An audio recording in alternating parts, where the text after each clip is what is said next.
This story begins with the destruction of Ragnar's castle, known as Rose Palace. The people of the palace, servants, guards, and knights, are killed one by unknown assailants. They are hopelessly cut down while the protagonist, Theo Ragnar, struggles to stand against one of the enemies.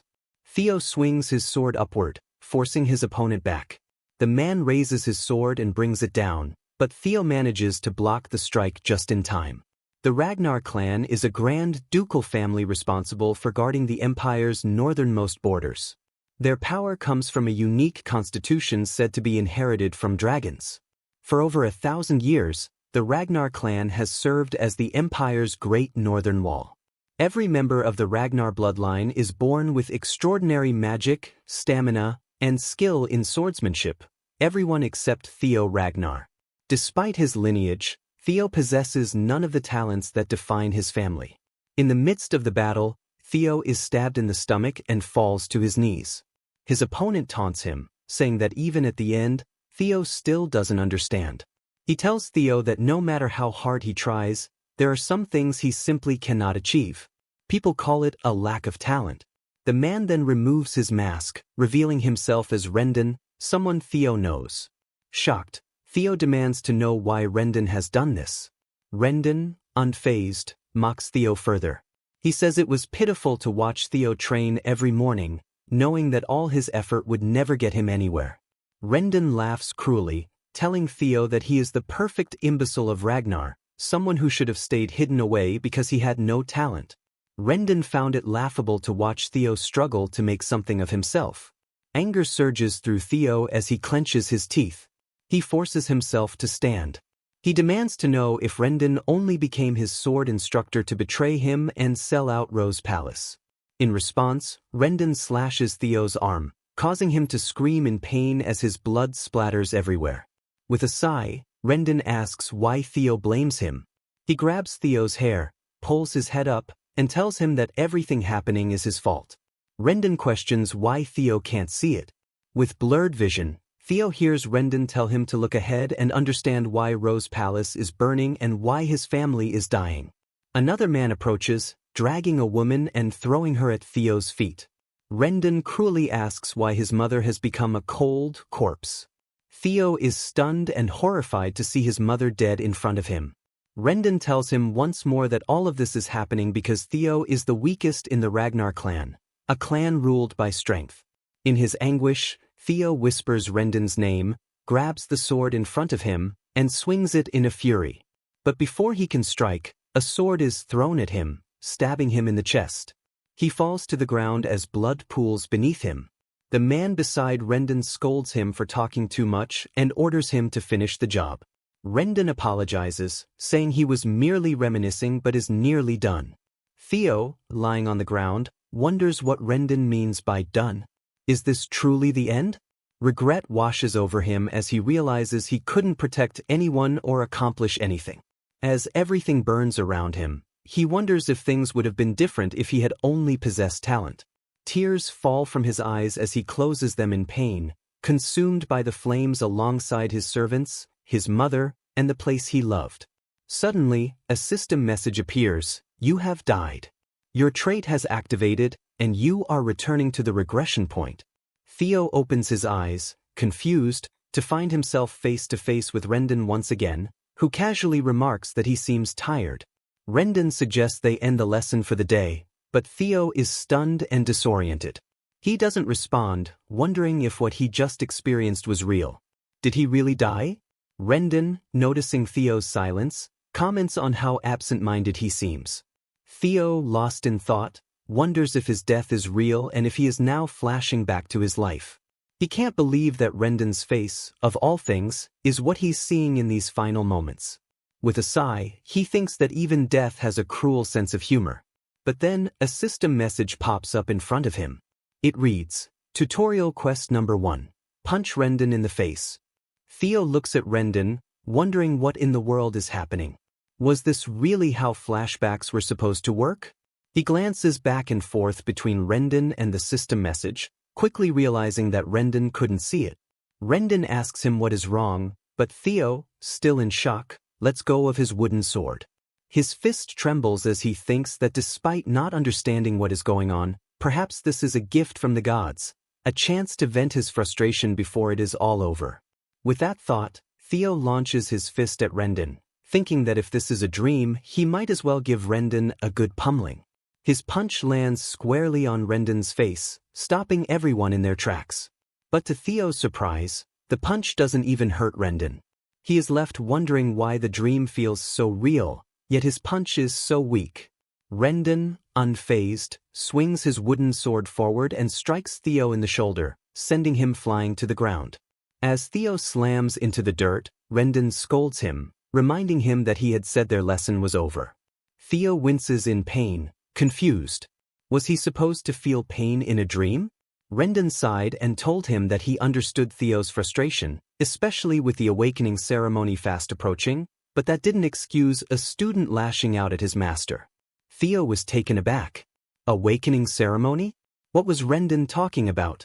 Disappointed, Rendon added that as a member of the Ragnar family, Theo should have used his sword, not his fists. Rendon then walked away, telling Theo that he would see him at their next lesson. But Theo remained seated, lost in thought, trying to make sense of what had just happened. The nearby knights snickered and taunted him, calling him an imbecile. They mocked him for attacking his master and questioned if he was even truly a Ragnar, saying he was too incompetent even for an illegitimate child. Theo touched his face, feeling the lingering pain, and grabbed a handful of sand. He couldn't believe how real the sensations were. It wasn't a flashback. This was reality. He recalled that the awakening ceremony was supposed to take place 10 years ago, which made him wonder if he had somehow returned to when he was 17. How was this even possible? Just then, the system appeared again, congratulating him on completing tutorial quest number 1. As a reward, it informed him that his Ragnar's talent had been activated. Theo was confused, staring at the system message, but when it asked if he wanted to claim his reward, he hesitantly raised his hand and clicked yes. Immediately, a bright light surged from his body, and the system displayed that his stats were increasing at an incredible rate. Bewildered, Theo could only wonder, what the hell is going on? Later, in Rose Palace, in the guest room, Rendon Harvey, Theo's swordsmanship tutor, reports on Theo's progress. He comments that he has never seen someone so devoid of talent but adds that this is precisely why he is there. The true teacher, Rendon. He swears that he will do his best to prepare Theo for the awakening ceremony, which is only 5 months away. Lady Cecilia Ragnar, the mistress of Rose Palace and Theo's mother, agrees with Rendon, entrusting Theo's training to him. She hands him a bag of gold coins, asking Rendon to give Theo a bit more attention. Rendon replies confidently, assuring her that he already plans to teach Theo day and night, so she needn't worry. Cecilia, however, clarifies that she isn't concerned because she believes in Theo. As Rendon leaves the guest room, he mutters to himself that Cecilia will have to worry.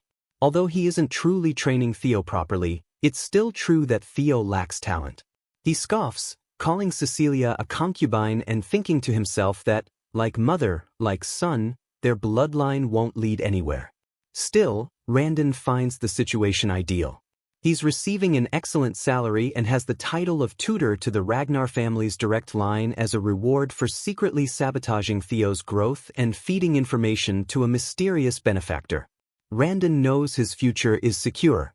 He smirks, thinking that Theo, the imbecile of Ragnar, will unwittingly be his ticket to success. Suddenly, Rendon spots someone running toward him at high speed. It's Theo. Rendon sneers, calling him the imbecile, but Theo runs past him without a word. Angered, Rendon mutters, calling Theo an idiotic loser. Theo rushes to the guest room and calls out to his mother. Cecilia, looking up, smiles sweetly and comments that he must be tired from training. But instead of answering, Theo throws his arms around her, hugging her tightly. Surprised, Cecilia stammers, asking why he's acting this way. Tears well up in Theo's eyes as he confirms to himself that he truly has returned to 10 years in the past. He vividly recalls Rendon forcing him to look at his mother's dead body in his previous life, helpless to do anything. But now he feels immense joy to see her alive. Cecilia, confused, looks down at her son. Theo knows he must change the future. He's still weak and powerless at the moment, but if that mysterious system window is real, he can become strong enough to hold his own in the inevitable war for the throne. Hugging his mother tightly, he silently vows to become strong enough to exact revenge on Randon. At that moment, the system displays his second tutorial quest, Train Your Body to the Limits. Determined, Theo heads to the training ground, running laps with a singular focus, revenge against Randon. However, he knows that with his current weak body, he can't do anything. He must prioritize getting stronger first. As he runs, he remembers the intelligence agency he became involved with in his previous life, Blackwood. Although he had been relegated to the information team due to his lack of skill, he never expected that the information he gathered back then would become so useful now. That information was about a powerful elixir known as the Bloody Sword Emperor's Elixir. Its true value would only be revealed in the future through a secret manual, and Theo realizes that, combined with extreme training, it might be his key to strength. Hours pass, and as the sun begins to rise, Theo is still running, not having rested once. Yet he feels strong, thinking that everything is possible now because of his activated Ragnar talent and the system window. The system shows him that he has made 27% progress toward his goal of 100%. One of the knights training nearby notices Theo and asks how many laps he has completed without a break, remarking that Theo seems far fitter than before. Theo grabs a nearby wooden sword, determined to push himself harder. He resolves to run as far as he can and swing the sword more than he ever has before. Only then can he truly become powerful. This time, as he trains, the system updates his progress. He has reached 65% of his goal. A few days later, Theo is still on the training ground, relentlessly swinging his sword without rest. Evelyn Narville, the manager of Training Ground Number 4, sat at the top, yawning with a cigar in hand. She noticed that Theo had been training non-stop for several days and wondered if he was truly the imbecile of Ragnar, as people said. Staring at him, she began to doubt whether someone so dedicated could really be talentless. Theo, on the other hand, was completely exhausted, barely catching his breath, and felt as though he was going to die. But when the system displayed that he had reached 97% completion, he forced himself to keep going, pushing his body to its absolute limit. He remembered the night before when, after reaching 90% progress, he had laid down briefly to rest. To his shock, the percentage had dropped. He hadn't expected the system to penalize him for taking a break, and it pushed him to keep moving without rest until morning. Despite his disbelief, the system had goaded him into continuing until he could no longer breathe. Hours later, as he hit 98%, Theo ran forward with the wooden sword, swinging it forcefully. Knowing he was almost there, he pushed harder, jumping around the training ground with increasing speed. As he reached 99%, he summoned every last ounce of strength, convincing himself that he just needed a little more. Evelyn watched in disbelief, her mouth open, as Theo pushed through his pain and exhaustion. Finally, he reached 100%. The moment he saw the number appear, he stopped, completely losing his balance from the overwhelming fatigue, while the system congratulated him on completing tutorial quest number 2. The system displayed his rewards and bonuses, but his vision was so blurred that he couldn't make them out. He collapsed to the ground, trembling, as the system asked if he wanted to claim his rewards now. Without seeing them clearly, Theo reached out with a shaking hand and managed to click yes. As soon as he did, he passed out while a brilliant light entered his body. A powerful gust of air surged around him, and Evelyn, witnessing the event, was shocked. Later, Theo woke up, immediately sitting upright when he realized he was in a room. Evelyn entered and reassured him, explaining that he was in the break room of Training Ground Number 4.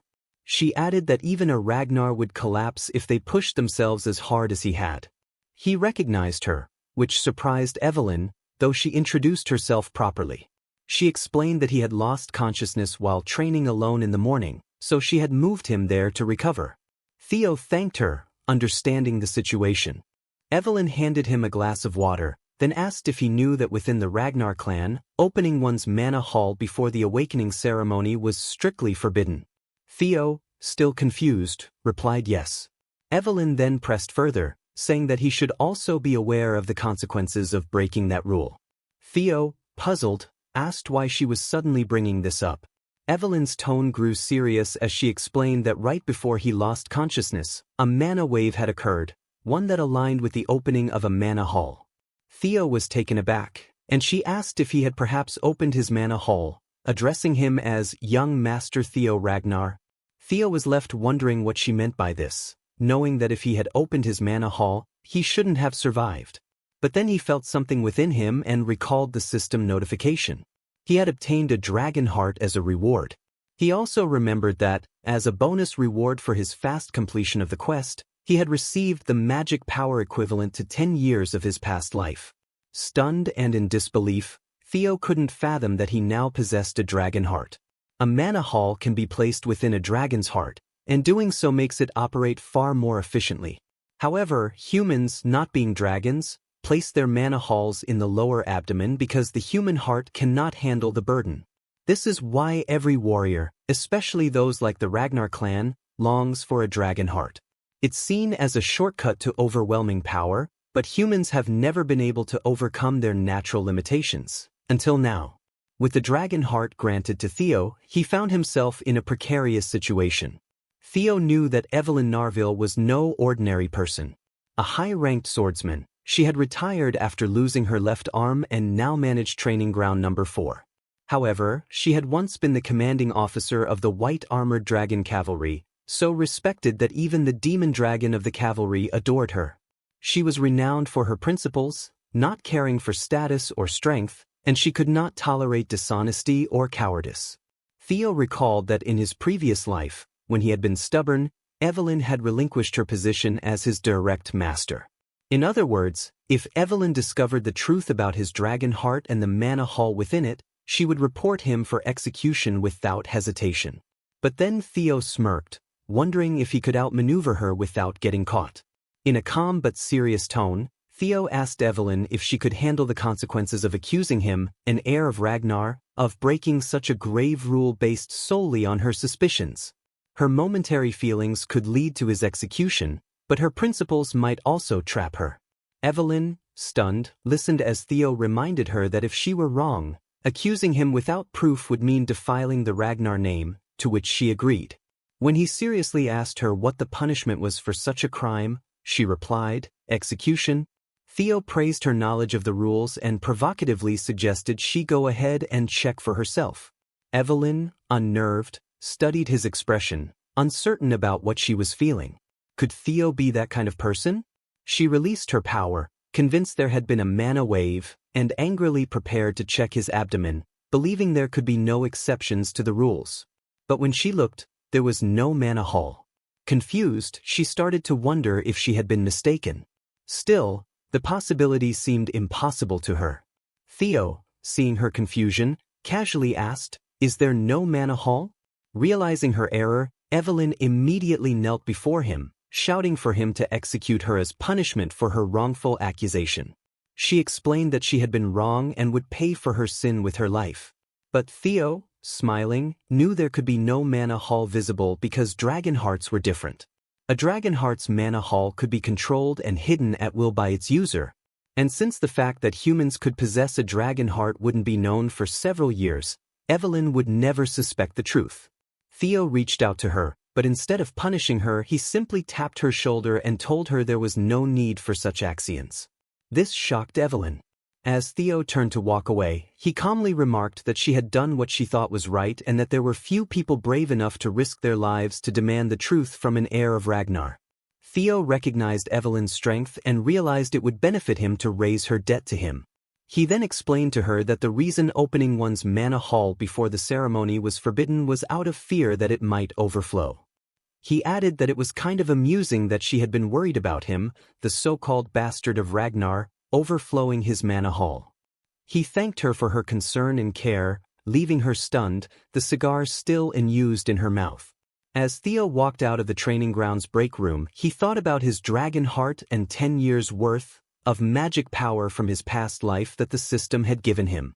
He was now certain that he could become overwhelmingly powerful in this life.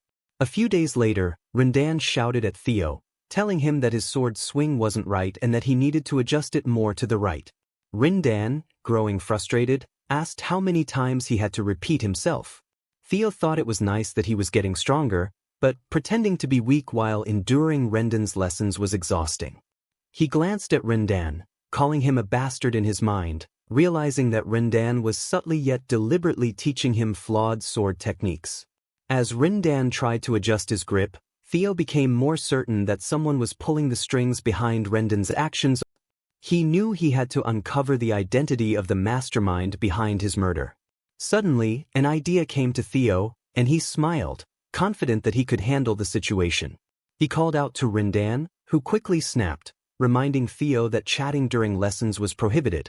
Before Rendan could finish his scolding, Theo snapped the wooden sword in his hands and calmly told him that he couldn't continue with the lesson because it was utter nonsense. Angry, Theo demanded to know how Rendan had managed to become a mid-rank swordsman with such poor skills, speculating that his commission had likely been to act as Theo's instructor to keep an eye on him. Theo continued, mockingly suggesting that Rendan would struggle even against low-rank demonic beasts. Rendan, visibly shaking with anger, asked Theo to repeat what he had just said, but Theo doubled down, stating clearly that Rendan's skills were garbage. As Theo considered the situation, he thought that the best course of actions was to force Rendan to resign. Rendan, furious, shouted, calling Theo young master in frustration, but Theo remained calm, believing that if things escalated, Rendan would have to contact the mastermind. Later, at Camellia Palace, a knight excitedly called out to someone named Axion, asking if he had heard the news that the bastard of Ragnar was set to duel his instructor next week. Axion, unimpressed, grabbed his glass of alcohol and threw it at the knight. The glass shattered against the knight's face, causing him to scream in pain before collapsing unconscious. Axion Ragnar, one of the 4 hounds of the north, known as the Dark Tiger, furiously asked what it mattered if a so-called bastard ended up half-disabled. Next to Axion, Remington Narcio, the Silver Lion, remained silent. At that moment, another person entered, warning Axion that he should care. The 9-dragon Sky Dragon, Ed Troyven, cautioned Axion that things might take a turn if they let their guard down. Axion dismissed his uncle's concerns, insisting that only people with talent were worth worrying about. Remington respectfully bowed to Ed, while Axion asked why Ed was concerned about Theo. Ed replied that when it came to the Ragnar clan, even the smallest possibility could lead to something unprecedented. He warned that a small flame in the wind could spark a wildfire at any moment. Axion, however, reassured Ed that their instructor would handle the situation. A week later, at Training Ground Number 4, the knights gathered to occupy the stage, with Evelyn and another important figure present to watch the duel. Theo stood on the stage, holding a real sword, quietly cursing under his breath.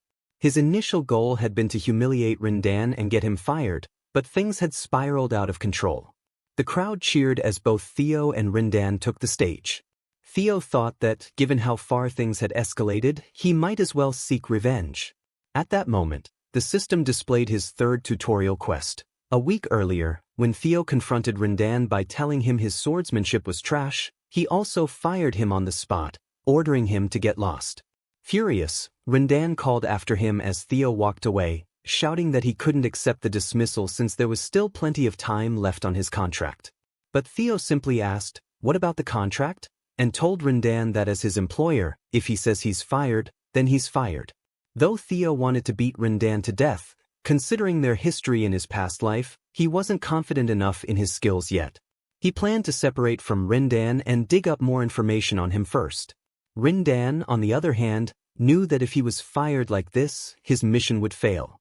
He needed to convince Theo to let him stay. Desperate, Rendan ran after him, begging Theo to reconsider and warning him that this went against the rules. As he did, the system appeared in front of Theo, showing his 3rd tutorial quest. Meanwhile, Rendan threatened that if he reported the firing to the tribunal, things could get ugly for Theo.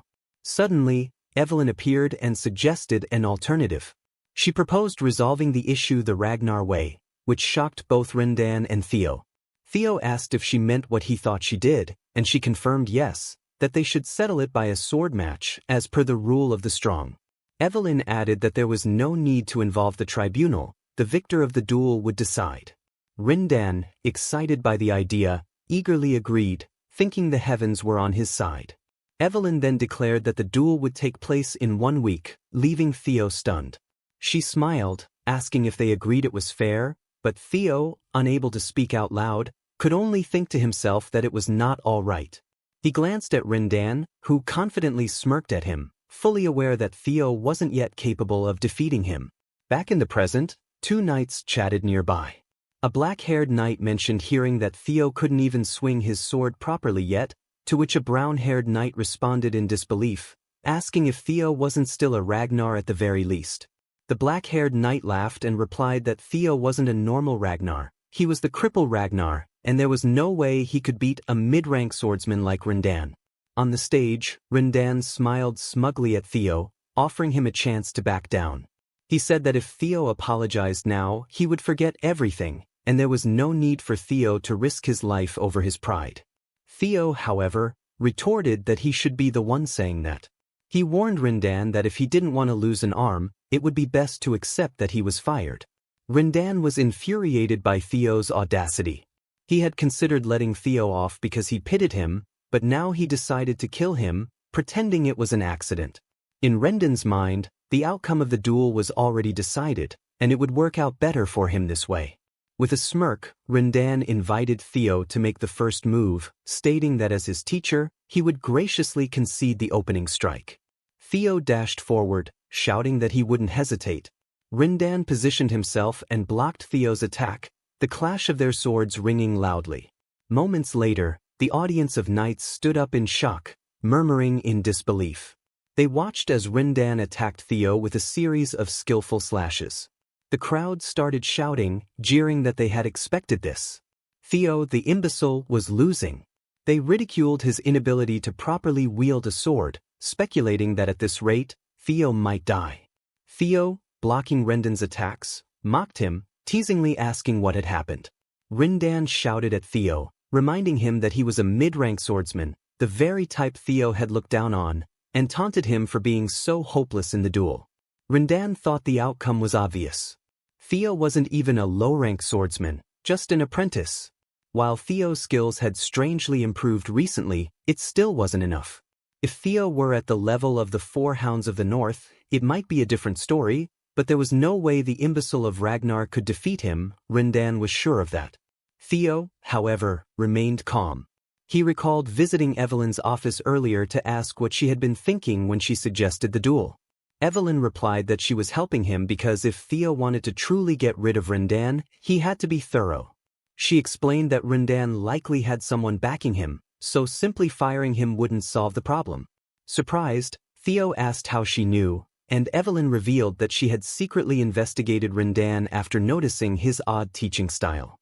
Weeks before, Evelyn had been observing Theo in the training ground when Rindan had shouted at him to angle his sword in a bizarre, exaggerated manner.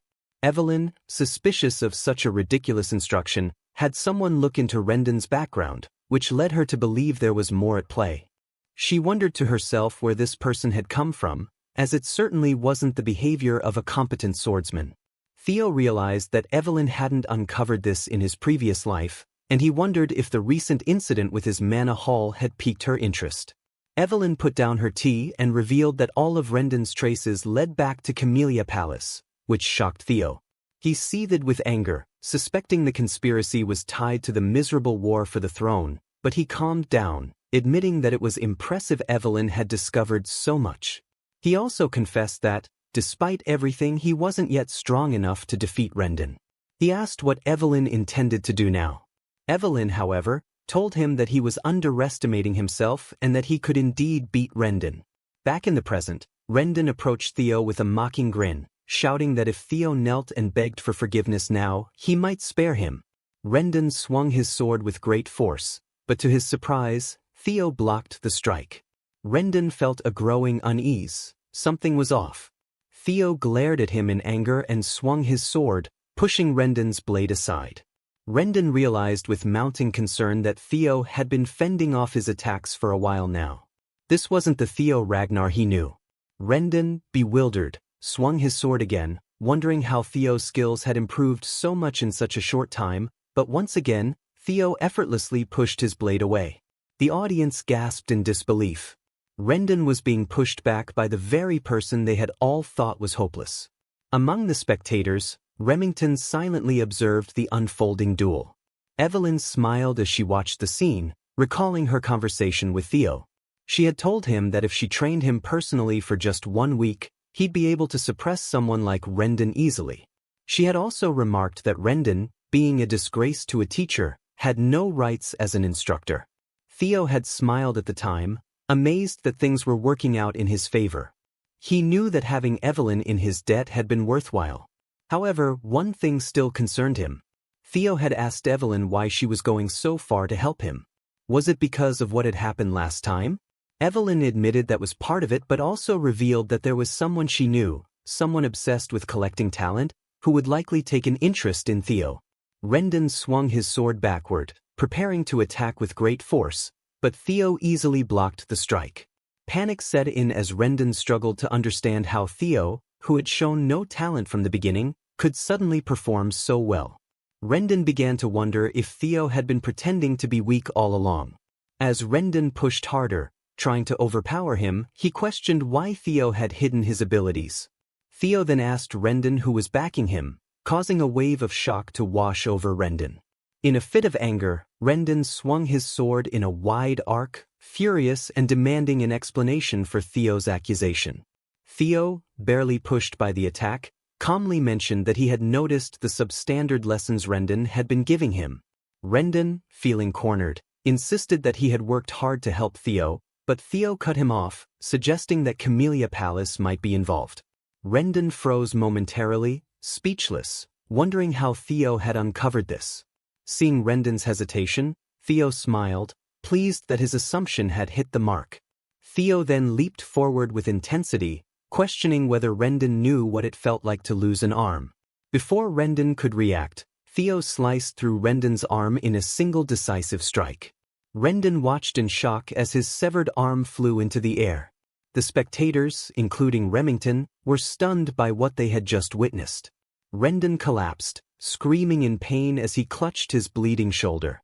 Despite the agony, Rendon angrily hurled insults at Theo, but Theo, growing more confident in his newfound strength, walked closer, reflecting on how far he had come.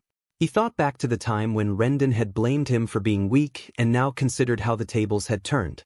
Theo reminded Rendon of their previous encounter, pointing out that Rendon had once told him it was his fault that events had unfolded the way they had. Now, Theo coldly added that it was Rendon's fault he was dying here today. Memories of his hopeless past flooded Theo's mind as he prepared for the final blow. Rendon, panicking, stammered and tried to plead, but Theo was resolute. In one swift motion he beheaded Rendon, completing his revenge.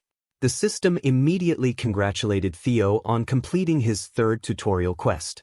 The audience remained frozen in disbelief while Evelyn, watching closely, felt a sense of pride. In the crowd, a mysterious figure observed, clearly satisfied with what had transpired. As Rendon's head fell to the ground, the system informed Theo that he had exceeded the quest's objective and had earned a bonus reward. It asked if he would like to claim it. Without hesitation, Theo accepted, wiping the blood from his face as he received his reward. The audience couldn't believe what they had witnessed. The so-called imbecile had won despite being an apprentice swordsman up against a mid-tier swordsman.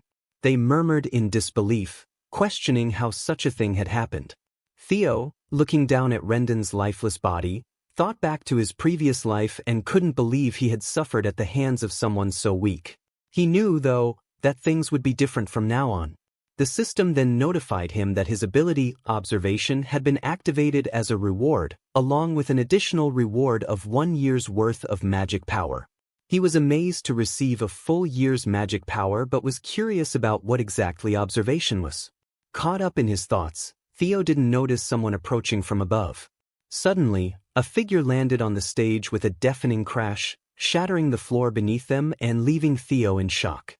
As the dust cleared, Theo looked back in horror to see none other than Julius Ragnar, the demon dragon and commander of the white-armored dragon cavalry. Panic flooded Theo's mind as he realized who Julius was and wondered how long he had been watching. The knights in the audience were equally stunned. They shouted in awe, recognizing Julius as one of the 9 dragons, the commander of the White Armored Dragon Cavalry. Meanwhile, Evelyn, more frustrated than surprised, muttered about how her commander had destroyed the floor and wished he could enter more normally. Theo, now face to face with one of the strongest men on the continent, felt his panic rise. As Julius approached, Theo froze in terror, especially when he saw the fierce glare in Julius's eyes. However, Julius suddenly broke into a loud, booming laugh, catching Theo off guard. With a soft pat on Theo's back, Julius complimented him, saying the duel had been exciting and impressive, confusing Theo even further.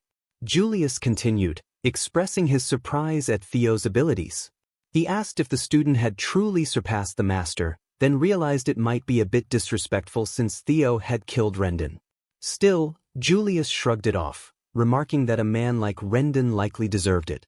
Laughing, Julius dismissed the thought and, with enthusiasm, grabbed Theo by the shoulder, offering him a position in the White Armored Dragon Cavalry.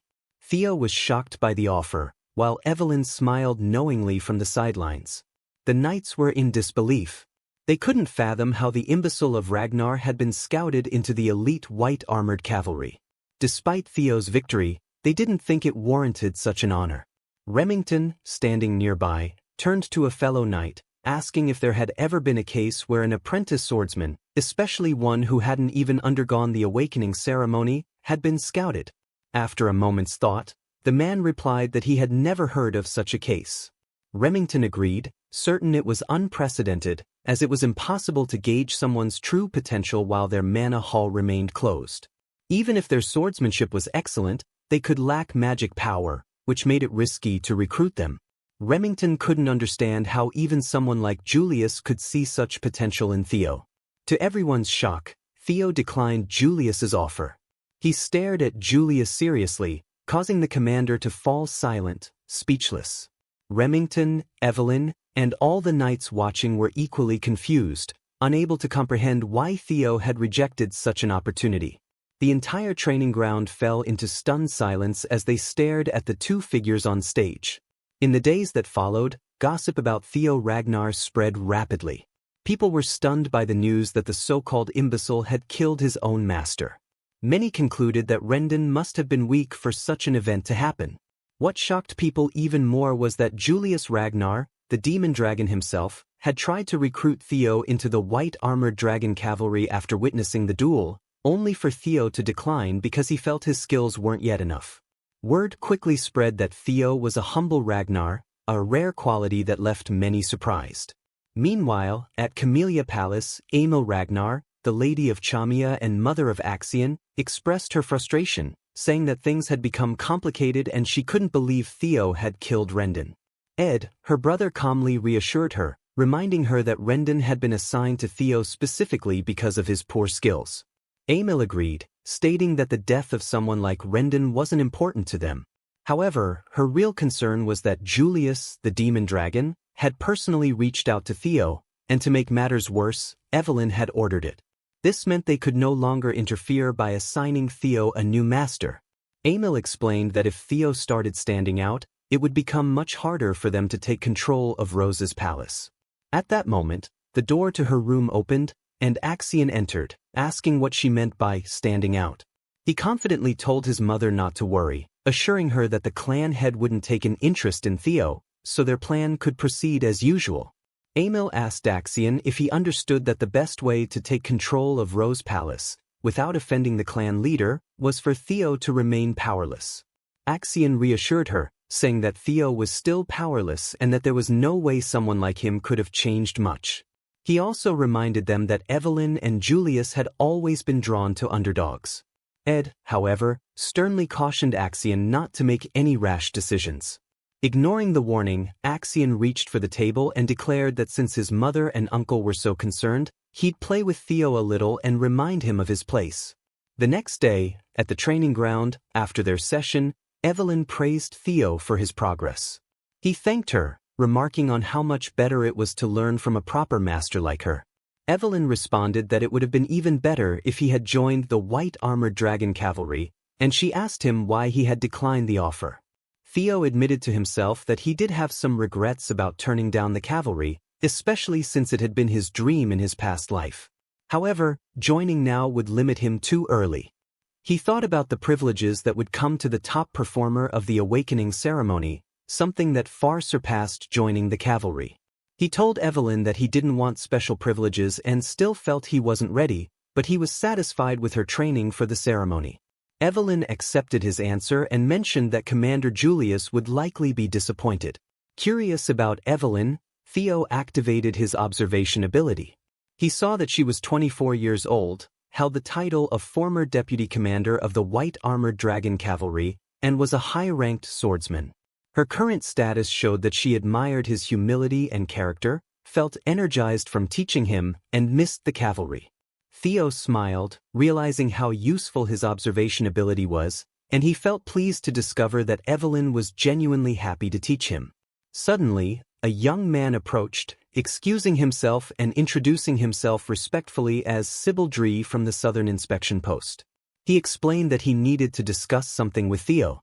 Confused, Theo noticed that Sybil looked intimidating, so he activated his observation skills again.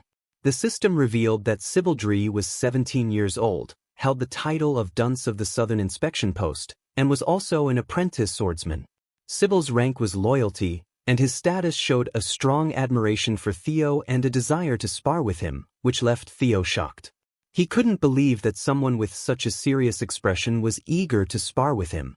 At that moment, the system displayed that Theo's final tutorial quest had begun, to discard the title Imbecile of Ragnar, with a completion goal of 100%. It also showed that he had already reached 28%. Sybil then admitted that he wished to follow Theo, acknowledging that he had ignored him in the past. He also believed the title Ragnar's Imbecile suited Theo perfectly, which made Theo angry as he instinctively lifted his sword. But before Theo could react further, Sybil sincerely explained that he had observed Theo coming out every morning to train harder than anyone else, and that the result of such effort was Theo's miraculous growth, something Sybil had seen firsthand. Recalling Theo's defeat of Rendon and his recruitment by the demon dragon, Julius Ragnar, Sybil declared that Theo had become his idol. Sybil confessed that after being called the idiot of the Southern Inspection Post, he had nearly given up on himself, but seeing Theo gave him hope. Bowing deeply with his sword raised above his head, Sybil begged Theo for the opportunity to clash swords with him.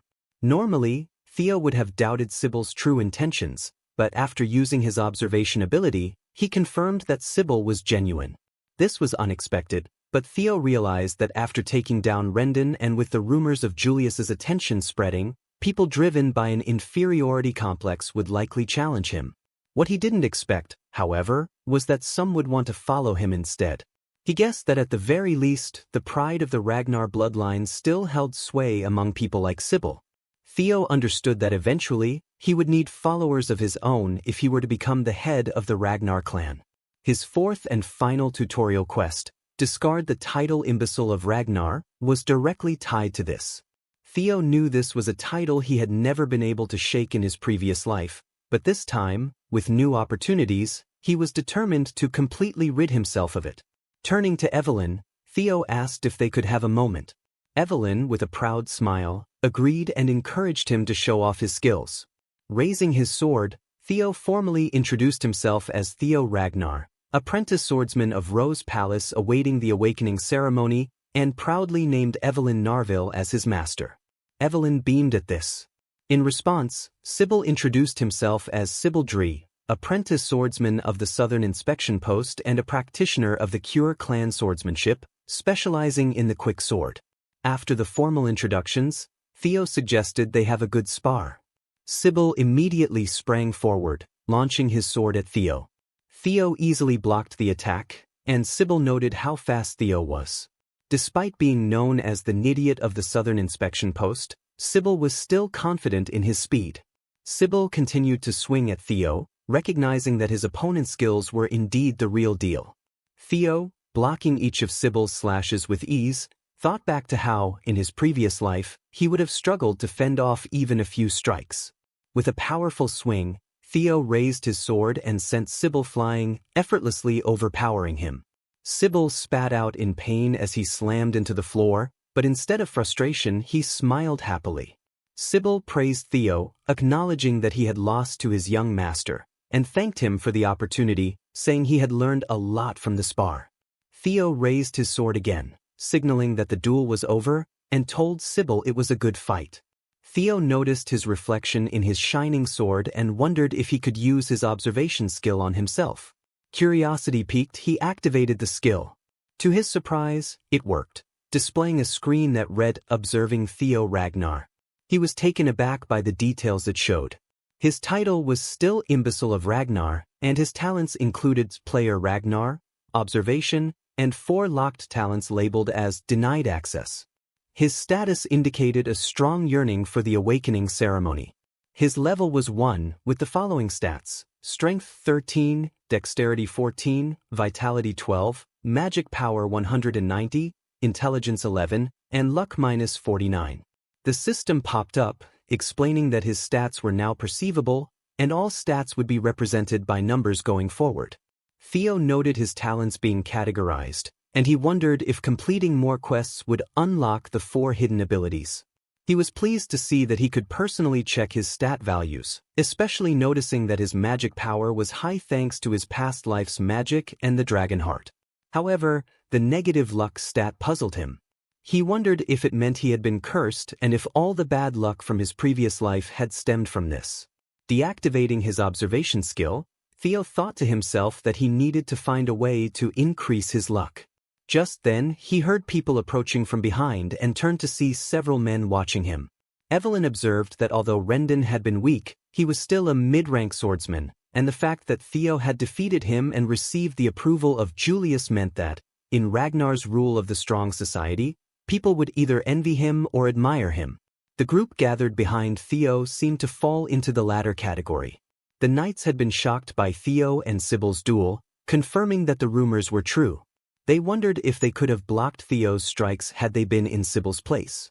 Among them, Eodi Nalen, wanting to spar with Theo but unsure how to ask, stood silently.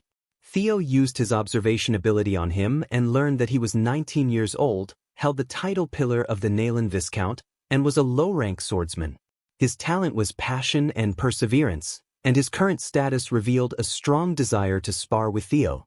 With a sigh, Theo called out to him, surprising him. Nalen stammered, asking if Theo knew him, but Theo simply ordered him to come forward and suggested they spar. Nalen, excited, raised his sword and eagerly replied that it would be an honor. He introduced himself as the 3rd son of Viscount Nalen, trained in the swordsmanship style known as Double Ascension. Theo introduced himself in return as Theo Ragnar of Rose Palace, expressing hope that they would have a good fight. Both rushed at each other, their swords clashing in the middle, causing Theo's basic swordsmanship proficiency to increase. Nalen quickly pulled his sword back, gaining momentum, and swung it forcefully toward Theo's side, nearly landing a strike on his neck. However, Theo blocked it just in time, pushing Nalen's sword away, and his changing heart swordsmanship proficiency increased as well.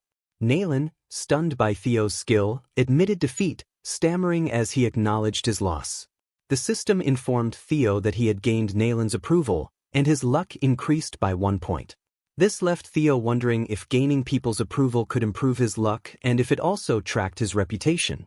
Additionally, the system showed that he had earned experience points.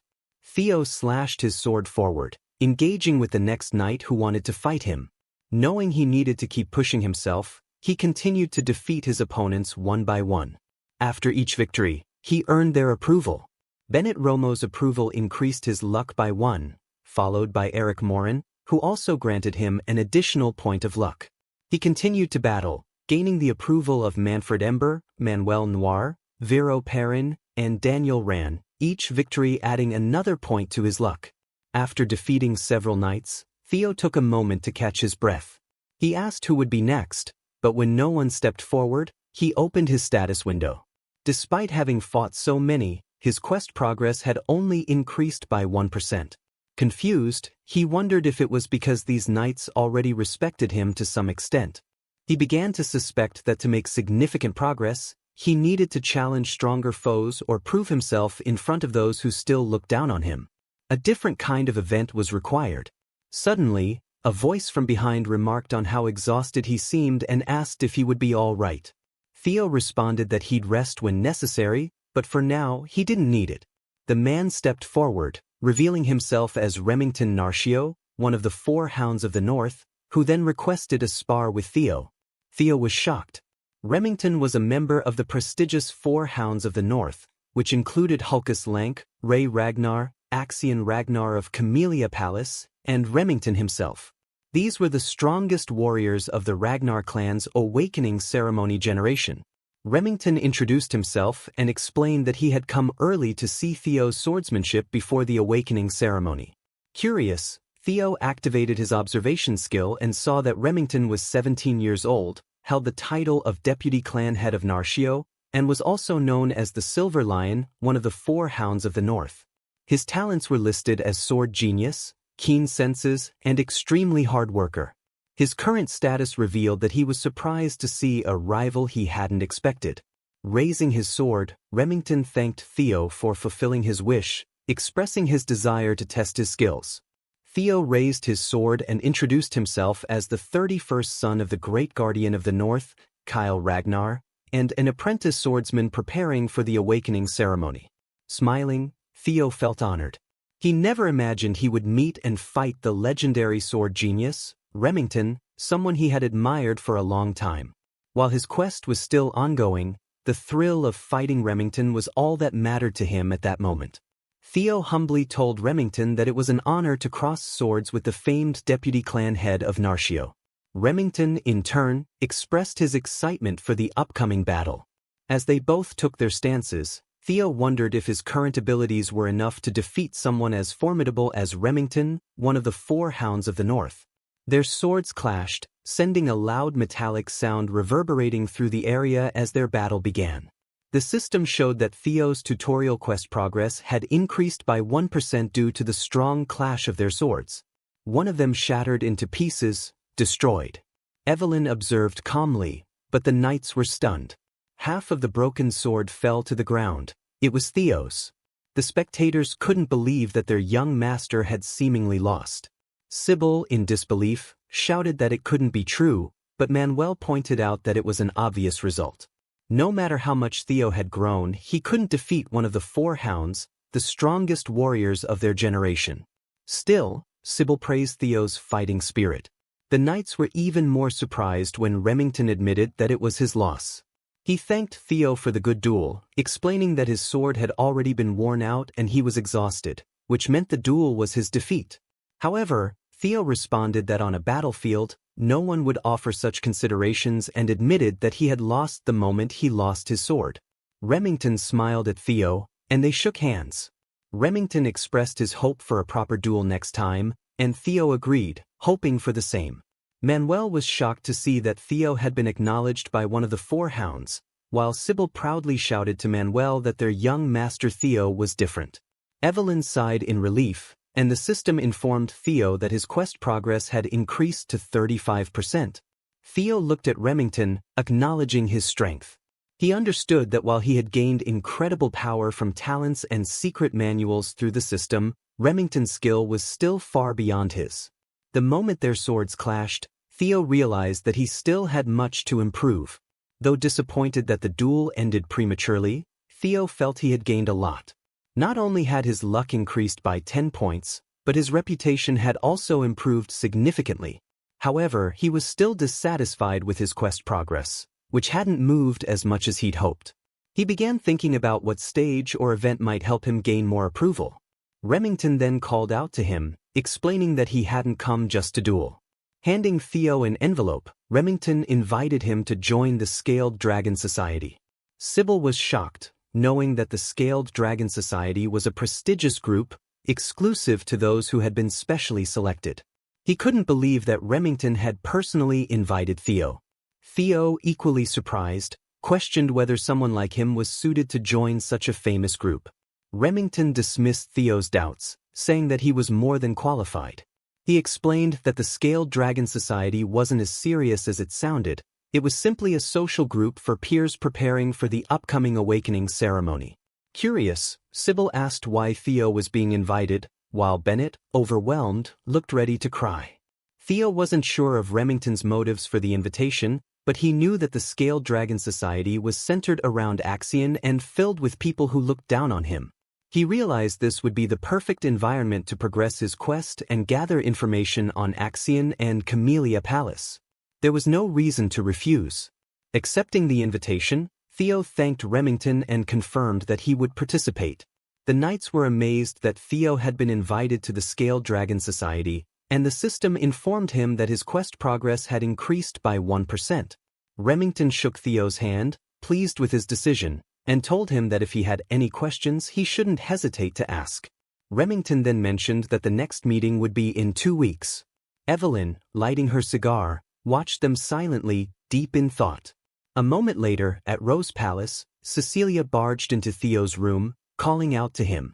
Surprised, he told her he was just about to deliver some news, but he was left speechless when several maids followed her inside.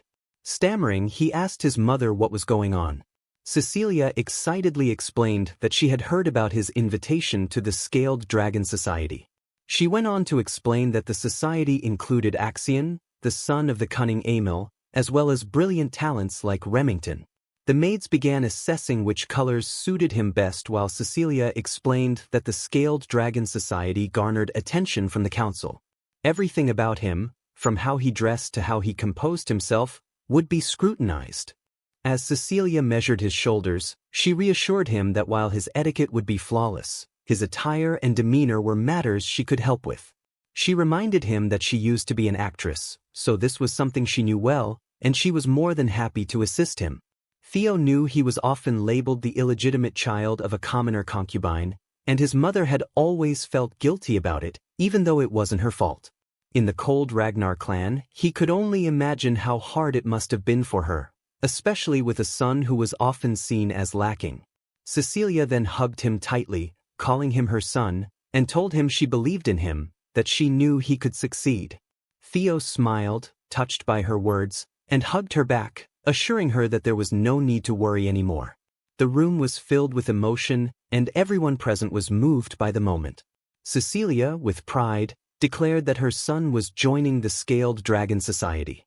2 weeks later, on the night of the Scaled Dragon Society banquet, Remington stood outside Rose Palace waiting. He was taken aback when Theo walked out, dressed impeccably, with Cecilia and the servants wishing him good luck.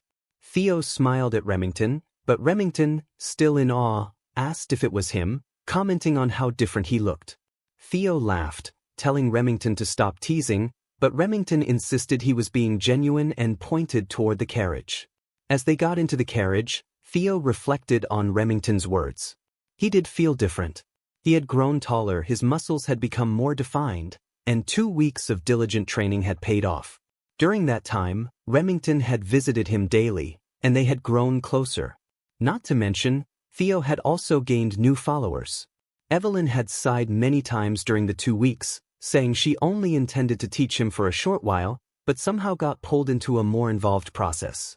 Theo, in turn, simply looked away, knowing how exhausting the past weeks had been, especially with Remington's daily presence, which made Evelyn hit her head in frustration more than once. As the carriage rattled along, Remington asked if this would be Theo's first formal banquet, to which Theo replied it was. Remington reassured him, saying there was no need to be nervous. He knew Theo would do well. However, he also warned Theo about his friend Axion, which left Theo confused. Remington explained that Axion could be very mischievous, but in fact, it was Axion who had extended the invitation, not Remington.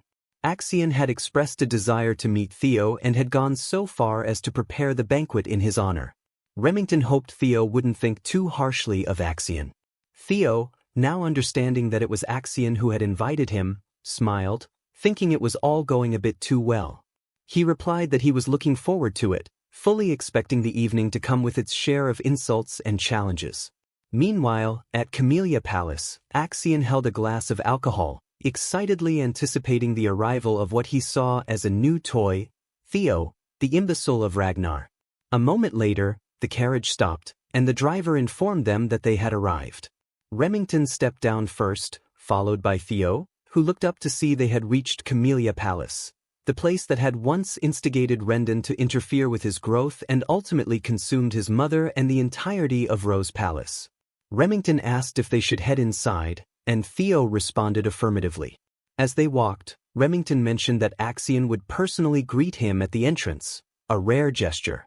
However, Theo's mind was elsewhere.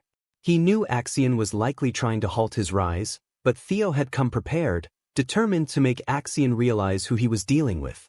Suddenly, a blue light reflected off his earrings. When he looked up, Theo noticed the glow of the quest in one of the rooms, making him wonder if there was a quest hidden within Camellia Palace. Before he could investigate further, Remington called out his name in alarm, rushing toward him as something fell from above. A loud explosion followed, leaving a cloud of dust. Shocked, Remington called out again, but Theo emerged from the dust, replying that he was fine. It had only been a sack of flour. Remington, furious, looked up and demanded to know what the culprits were doing. Theo brushed the flour off his clothes, knowing that in his past life, he wouldn't have been able to dodge and would have been covered in the powder. He glanced at Remington, suspecting for a moment that he might have been in on the prank, but after checking Remington's status using observation, Theo saw genuine confusion and realized Remington had no part in it. Looking up, Theo knew the flour stunt had been Axion's doing. Sure enough, Axion appeared and asked what Theo thought of his greeting, claiming it was simply a friendly welcome, basic courtesy between peers. Remington angrily demanded an explanation, but Axion brushed it off, asking if Remington was upset and suggesting he should just take it as a playful greeting between brothers. Theo activated his observation skill on Axion and saw that Axion held the title Dark Tiger and was an apprentice swordsman. His talents included madness, psychopathy, and overwhelming swordsmanship talent, and his current status showed he was excited, viewing Theo as a new toy to play with. Smiling, Theo thanked Axion, which surprised him. When Axion asked what he meant by that, Theo brightly explained that Axion's warm welcome naturally made him feel grateful, and he was looking forward to the party. Axion, taken aback at first, quickly recovered and commented that it had been a while since he had so much fun. A moment later, they entered the grand party room, where murmurs and whispers filled the air. The guests were confused about Axion's intentions. Many questioned why someone from the direct line like Axion would invite Theo, the so-called imbecile, to the prestigious Scaled Dragon Society. Yet as they observed Theo, they admitted he seemed more composed than expected. Theo walked through the room with Remington, sipping wine, while the other guests continued whispering, wondering if Axion was planning to toy with Theo again. Remington, feeling embarrassed, apologized to Theo once more, explaining that they usually weren't this hostile. Theo reassured him, saying he was fine and was even grateful for the attention, leaving Remington confused. Theo internally smiled, thinking that all the gossip and insults were necessary. He needed them to talk behind his back because the more they did, the sweeter his victory would be when he crushed them later. As Theo continued scanning the room, he noticed that the source of the blue light, the quest marker he had seen from outside, was located on the second floor. He was certain it was linked to a quest, but for now, he had no natural way to approach it without drawing attention. Theo sipped his wine, deep in thought, but was soon interrupted by Axion, who came down asking if he was enjoying the party. Theo reminded himself to stay calm and follow through with his plan. Smiling, he responded that he was indeed enjoying it and thanked Axion for the invitation. Axion, feigning apology, admitted that he might have gone overboard earlier. Placing a hand on Theo's shoulder, he creepily asked if Theo would accept his apology. Before Theo could respond, Remington angrily called out to Axion, but instead of addressing Remington's anger, Theo surprised everyone by saying there was no need for an apology, he only remembered a friendly greeting. Axion, taken aback for a moment, laughed and slapped him on the back, declaring how fun Theo had become and that he had no idea Theo was like this. Axion added, loud enough for the guests to hear, that Theo had changed a lot from how he used to be, and he liked him more and more. The guests laughed, teasing that Theo was just smiling and acting like Axion's lapdog. One man commented that an illegitimate child like Theo, with no real roots, could never stand up to the noble blood of the Trone family. Another guest agreed, saying that despite both being Ragnars, Theo and Axion were on completely different levels. How could someone like Theo, born of a random woman, ever compare to the noble swordsmanship lineage of the Troivan clan? Despite hearing all the whispers, Theo remained calm, smiling outwardly while holding back his anger.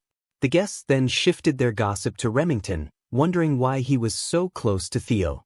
One of them remarked that if they looked into it, Remington was also illegitimate. This shocked Remington and left the room in an uncomfortable silence. The man who had spoken suddenly realized he had crossed a line, as Remington's illegitimacy was a forbidden topic. Theo, sensing the sadness from Remington and growing more furious, decided to act. Calling out to Axion, Theo asked if he should introduce himself to his new friends. He walked over to the table, grabbed a bottle of wine, and approached the man who had insulted Remington. The man, sensing something was off, stuttered, asking if he had said something wrong. Without warning, Theo swung the bottle and smashed it over the man's head, stunning both Axion and Remington. The man screamed in pain, clutching his bleeding head, calling Theo a bastard. But Theo responded with a swift kick to the man's head, knocking him to the ground. Calmly, Theo asked what the man meant by bastard and remarked that he had merely given him a friendly greeting. Using bastard was such a hurtful thing to say.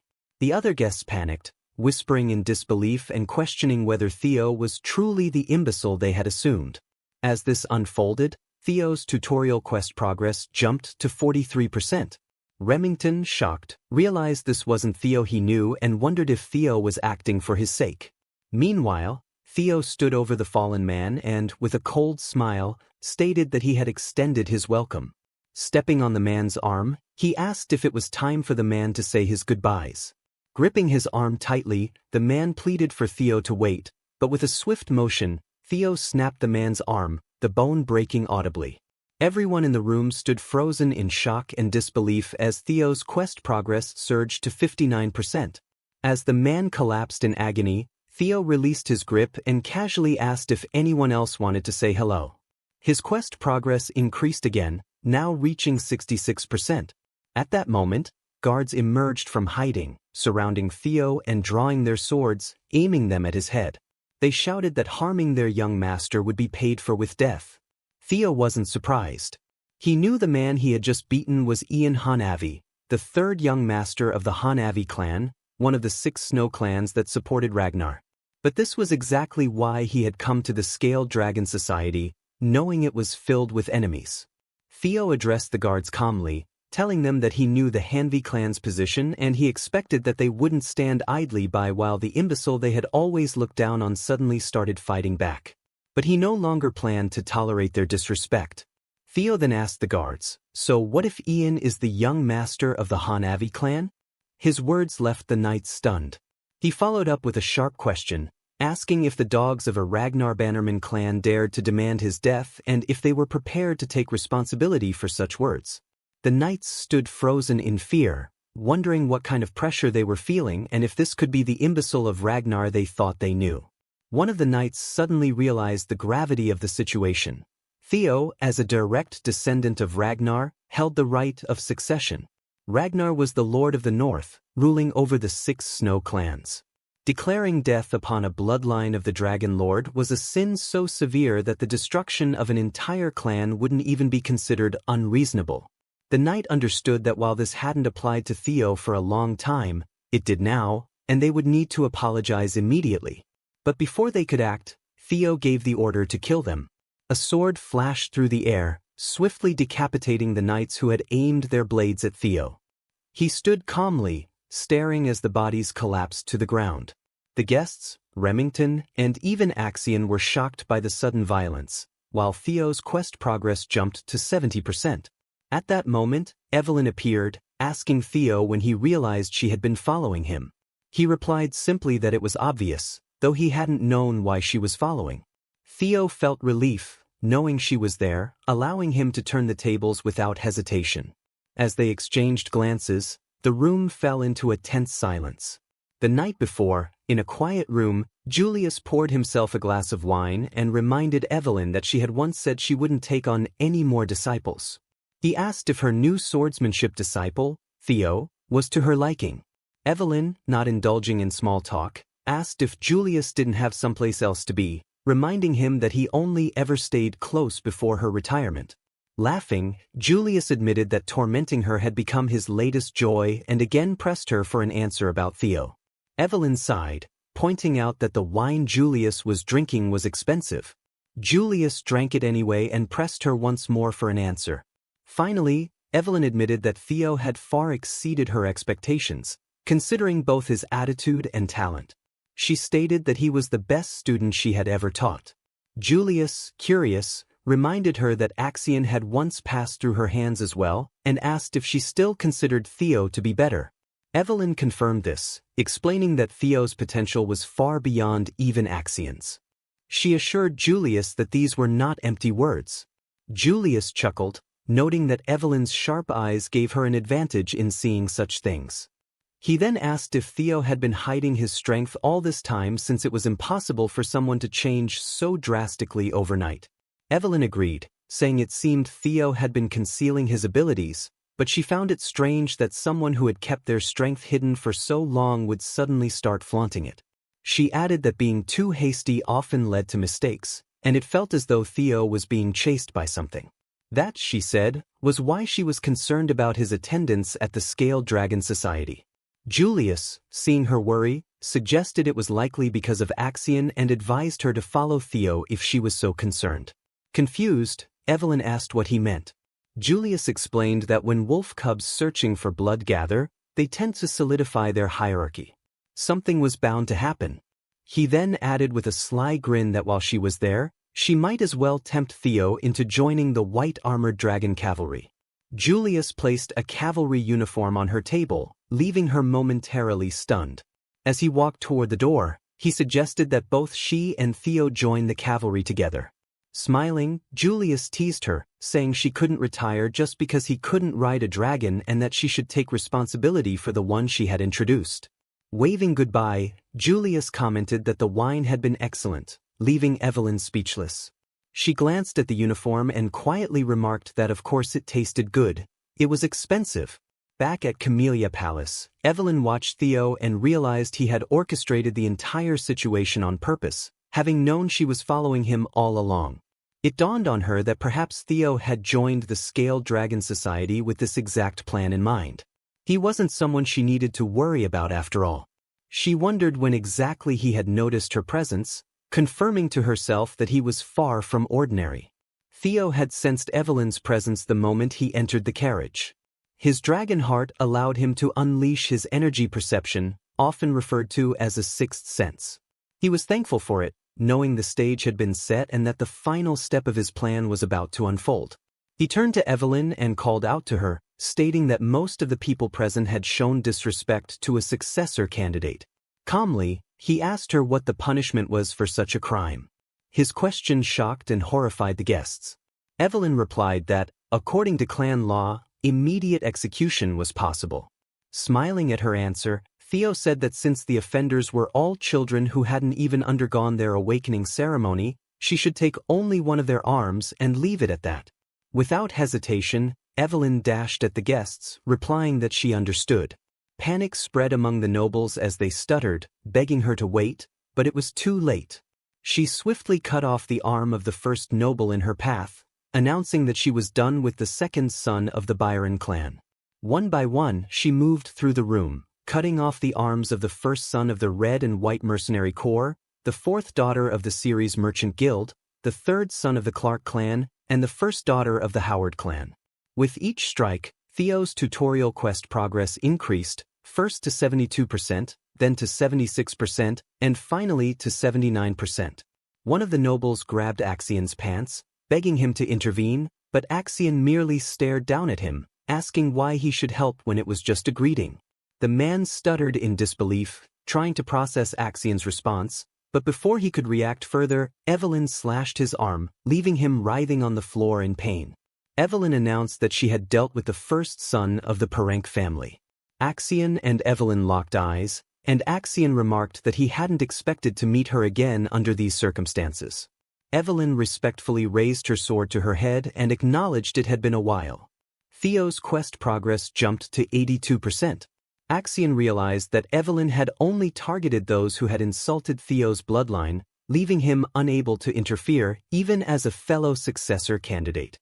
He watched as Evelyn approached Theo, reporting that she had cut the right arms of the 14 individuals he had ordered her to. Remington also approached, and Theo praised Evelyn for her work, asking about the status of the wounded. Evelyn calmly replied that if they took the severed arms to a priest quickly, they could be reattached, but their futures as swordsmen were in doubt. Theo responded that it was perfect. Remington, concerned, asked Theo if he was all right. Axion, observing the situation, realized both Remington and Evelyn had become captivated by Theo. Laughing to himself, Axion confirmed that the imbecile of Rose's palace had truly changed. However, he couldn't suppress the growing rage inside him, wanting nothing more than to crush Theo beneath his feet. As Theo turned to leave, he calmly told Evelyn and Remington that it was time to go. Evelyn immediately agreed, and Remington, stuttering, said he would follow as well. When Axion passed, he lightly tapped him on the arm and smiled, remarking that he had enjoyed the evening. This act completed his 4th tutorial quest. As he walked away, he told Axion that they would see each other again soon, leaving Axion fuming with anger. The system congratulated Theo for completing his final tutorial quest in the presence of Evelyn Narville. Axion, furious, called out Theo's name loudly, but the system showed that all tutorial quests had been completed. No one would call him the imbecile of Ragnar anymore. Proudly, Theo walked out of Camellia Palace, knowing that while the quest was complete, his true revenge had only just begun. As a reward, he received an experience elixir, a potion capable of leveling him up 5 times, though it could only be used below level 30. Later, back at Camellia Palace, Emil was in her office working on paperwork when a man reported the events of the evening to her.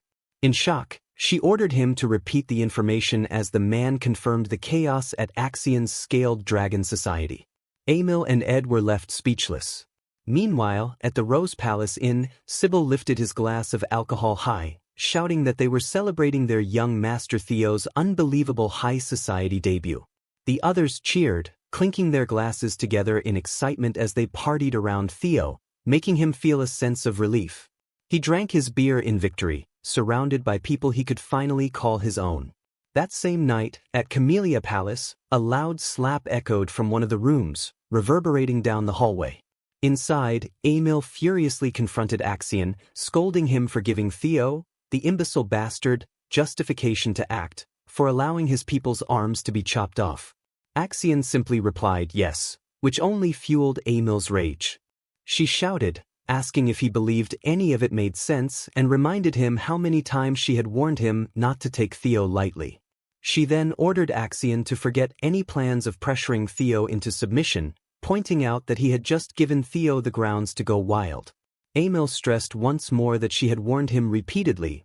Once Theo Ragnar began to stand out, it would become far more difficult to take control of Rose Palace.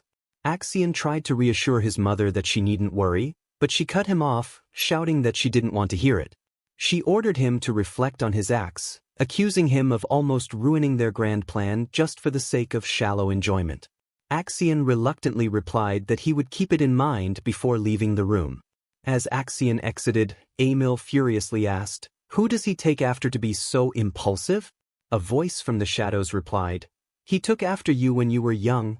Startled, Emil asked if that was meant as a joke. Ed, her brother, stepped forward from the darkness and told her not to be so angry, suggesting that the incident might not be as bad as she thought. Curious, Emil asked why. Ed explained that since Rose Palace had always been part of the clan head's harem, it was difficult to seize ownership. While it had been largely ignored by the clan head as a place where riffraff gathered, it still had his backing. To take control, they needed justification. Ed went on to say that, fortunately, Theo had created significant chaos at the Scaled Dragon Society meeting, and as he slowly became the representative of Rose Palace, they could use the incident as justification. This surprised Emil. Emil had been unsettled by Theo's growing strength, fearing that it might attract more attention from the clan head, making their influence over Rose Palace harder to solidify.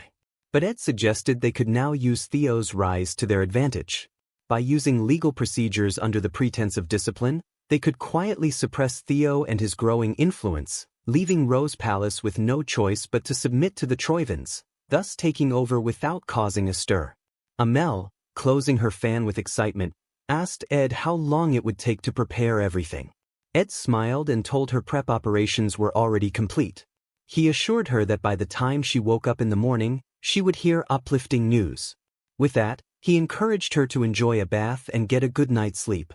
Handing her an aromatic candle, he added that he had gone to great lengths to acquire it from the volcanic regions of South Erin. Emil embraced Ed, telling him that she expected nothing less from her elder brother and that it was why she couldn't help but love him. In this action, I feel something is cooking, let me know in the comment if you think so. Meanwhile, back at the Rose Palace, Remington approached Theo, clearly shocked.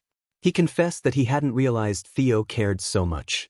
Confused, Theo asked what he meant. Remington explained that he was referring to what had happened at the Scaled Dragon Society, but Theo just wondered if Remington was drunk, despite only drinking orange juice. Remington continued, saying that while Theo had endured the insults aimed at himself, the moment people began insulting Remington, Theo didn't hesitate to step in and defend him. Remington admitted that he had been unable to act and felt embarrassed for not doing anything himself.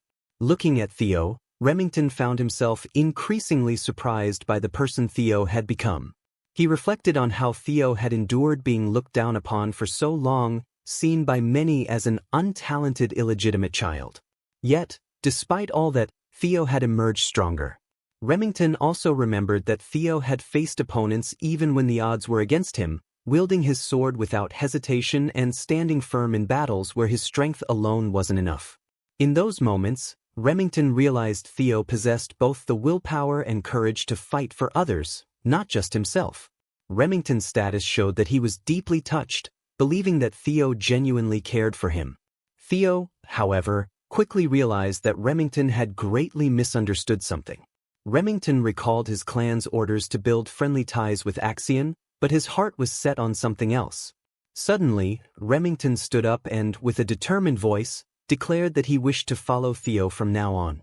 The room erupted in cheers, with everyone shouting that, as expected, the strong recognized the strong.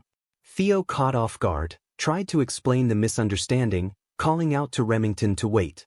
He started to say that Remington had misunderstood something, but before he could finish, he heard Evelyn's voice in his head, telling him to just let Remington be. Stunned, Theo wondered if it was telepathy. He turned around to see Evelyn smiling at him.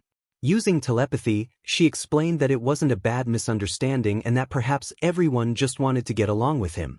Surprised, Theo sighed, thinking that he wasn't anyone special, and mused that all of this, the regression, the power of Ragnar's talent, and his newfound strength, might be due to the mysterious message window. Theo then pondered the nature of the system. Initially, he thought it was merely fragments of his regret, but its detail made him reconsider. He felt a vague sense of déjà vu, but whatever it was helping him, and so he concluded it didn't matter. He also noticed that since the Scaled Dragon Society incident, his level had increased. He realized that leveling up granted him points to distribute across his stats, allowing him to increase his abilities as he wished. It felt both exhilarating and frightening, making him smile in a way that Evelyn found unsettling. Confused by his expression, realizing the need to prepare for the inevitable counterattack back from Camellia Palace, Theo decided to act. He called Remington Remy and asked if he would help with something since he had already mentioned it. Remington, thrilled by the friendly nickname, immediately agreed, telling Theo to ask him anything. Excited, Remington noted how Theo had called him Remy in such a friendly manner. Theo lifted a piece of paper and told him that the war for the throne between him and Axion would intensify soon, and they needed to prepare. He asked Remington to assist him, which left Remington momentarily shocked. Theo knew that in the future, Remington would become the clan head of the Narcio clan, a force powerful enough to confront the Ragnars. This was an opportunity to completely bring Remington to his side. Handing the paper to Remington, Theo hoped he would accept. Fortunately, Remington took the paper and, with conviction, pledged to follow Theo. He promised to help with whatever Theo needed. Theo smiled, thanked him, and acknowledged his loyalty. Just as Remington was about to remind Theo again of the friendly nickname, a voice shouted from outside. The indoor burst open, and a higher-ranking knight, one of the Swords of Law, walked in, shocking everyone. The knight, stern-faced, held up a warrant and declared that Theo was under arrest for threats, assault, and intimidation, leaving the room in stunned silence. Evelyn, outraged, shouted in disbelief, asking what kind of nonsense this was. Theo, remaining calm, stood up, reassuring everyone that it was all right and urging them to stay calm. He looked at the warrant from the knight, confirming its legitimacy, but noted that the ink hadn't even dried yet. It was clear they were in a rush. Voluntarily, Theo extended his hands and told the knights they should proceed. The captain of the Swords of Law placed handcuffs on Theo, and he followed them out of the inn. As Theo was led away, everyone in the inn called out to him in worry, but he looked back with a calm smile, which shocked both Remington and Evelyn as he disappeared from view. Remington glanced down at the piece of paper Theo had left behind, his mind racing with uncertainty. The next day, at Rose Palace, Cecilia was in shock upon hearing the news. She shouted at the butler, asking if it was true that Theo had been taken to the tribunal. Overcome, she fell to her knees, causing the butler to rush to her side in worry. Cecilia reassured him that she was all right and asked what charges Theo was facing. The butler replied that it seemed to be related to the Scaled Dragon Society, and the accusation was inciting rebellion. Cecilia, even more shocked, struggled to comprehend the severity of the situation. The butler asked if she believed the case would go to trial. Cecilia, after a moment of thought, said she was sure it would. The butler added that since Theo had completely dismantled the Scaled Dragon Society, it wouldn't end easily. Cecilia, filled with concern, wondered who could have predicted that Theo's invitation to the Scaled Dragon Society would lead to such consequences. But then she stopped, reassuring herself that Theo would get through this. He was always that kind of child. She wished desperately for her son's safe return. Meanwhile, in the silence of the carriage, Theo was deep in thought. Escorted by the Swords of Law, he opened his eyes and gazed out the window, seeing that they had arrived at the gate of the tribunal. It had been a long time since he had been there. He understood that after destroying the Scaled Dragon Society, this wouldn't end with simple imprisonment.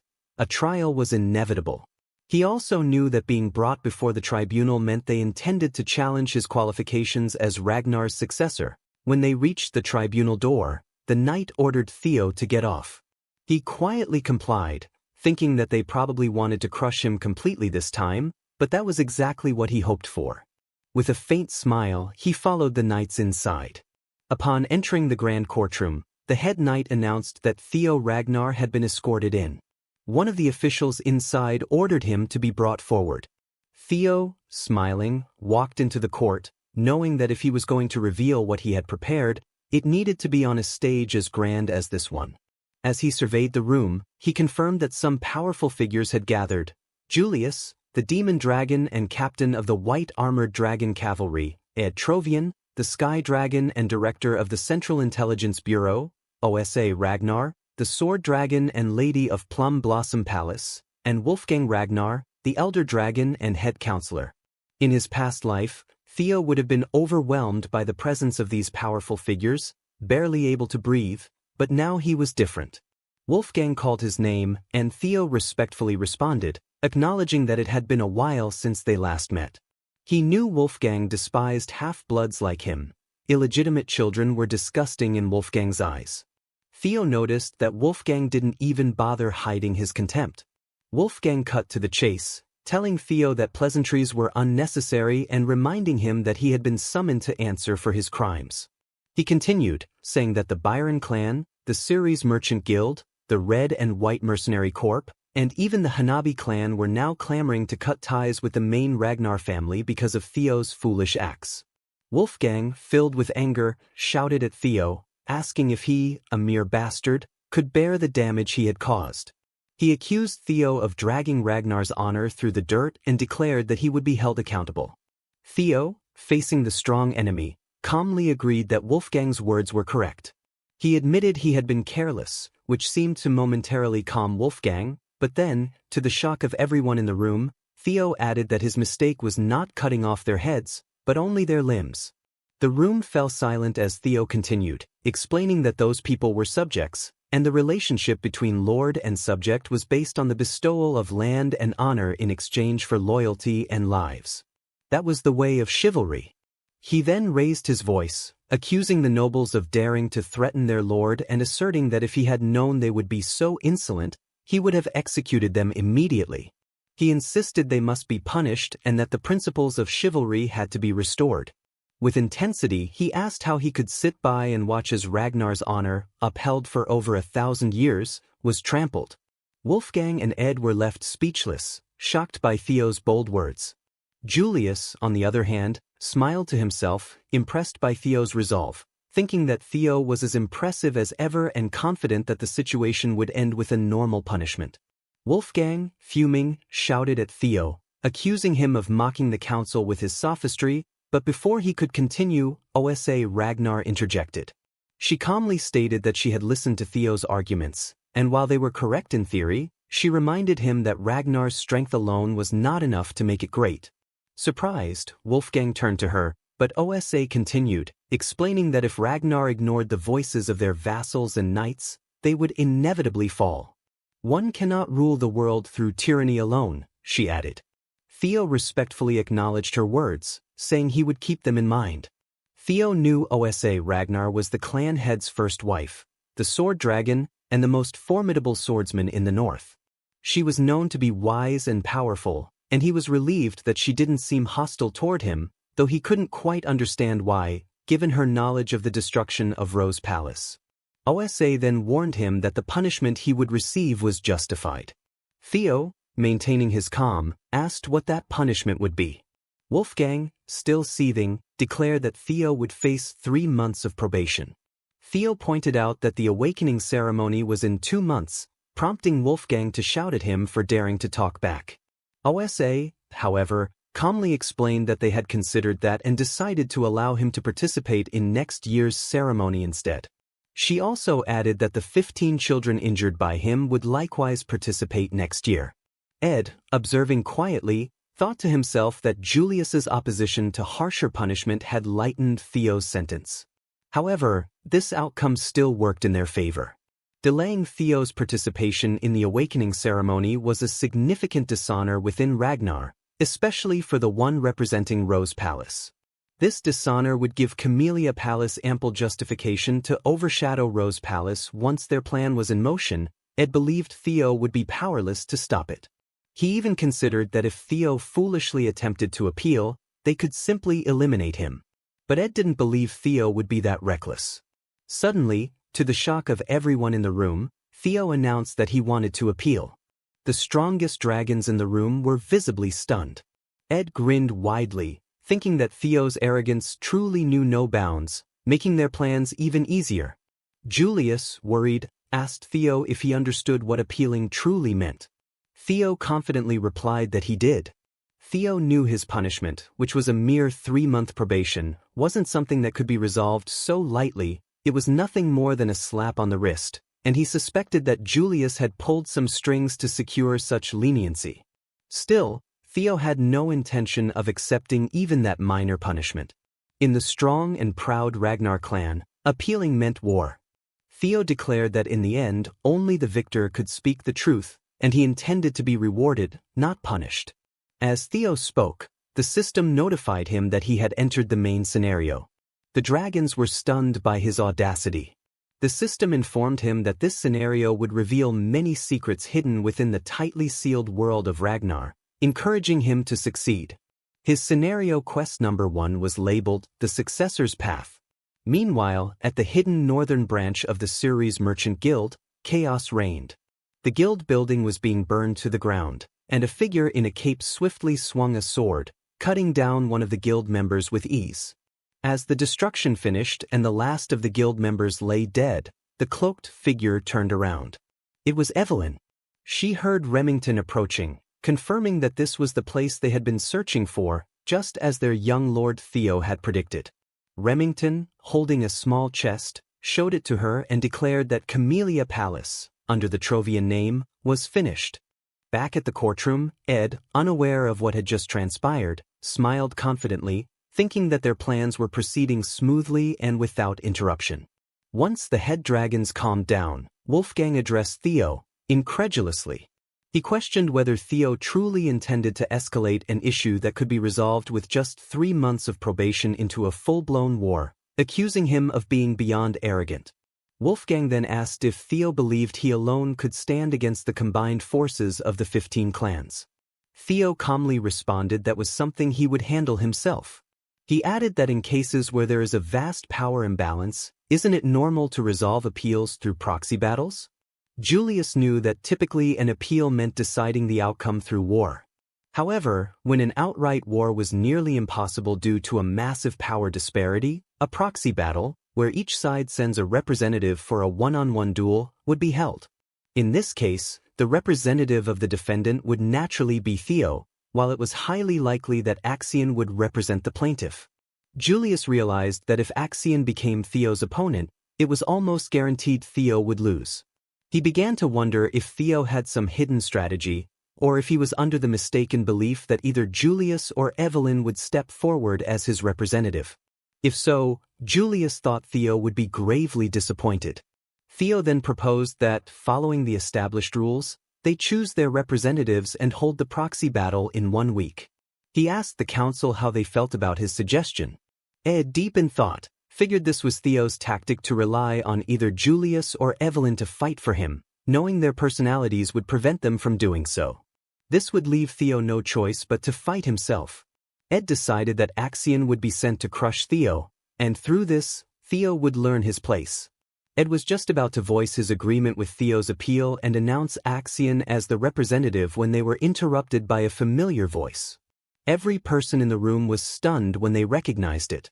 The courtroom doors opened, and in walked the clan head, Theo Ragnar, who remarked that Theo had become quite adept at such sly schemes. Addressing Theo as his son, Kyle commented on how much Theo had changed since the last time they had met.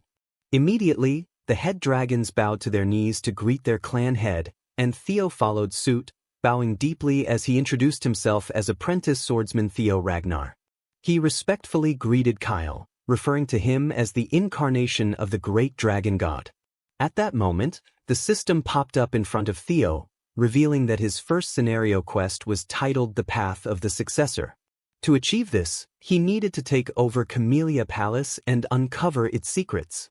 Theo knew this was his first main quest since completing the tutorial and wondered about the significance of the Camellia Palace secret. His thoughts turned to the blue light he had seen earlier.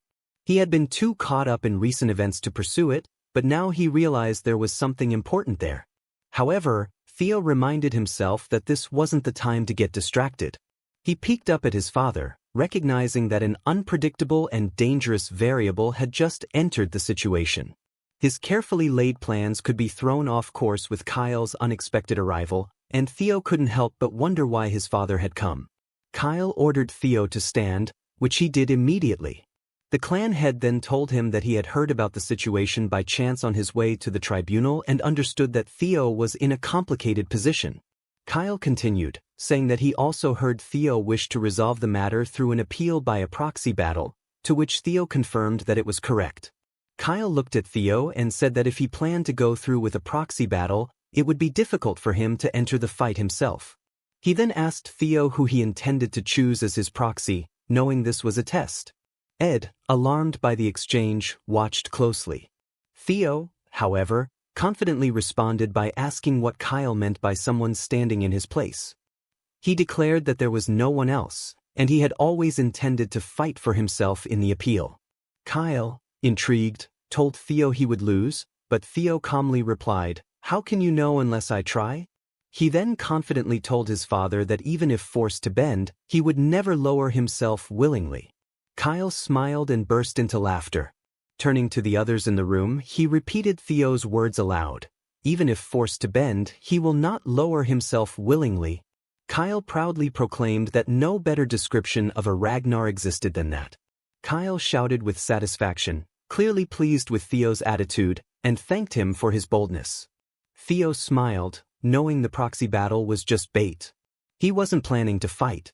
The proof of Camellia Palace's treasonous conspiracy, which he had tasked Evelyn and Remington to uncover, would secure his victory without a single sword being drawn. It felt good to speak the truth freely. Then, unexpectedly, Kyle told Theo that he wished to give him a personal opportunity. As the master of Ragnar, Kyle announced that he wanted to test a single strike against Theo. The statement left everyone, including Theo, stunned. Kyle explained that if Theo could endure just one strike from him, he would absolve Theo of all charges. Theo was left confused by the sudden shift. Kyle turned away and ordered Theo to follow him outside for the test. Before Theo could respond, Ed shouted, trying to intervene. Ed knew that for Kyle to offer a test of strength meant he acknowledged Theo as a worthy opponent. If Theo managed to survive the strike, it would signal the clan head's approval. Ed didn't believe Theo could endure Kyle's strike, but the mere possibility of Theo succeeding filled him with dread. Ed needed to stop Theo from gaining favor in the clan head's eyes. Ed argued that allowing vassals and bannermen to comment on the bloodline of Kyle's son was unacceptable. He suggested sticking to the rules and proceeding with the proxy battle instead. But Kyle, in a stern voice, addressed Ed as Sky Dragon and ordered him to shut up. Kyle declared that if a vassal dared to speak in such a way, they could simply get rid of them. Ed silenced, and reluctantly replied that he understood. Kyle then noticed Julius giggling quietly and asked if there was something he wished to say since he had been laughing for quite some time. Julius, grinning, said it was nothing and explained that it had just been a while since Kyle had shown such interest in something. Kyle waved it off, saying Julius spoke nonsense, and cut the small talk short. Turning his attention back to Theo, Kyle asked Theo directly, "How about my suggestion? Will you accept it?" Theo realized that the situation had taken a completely unexpected turn, and his original plan had crumbled. Still, he welcomed such changes. Smiling, Theo told Kyle that the test seemed far too heavy for him, and he asked how a single strike from the clan head could compare to a proxy war against vassals and bannermen. Kyle raised an eyebrow and asked if Theo was saying he wouldn't accept the challenge. Theo quickly clarified that he wasn't refusing but merely pointing out how much stricter the trial had become. Kyle, impressed, asked what Theo meant by that. Theo, looking up at the head dragons and then fixing his gaze on Ed, replied that the stakes should be adjusted accordingly. Specifically, he suggested compensation for such a harsh test. Kyle, intrigued, asked what compensation Theo had in mind. Theo boldly responded, something like Camellia Palace. His words left the room in stunned silence, and Ed's face contorted with shock and anger. Ed, quietly muttering under his breath, called Theo a brat. Meanwhile, Wolfgang thought the situation was sheer madness. He couldn't believe Theo dared to propose a deal with the clan head. To Wolfgang, the half-blood Theo didn't know his place. He believed Theo's arrogance would be his undoing, as making a deal implied that both parties were equals. But to Wolfgang's shock, Kyle agreed with Theo. Kyle turned to Theo, stating that if he truly aimed to become the successor, he needed to show at least that much boldness. He then asked Ed if he had any objections. Ed, knowing he couldn't openly defy the clan head, responded with feigned humility, saying that everything in Ragnar belonged to Kyle, and he wouldn't dare comment on his decisions. Satisfied, Kyle ordered preparations to be made immediately, telling the council to ready the stage for Theo's trial. As Kyle turned to leave the room, he remarked that he would test Theo there and now. Theo remained quiet but smiled, knowing his plan was taking shape. Later, on the stage, Kyle and the dragon head stood on one side while Theo stood on the other. Ed fumed internally, frustrated that the trap he had laid to catch Theo had somehow transformed into a stage that could elevate him. Despite his growing anxiety, Ed reassured himself that Theo couldn't possibly withstand a single strike from the clan head, a feat even high-ranked swordsmen struggled with. With a malicious grin, Ed imagined Theo's death on that very stage. On the other hand, Theo was fully aware of Ed's thoughts, knowing Ed expected him to die there. But Theo smiled, confident that this wouldn't happen, thanks to a tutorial reward he had received. Kyle, noticing something unusual, asked Theo if he had consumed an elixir while no one was watching. He observed that even if Theo had taken one, such rapid growth should be impossible. But Kyle shrugged it off, saying it didn't matter how Theo had become stronger. Sharp as ever, Kyle had detected the change in Theo even when the other dragons hadn't. Kyle acknowledged that, at the end of the day, Theo was still his flesh and blood. Kyle then asked Theo if he was warmed up, to which Theo replied that he was. Kyle explained that normally he would use his great sword, but since Theo didn't yet know how to use mana, he would settle for a rusty steel sword. He asked the other dragon heads if they had any objections, to which they all replied in agreement, of course not. As Kyle began releasing his aura, Theo was overwhelmed by the intense pressure radiating from his father. The sheer force of Kyle's fighting spirit made the air feel heavy, and Theo could hardly stand, his body trembling under the weight of it. Kyle noticed and commented that he was surprised Theo was still standing despite the crushing pressure. Theo smiled proudly. He knew he was only able to withstand the force because his strength stat had nearly tripled, thanks to the experience elixir he had received as a reward for clearing the tutorial.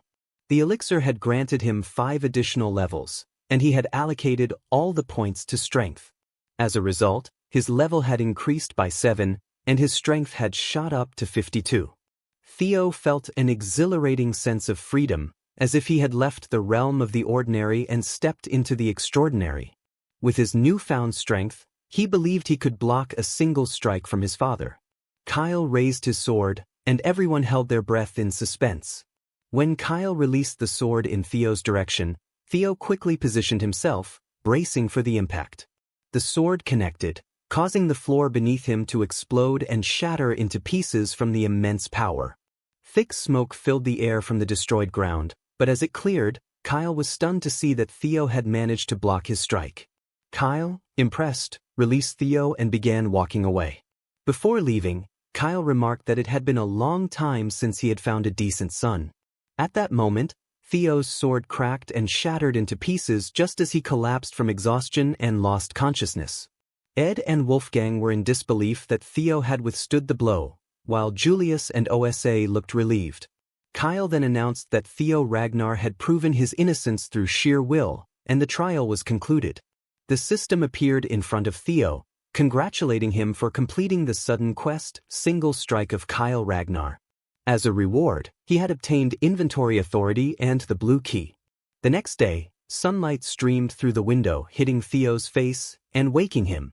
As he stirred, he asked aloud where he was. Before he could process his surroundings, his mother, Cecilia, rushed in, shouting with relief that he was finally awake. She tearfully asked if he had any idea how terrified she was when she heard he had been struck by the clan head sword. She frantically asked about his arms and if he was injured, urging him to move his shoulder to check for any fractures or dislocations. Theo sat up, reassuring his mother that he was fine and telling her to calm down. Looking around, Theo asked his mother where they were.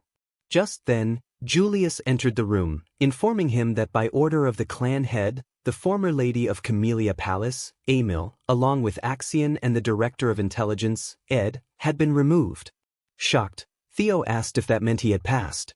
Julius, with a proud smile, confirmed it, telling Theo that he was currently in Camellia Palace. The system popped up again, showing that the scenario had been updated and that Theo had achieved the Camellia Palace mission.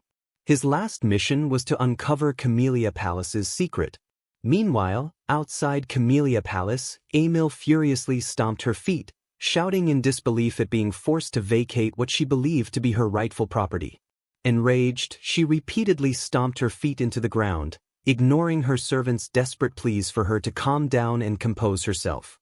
Inside, Ed seethed with anger. As he called Axion, he ordered Axion to kill Theo Ragnar. Axion nonchalantly responded that he planned to take Theo's arm during the upcoming awakening ceremony. However, Ed, filled with fury, told Axion to take Theo's head instead. Axion, noticing the wrathful expression on his uncle's face, realized the gravity of the situation. Back inside Camellia Palace, Theo was deep in thought. Events had taken a completely different direction than he had anticipated. But the outcome was far better than he could have hoped for. He had gained control of Camellia Palace without even using his trump card. On top of that, he had acquired a second authority, the inventory.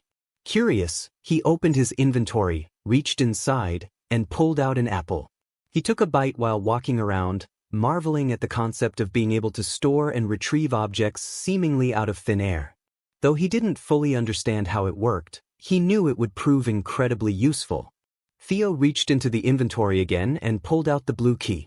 It was categorized as a miscellaneous item, and its effect was listed as dungeon opening with matching dungeon gate requirement. He looked over at the room that had been emitting a blue light earlier and realized that the blue key was connected to that mysterious room. Theo inserted the blue key into the lock, and as he had expected, it fit perfectly. When the door opened, however, he was shocked to find not just another room, but a cave hidden behind it. The system popped up, informing him that he had discovered a dungeon for the first time and that all experience earned inside would be doubled as a reward. Theo couldn't believe there was a cave concealed within Camellia Palace and figured this had to be tied to some sort of quest. Determined not to miss out on the doubled experience, he stepped forward but paused, realizing he shouldn't enter empty-handed. A moment later, after loading up his inventory with a swarm of swords, Theo proceeded into the dungeon armed with a sword and shield. As he ventured deeper into the cave, he heard movement around him. His eyes widened in surprise as he came face to face with a massive white wolf, easily large enough to be a demonic beast. The wolf wasted no time and lunged at him. Fortunately, Theo reacted quickly, blocking its jaws with his shield just in time. "Pretty strong," he muttered to the beast before swinging his sword at its side. He shouted, determined to show the wolf they wouldn't lose in a contest of strength. However, the wolf was quick. It released his shield and leaped back, narrowly avoiding his attack. The wolf bared its fangs and launched at him again, and Theo charged forward to meet it. He slashed at the beast, but it seemed unfazed, continuing its assault. Theo blocked with his shield, realizing just how tough the creature's hide was. It was fast too. His regular attacks weren't going to be enough to hurt it. This is no ordinary wolf, Theo thought, recalling tales of demonic beasts from the demon sea beyond the northern wall. This creature could easily be as powerful as one of those. As the wolf swiped its sharp claws at him, Theo ducked just in time to avoid the strike and dashed forward. Thinking back to the ray of light he had seen when facing his father's single strike, Kyle's attack had been a perfect, breathtaking arc of pure white energy. Theo raised his sword, trying to mimic his father's technique, and swung down at the wolf. But the beast easily dodged by tilting its head to the side. The wolf leaped backward as Theo cursed under his breath. Replicating that strike wasn't going to be easy. He realized that a single strike referred to delivering a blow so powerful that it ensured certain death in one motion. The key, he thought, was pouring everything into one perfect sword stroke. Deciding to focus entirely on his sword skills and the secret arts of speed that Evelyn had taught him, Theo let go of his shield. He jumped high into the air, catching the wolf off guard. The beast looked around, confused, and before it could react, Theo came down from above, driving his sword straight into the wolf's head. The wolf howled in agony as Theo pulled his sword free, blood pouring from one of its eyes. Theo smiled, satisfied with his success. The wolf, now blinded in one eye, growled in rage. Confident that he could finish the fight, Theo dashed toward the injured beast, ready for the final strike. 2 months later, at training ground number 4, Oth noted the growing number of people gathering, and Sybil agreed, suggesting they might need to switch training grounds due to the increasing crowd. Ever since word spread that Kyle Ragnar had taught Theo the famed single strike, more and more people were eager to spar with him. As they were discussing, Henry Morris from Plum Blossom Palace interrupted, mocking them and asking when their incredible young master would finally show up. He pointed out that it had been 2 months and hinted that perhaps Theo had run away after the story about him winning the trial had spread too far. He even implied that Theo might have exaggerated his achievements, especially since there were no witnesses to his victory at the trial or his confrontation with the Scaled Dragon Society. Before Henry could continue, Sybil landed a punch square on his face, sending him flying back. One of Henry's companions started to shout, furious at Sybil's audacity, but quickly fell silent when he noticed the glares of the knights surrounding Sybil. Seething with anger, Sybil insulted Henry and his group, declaring that they were nothing compared to Theo. Oth, attempting to diffuse the tension, made a light-hearted comment about Sybil's appearance, but Sybil, still fuming, insisted that he didn't care about such things. He was fed up with these troublemakers and wasn't about to let them insult their young master. With that, Sybil called on his comrades to draw their swords, declaring that the fight was on. The Plum Blossom Palace knights followed suit, readying their weapons. Before the clash could escalate, a figure with long blue hair suddenly appeared, freezing the swords of both sides. The group was taken aback, recognizing the individual as Frost Sword Ragnar, one of the four hounds of the north. Moments later, loud laughter echoed through the training ground. Another figure appeared, announcing his presence, Black Bear Hulkus Lank, another of the four hounds. The knights were shocked to see two members of the four hounds present. Hulkus, however, seemed disappointed by the gathering, asking where Theo was, referring to him as Luster Tiger, and making it clear that he had come to challenge Theo personally. Meanwhile, deep within Camellia Palace's dungeon, Theo sat exhausted, sweat dripping down his face as he held his half-broken sword. The system continued to notify him that he had leveled up several times. He had been hunting demonic beasts relentlessly, and the system showed that he had taken down 170 so far. There was only one beast left in the dungeon, 1 out of 171. As Theo rested against the body of a slain wolf, a loud growl echoed from nearby. His status window popped up, revealing his current stats: level 15 strength, 91 vitality, 20 intelligence, 19 allocatable stats, 0 dexterity, 25 magic power, 198 luck, -6 unknown stats. Theo retrieved a potion from his inventory and drank it. Within seconds, his wounds healed, and he felt his strength returning. He knew he'd come close to death several times during his time in the dungeon, but the beginner healing potion, which restored 10% of his health and wounds, had saved him repeatedly.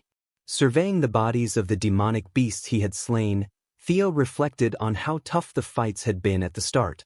However, as he leveled up, things had gotten progressively easier.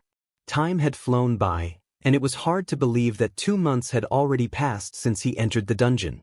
Looking around, Theo realized that with only one beast remaining, it meant the boss was about to appear. He ascended the stairs to the 5th floor, where the final challenge awaited. As he walked, he noticed that his sword had been destroyed during the battles. Discarding the broken weapon, he pulled another sword from his inventory, a ceremonial blade his mother had gifted him for his birthday. He examined the sword, remembering how, in his previous life, he had dismissed it. There had been friction between him and his mother leading up to the awakening ceremony, and he had carelessly tossed the sword aside, leaving it to rust. Now, upon closer inspection, he saw that it was a fine blade, forged from rare white snow steel. He paused for a moment, lost in the memory of that day. Cecilia had barged into his room, excitedly wishing him a happy birthday while the servants followed, arms laden with gifts.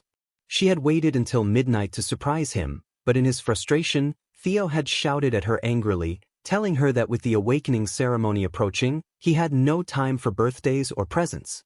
He had coldly reminded her that no amount of good equipment could change one's bloodline, leaving her speechless and hurt. Now, in this life, Theo vowed not to repeat the mistakes of his past. Theo continued toward the boss area, determined to move forward. The system notified him that he had reached the boss room, warning him to be cautious as a strong demonic beast would soon appear. When he entered the chamber, his breath caught at the sight of massive claws, a long tail, and a large, terrifying maw.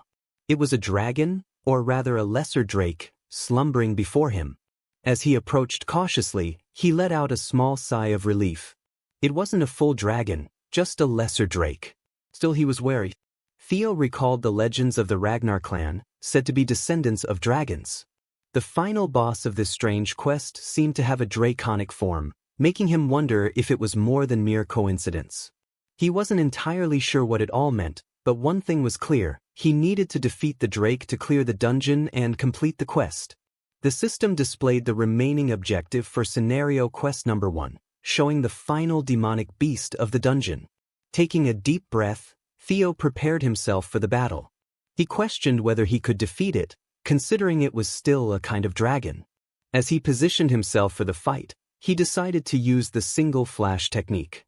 He had practiced the move enough against the dire wolves in the dungeon, and although it wasn't on the same level as his father's dragon flash, Theo believed that if he fully harnessed the power of his dragon heart, he could land a serious blow. He dashed forward, sword ready, focusing his energy. The drake sensed the danger and opened its eyes, but Theo was faster. With precision, he executed the single flash, his sword piercing one of the drake's eyes. Blood flowed from the wound, confirming that his plan had worked. The drake swung its massive tail at Theo, but he managed to jump away just in time to avoid being crushed. He had hoped to pierce the creature's brain, but his attack hadn't reached that far. Nonetheless, he saw the potential. The drake growled, its anger palpable. Theo raised his sword and dashed toward it once more, activating his secret technique, Jester's footwork, which allowed him to leap around it with incredible speed while slashing. For a brief moment, Theo believed he could win. He launched another attack, aiming to distract the drake with a normal strike before going for a weak point. Just as Theo was about to follow through with his plan, the drake let out a bone-chilling scream. The system immediately warned him that the drake had activated its fear ability, dominating the battlefield. Theo was shocked as his approach came to a halt. His body froze, and the system alerted him again. Fear had reduced his movement by 10%. The drake's intense gaze paralyzed him, and he couldn't move a muscle. The drake's claws came crashing toward him, and though Theo attempted to block with his sword, the sheer force threw him back, slamming him hard into the cave wall. Blood trickled down from his head. The drake was proving to be a true boss-level opponent, and Theo knew that if he didn't end the battle soon, things would get far worse. Gathering his resolve, he dashed forward once more, locking eyes with the drake as it lunged at him. He quickly identified its weak point, its reverse scale on the neck. As the drake's jaws came down toward his head, Theo ducked at full speed, thrusting his sword into the exposed reverse scale with all his might. The blade pierced deep into the drake's neck, causing it to halt in shock, but Theo wasn't done. Using every bit of his remaining strength, he drove the sword in deeper, making the drake scream in agony. For a brief moment, Theo smiled, realizing his strategy had worked. However, the drake, now furious, glared at him with primal rage and screamed once again. Theo's heart raced as panic set in. Meanwhile, back at the training ground number 4, the tension between the knights was thick. Sybil and the others stood in stunned silence.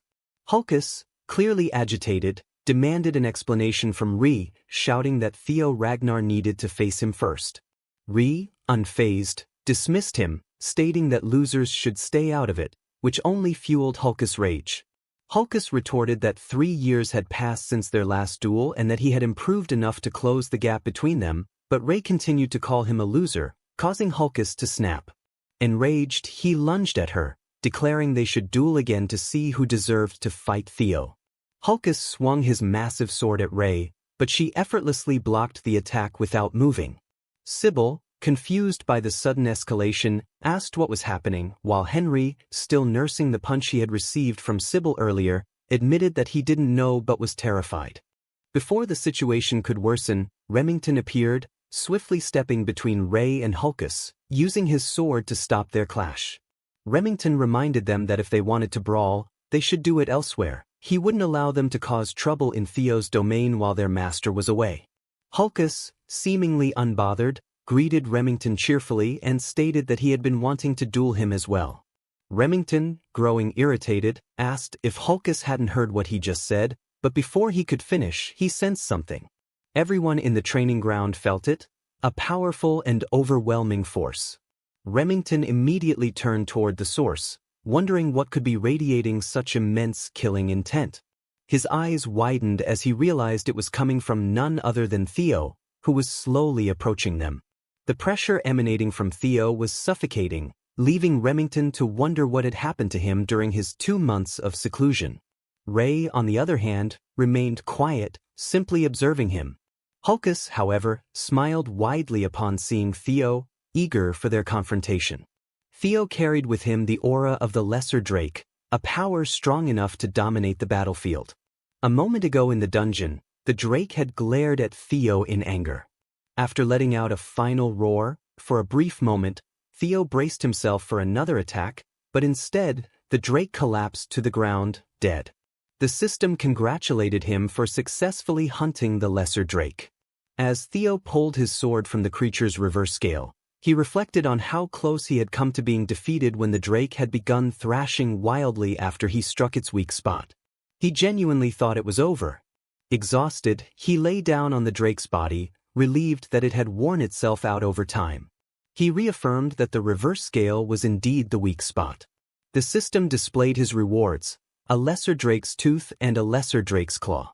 The description revealed that the tooth was a material used in weapon crafting to increase durability, while the claw could be used to enhance a weapon's sharpness. Theo was surprised at the usefulness of these items and glanced at his worn-out sword, thinking he should use the materials to repair it. It was, after all, the sword his mother had gifted him, and the drake battle had taken its toll on the blade. Another notification appeared, informing him that he had obtained the Lesser Drake Sphere skill, rank D, with 1% mastery. The skill granted him the ability to release the unique killing intent of a drake, overwhelming those nearby and inflicting fear on weaker targets. Theo was astonished. Dragon killing intent was a power reserved for the chosen few. He couldn't believe he had acquired such a rare ability.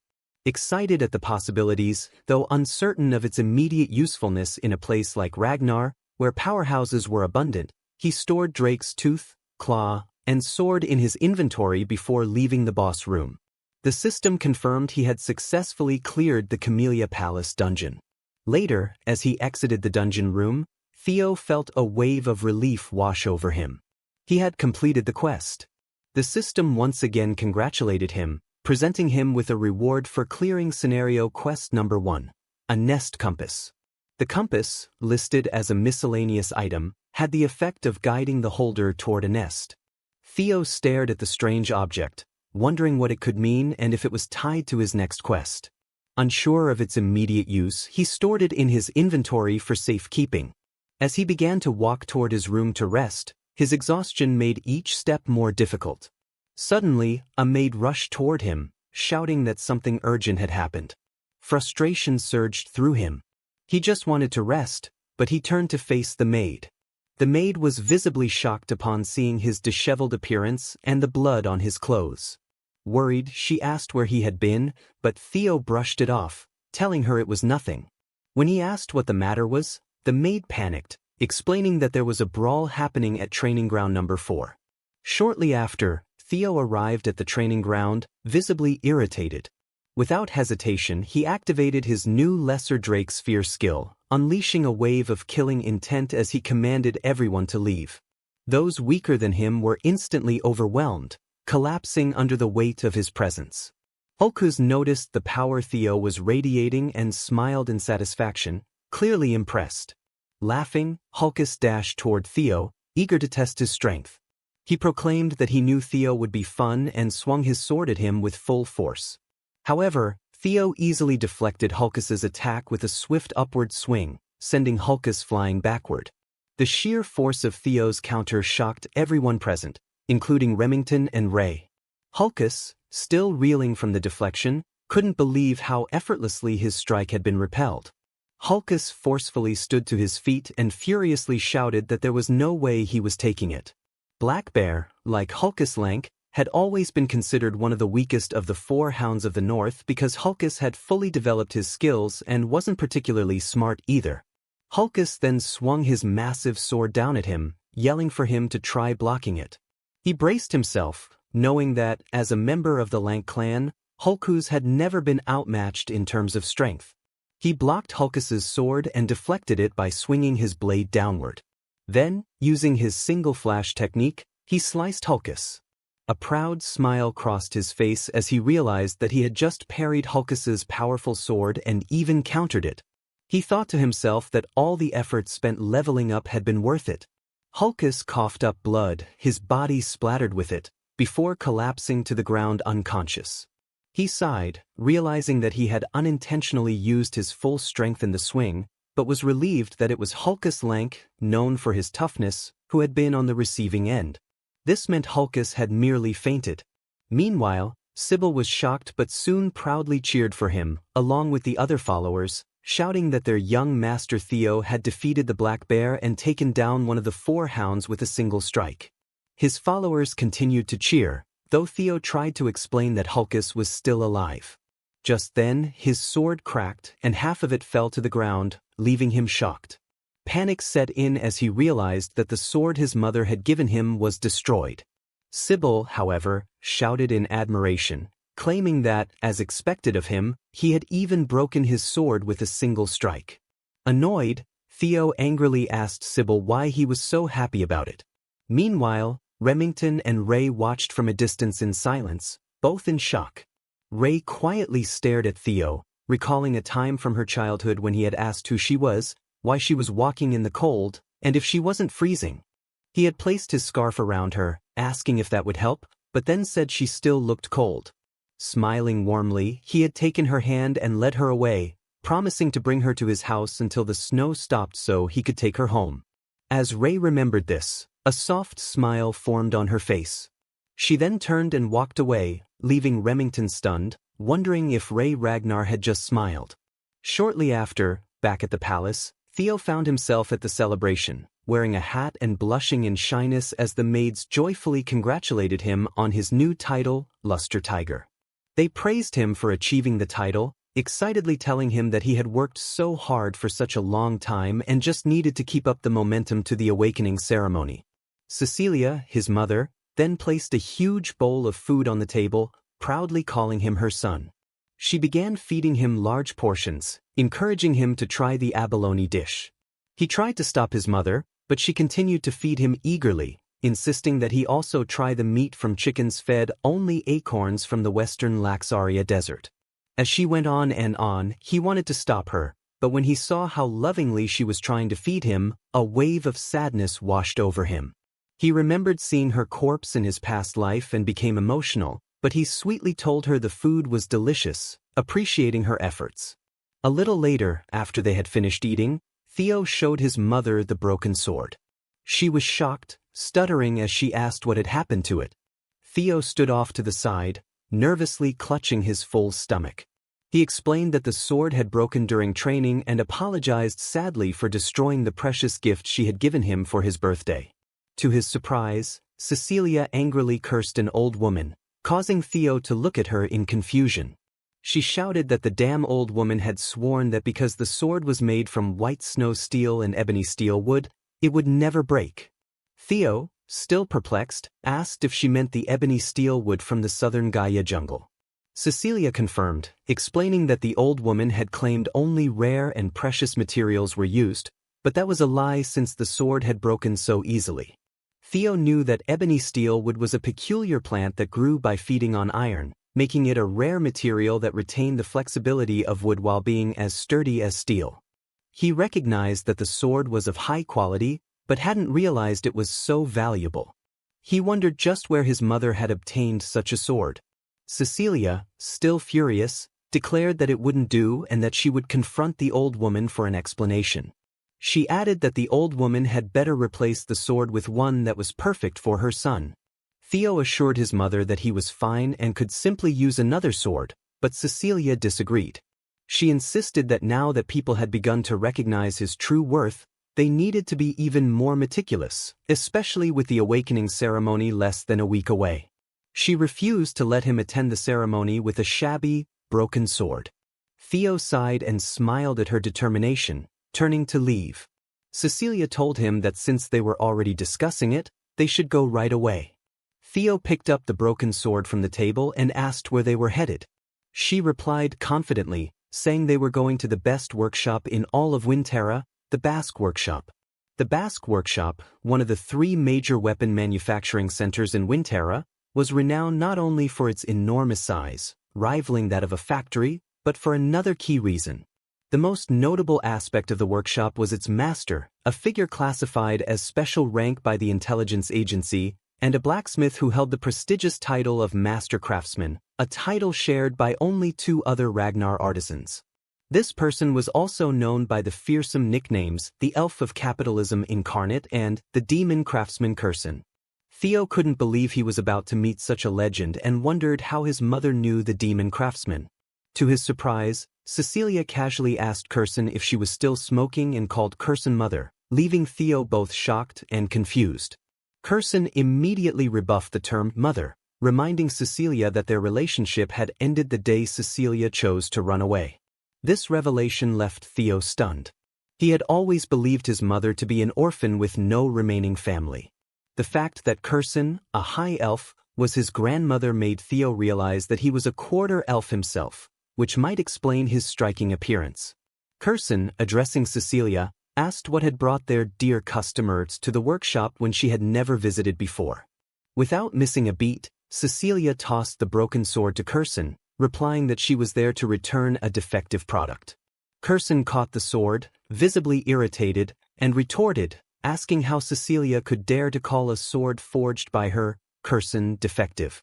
However, Curson's annoyance quickly turned to shock as she examined the destroyed weapon. Cecilia, unfazed, pressed Curson, asking if it wasn't a defective product, then what was it? Meanwhile, Theo stood to the side, still trying to process that he was a quarter elf. Curson then asked who had wielded the sword. Cecilia pointed to her son, and Curson, gesturing to Theo, asked if it was the boy behind her. Cecilia quickly corrected her, instructing Curson to watch her words, reminding her that Theo was a genius who would one day rule over Ragnar. Theo then respectfully introduced himself to Curson, expressing his honor at meeting the renowned master of the Basque workshop. Curson, still fixated on the broken sword, responded that she had heard of him and complimented Cecilia on raising her son well. She then turned back to the matter at hand and asked Theo directly if he was indeed the one who had wielded the sword.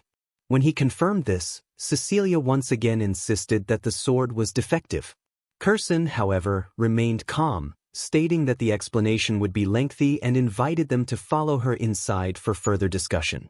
As they followed Curson, Theo asked his mother how she was connected to the demon craftsman. Cecilia replied that it was just as he had heard. He asked if Curson was truly her mother, to which Cecilia clarified that although she rarely spoke of her past, Curson had been her foster mother for a brief period of 6 months. This revelation hit Theo. Curson was not his grandmother, but rather his mother's foster parent, meaning he wasn't a quarter elf after all. Cecilia added that Curson had always been drawn to anything she considered beautiful, whether it was jewels, music, theater, or even people, which was why she had taken Cecilia in as her foster daughter. She speculated that Curson must have liked her a great deal. At this, Curson interjected, cutting off the conversation, stating that they had talked enough about the past and that there was no point in dwelling on it.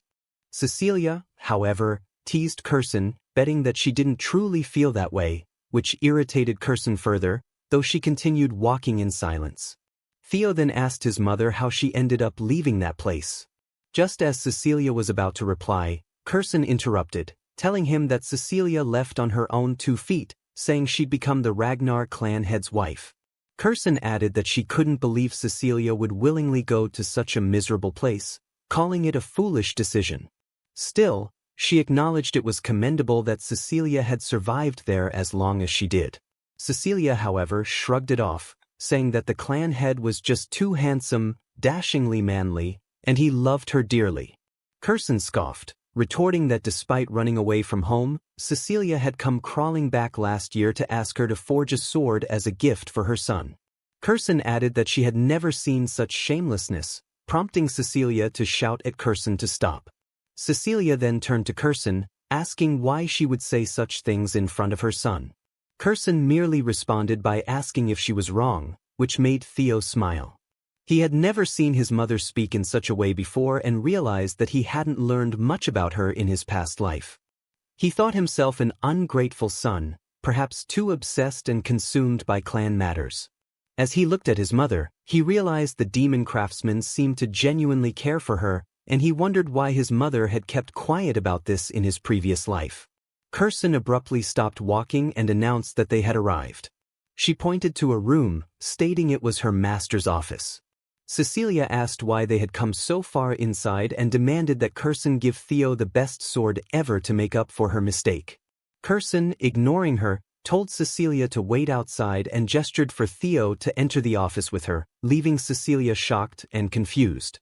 Once inside, Curson stared at Theo angrily while Cecilia continued to call out from outside. Curson spoke, saying she would be straightforward.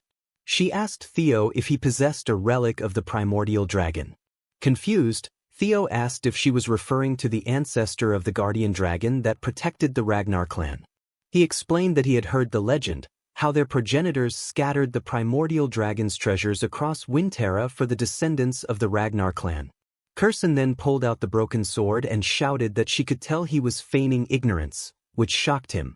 She tearfully showed him the destroyed sword, asking how it had ended up in such a state if he truly didn't possess a relic. She had poured her heart and soul into forging that sword, and there was no way it would break unless it had clashed with a relic.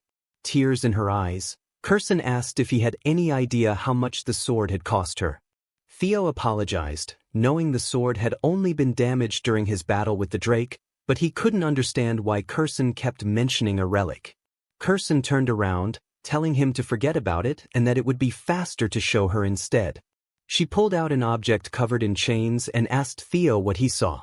Theo looked at it and noticed it emitted a blue light, just like the glow he had seen from the door to the dungeon in Camellia Palace. Kirsten admitted that she couldn't see or feel anything from it, but sensed from his reaction that he saw something. Frustrated, Kirsten explained that she had tried countless times to open it to obtain the item inside, but had never succeeded. She then placed the object on the ground in front of him, declaring it to be the relic of the Primordial Dragon. Kirsten explained that long ago, in the Age of Myths, the Primordial Dragon had removed one of its fangs and forged it into a blade known as the White Moonlight Blade.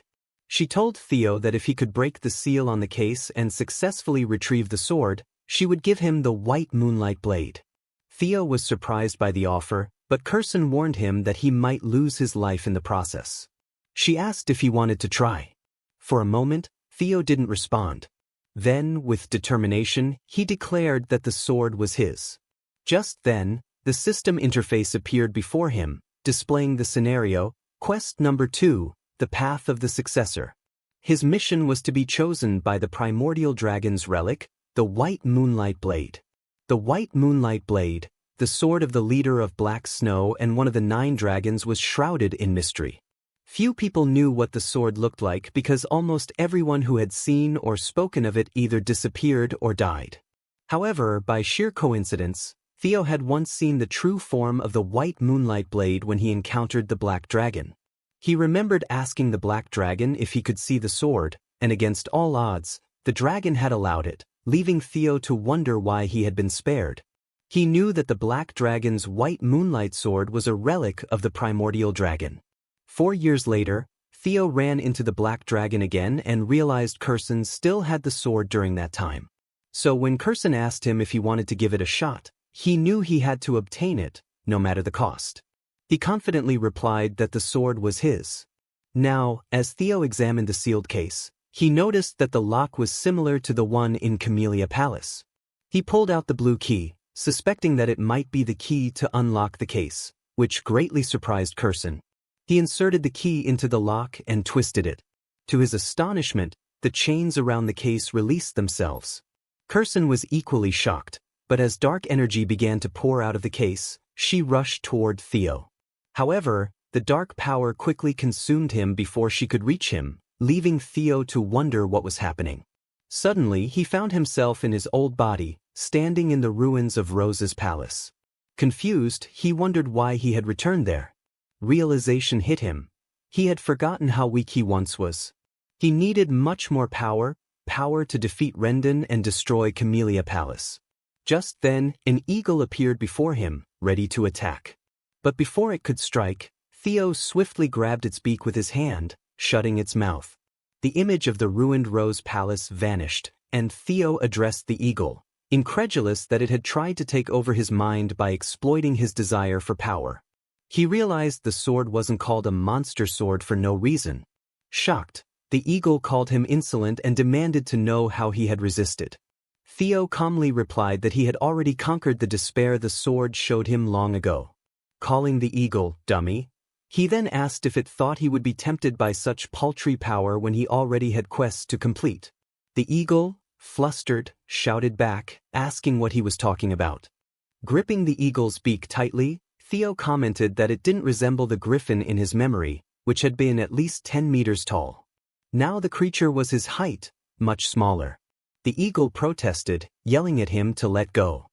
Theo raised his fist, speculating that the sword must have weakened after being sealed for so long, but added that it worked in his favor. He then swung his fist at the eagle, claiming the white moonlight sword as his own. Panic spread through the creature, and it stammered, begging him to discuss things civilly. Meanwhile, outside the office, Cecilia was calling out to her son worriedly, pleading with him to wake up. She angrily turned to Curson, demanding to know what was happening and why her son was in such a state. Shouting, Cecilia reminded Curson that she had asked for a sword to be forged, not for this to happen to Theo. Curson, staring at Theo, saw that the monster's energy had linked with his bloodstream, something she had never seen or heard of before. She had thought it would be safe because he already possessed a relic, but clearly, she had been wrong. Cecilia, furious, warned Curson that if anything terrible happened to her son, she would never forgive her. Curson stood frozen in fear as dark energy from the sword began to crawl toward Theo's hand, unnoticed by either of them. Suddenly, a black aura surrounded Theo, and his body absorbed all of the dark energy. Moments later, as the last of the dark power entered him, his mother, Cecilia, called his name in worry. He regained control of his body, and she immediately hugged him, crying in relief and fear. Theo gently told her that he must have worried her, assuring her that he was fine now and there was no need to be alarmed. Curson sighed in relief as well, while the system congratulated him for hunting a griffin and notified him that he had completed scenario quest number 2. As a reward, he gained ownership of the white moonlight sword. Looking at the sword, Theo realized how fortunate he had been. The griffin had been easy to defeat since it had only just been unsealed, and its psychological attacks had failed against him. The system then informed him that by absorbing the sword's monster energy, his magic power had increased significantly, which surprised him. His magic power had risen by 30, pushing his total above 200. This caused his magic power to gain divinity, a special ability that enhanced his body and gave him a 1.5-second magic power recovery effect. He was pleased to have magic power on par with a high-ranked swordsman, but felt it was a shame that he couldn't use all of it just yet. He would have to hold back until the awakening ceremony. Curson, somewhat shocked, congratulated him for succeeding, though Cecilia continued to glare at her in anger. Theo then asked Curson if she would keep her promise. Curson smiled and asked if he didn't know that elves cannot lie. At that moment, Theo felt the sword move on its own, and Curson remarked that it was being defiant. Theo, staring at the sword, asked if that meant the sword still hadn't acknowledged him as its master. He noticed the sword almost seemed to sweat in fear under his gaze. Curson explained that it wasn't quite about acknowledging him, but that the sword likely felt stuffy after being trapped for hundreds of years.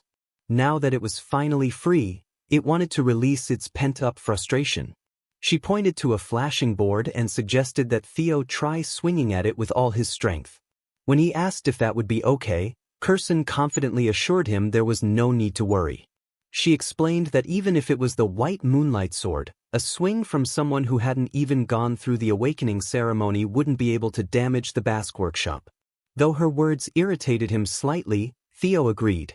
He thought it was a good opportunity to test the sword's power and use some of his magic energy, especially since he could hide his dragon heart whenever he wanted. Approaching the wall, Theo unwrapped the sword and asked Curson to excuse him as he prepared to strike. He positioned himself and released a bit of his magic power into the sword. The system informed him that the white moonlight sword was a monster sword possessed by a griffin and a relic of the Primordial Dragon. Theo pulled the sword back, gathering force, which generated a strong wind and pressure around them. Curson, sensing the intensity, tried to stop him, but it was too late. Theo swung the sword forward using his single flash technique. The resulting force not only slashed the wall but cut the entire workshop in half. Cecilia watched in amazement while Curson stood stunned and speechless at the destruction. Curson panicked when she saw the destruction of her workshop and immediately grew distressed, realizing how much money she was losing. Theo, noticing the damage caused by his sword, realized it might be more dangerous than he had anticipated, as it had absorbed all of his magic power. Before he could react, Curson appeared beside him, surprising him with her speed. She examined him closely and noted that he didn't have a mana hull, confirming that he wasn't proficient in magic. She expressed her belief that the damage had been done purely by the sword's sharpness, and as she stared at him, she thought of Theo as a genius, her grandson, no less, filling her with excitement. Curson proudly announced that she would be his patron from now on, encouraging him to showcase his talents to the world. In her mind, she envisioned Theo as a perfect advertisement for the Basque workshop. Theo, shocked by her sudden declaration, didn't quite know how to respond. Cecilia, noticing Curson's enthusiasm, brought her back to reality with a remark that made Curson snap out of her money-minded thoughts. Shortly after, Theo and Cecilia said their farewells and left for home. Curson held 2 large teeth that Theo had given her for the workshop's repairs. Recognizing them as loot from a drake, she realized he must have acquired them while obtaining the relic and walked back into her workshop with pride, reflecting on how remarkable her daughter's son had become. As Curson entered the workshop, a voice from behind greeted her, and she immediately recognized it. Frowning, she turned to face the source of the voice and questioned the crow perched in the nearby tree about its presence. The crow simply stared back at her in silence. 5 days later, on the day of the awakening ceremony, Theo was training with Evelyn at the training grounds. He had improved enough to spar with her on equal footing, not only blocking her strikes but also deflecting and counterattacking. Evelyn, impressed with his progress, noted that his swordplay had become faster and more powerful. Theo responded with relief, acknowledging that such praise was unexpected. His followers, watching the sparring session, were amazed at how skillfully he was holding his own against her. Evelyn reflected on the past 6 months, realizing that Theo had grown significantly stronger and could now push her back during their matches. Furthermore, he had awakened his magic power earlier that day. Deciding to stop holding back, Evelyn swung her sword with full strength, but Theo blocked the attack with ease, causing her to smile. She silently thought that Theo might be on the path to becoming something extraordinary. She gave Theo more recognition for his efforts and suggested that he might even aim to be the valedictorian of the awakening ceremony. Theo expressed gratitude, attributing his success to her training. He added that if he did become valedictorian, he would mention her during his speech at the ceremony. Evelyn, caught off guard by this, felt a mixture of frustration and embarrassment. His followers, overhearing the conversation, eagerly urged Theo to mention them as well in his speech. Amused, Theo sighed, acknowledging how challenging it was to handle all the attention. With a smile, he agreed and then announced that he had to leave. Later, at the central headquarters, Theo arrived at the ceremony room and introduced himself to the guards as Theo Ragnar of Camellia Palace. He knew that the awakening ceremony was the most important annual event for the Ragnar clan. After confirming his identity, the guards opened the door, allowing him to enter. Theo understood that every participant hoped to achieve good results in the ceremony, as it was the first opportunity for Ragnar's swordsmen to be acknowledged and honored. This year was especially significant, as the entire Ragnar clan, including the clan head, Theo Ragnar, and the legendary 9 dragons, were watching. Also in attendance was Hilda Ragnar, the former clan head from 2 generations ago. Theo observed that Hilda, despite being over 150 years old, appeared much younger, which reassured him. He was relieved to see her attending once again. The sound of a drum rang out, gathering everyone's attention. Vanna Ragnar, a judge and Dragon Gate swordsman, stood before the participants and announced that they would begin the preliminary examination. Vanna explained that the participants would be required to grab a sword placed on the ground and leave a mark on a steel wall positioned on the platform.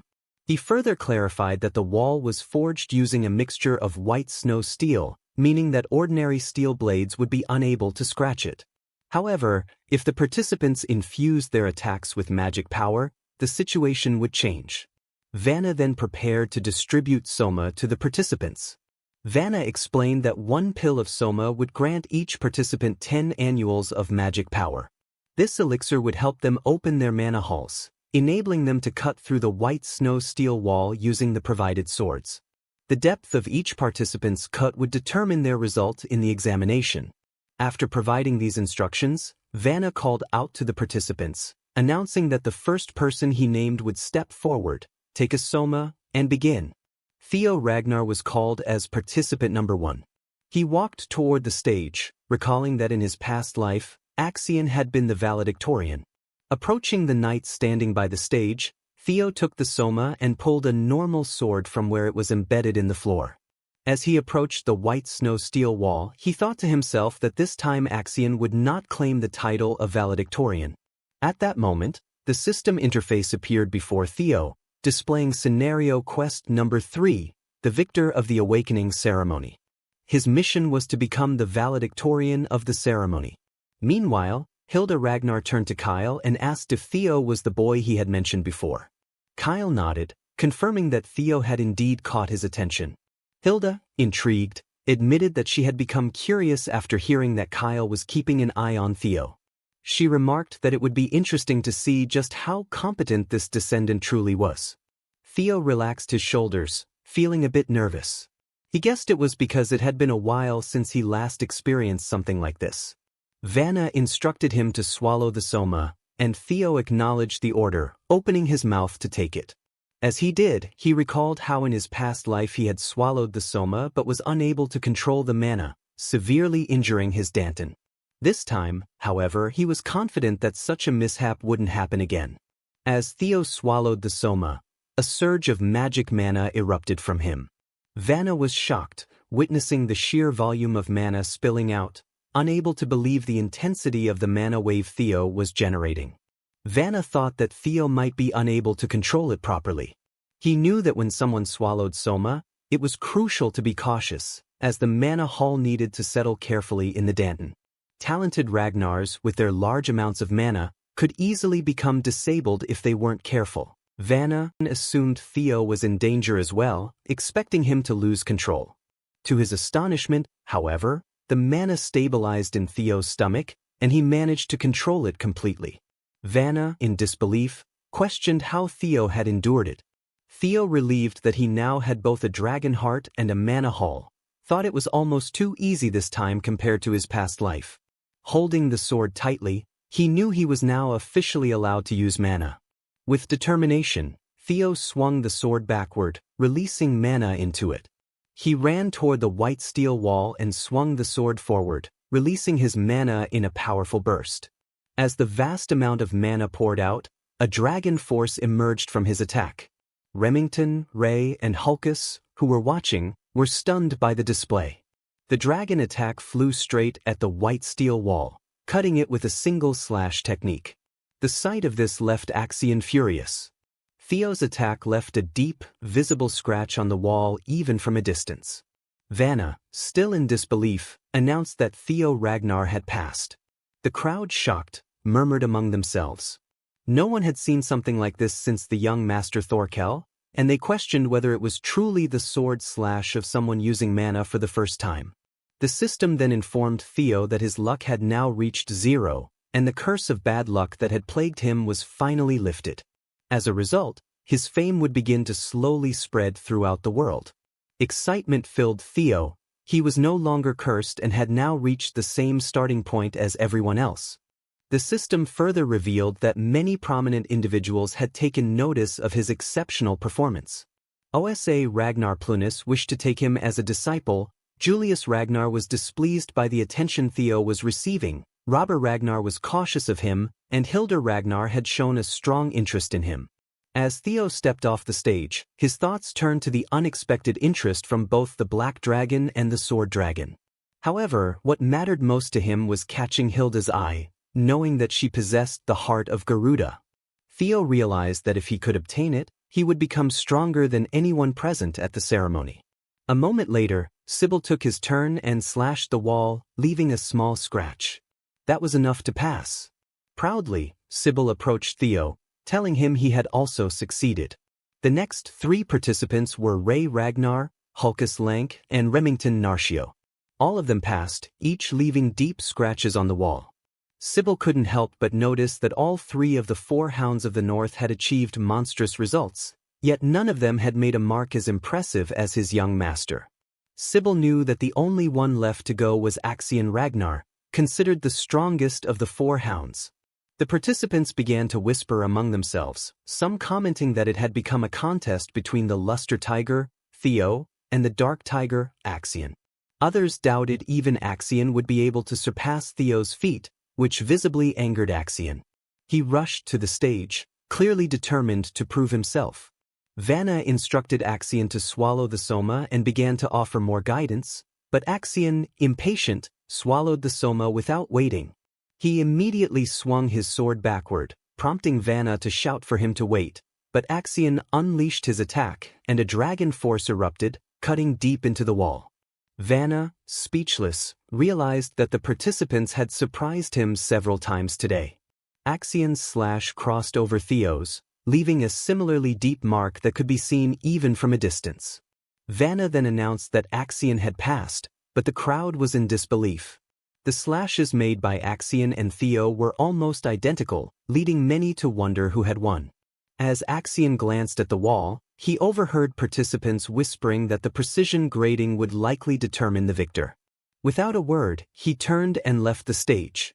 A short while later, after thoroughly examining the wall, Vanna addressed the participants, announcing that the first stage of the awakening ceremony was officially over. He commended them for their excellent work, noting how this year had brought many impressive performances and significantly improved scores. Vanna informed those who passed to prepare for the second stage of the awakening ceremony, scheduled to take place in 4 days. Finally, Vanna raised his voice, signaling that it was time to announce the rankings that everyone had been eagerly awaiting. He prepared to reveal the valedictorian for the first stage of the awakening ceremony. Finally, the rankings that everyone has been waiting for will be announced, including the valedictorian for the first stage of the awakening ceremony. Everyone in the arena held their breaths in anticipation as the valedictorian for the first stage of the awakening ceremony was announced. The clear frontrunners, Axion and Theo, were locked in as they both hoped to hear their names called. In the end, Theo Ragnar manages to clutch the win for himself. While he is stunned, the arena erupts in booming cheers. Vanna Ragnar is pleased to announce that Theo's performance earned him a perfect 10 out of 10 from the judges. Whether it's technique, magic power, control, or speed, every aspect was flawless. While his followers were cheering, most of the candidates found it hard to believe that the Flash Tiger had taken first place instead of Axion. As it turns out, the depth of his sword mark came close to the record held by young Master Thorkel. That little chit-chat made the crowd go even wilder. Thorkel Ragnar is an enigma. He is one of the 5 major candidates of Ragnar, and he is speculated to be the closest in the line of succession. The salutatorian award fell on Axion Ragnar, and his displeasure is apparent. He also got a perfect 10 out of 10 score. However, he has been relegated to second place as his sword mark was a bit shorter than that of Theo. That fact made his blood boil even more. Remington Narcio snagged third place, Ray Ragnar came in fourth, and Hulkus Lanka in fifth. The Hounds of the North had the top places on lock. Meanwhile, the idiot of the Southern Inspection Post and Theo's first follower, Sybil Dree, ranked out the last slot at 87th place. The second stage of the awakening ceremony will start in 4 days at the treacherous Winter Mountains. All 87 examinees who have passed are advised to prepare as best as they can. With that, they are dismissed, and the first day of the ceremony concludes in an unexpected direction. That night, Theo's faction immediately went straight to the tavern for a celebration. The place rumbled with cheers for the first and second placers. Everyone felt vindicated as the true might of Training Ground Number 4 was made known to the world. Praise and applause for their very own Sir Theo and Sir Remington started flowing, along with liquor. Theo thanked his men for their support, but he knew better than anyone else that the trials were not over yet. His goal is for every one of them to pass the second stage together. He pulled his buddy, Remington, closer and confidently announced to everyone that they would be aiming to be the final valedictorian and salutatorian of the batch. Evelyn is also in a festive mood, and she genuinely believes that the two can pull it off somehow. Remington personally congratulated the young master for such a splendid display of power earlier. Seeing Theo's hard work bear fruit filled everyone with pride. But at the same time, Remington couldn't help but feel ashamed of himself for falling so far behind his friend. Theo smiled at Remy, assuring him that he just got a little lucky this time. Also, ranks in such things should not matter between friends, right? Hearing that cleared Remington's mind of useless anxieties. They made a toast with their glasses and promised to try their best in the upcoming second stage. Sometime later, Theo found himself roaming the nearby snowy mountains. Finally away from the crowd, he processed what it really meant to snag first place in the awakening ceremony. It is an achievement that he would not even dare dream of in his past life. Though it might not have been a real fight, he defeated Axion fair and square. He can hardly believe how far he has gone in such a short time. Clenching his fists in anticipation, Theo proclaimed that this was only the beginning of his story. Defeating and decapitating that traitorous fraud, Randon, is far from enough. That guy is just a lackey to the actual players. Theo's true enemies are the psychotic Axion and the tricky Sky Dragon backing him up. Theo is willing to use everything at his disposal to get his ultimate revenge down the line.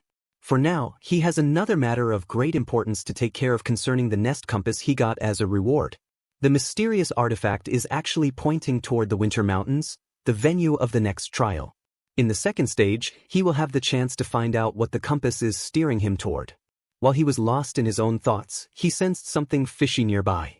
His instincts immediately kicked in, ready to defend himself from whatever was hiding. Someone had been tailing him, and Theo hates surveillance.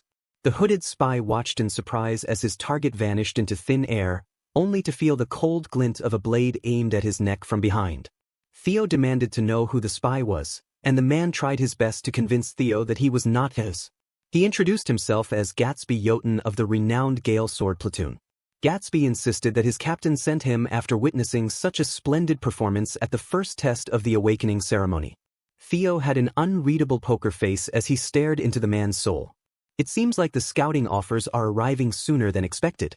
Gatsby elaborated that their captain is offering Theo an opportunity to take an admittance qualification test. This offer flabbergasted Theo. He was offended that the Gale Sword Platoon wanted him to take some useless test rather than extend a full-on invitation.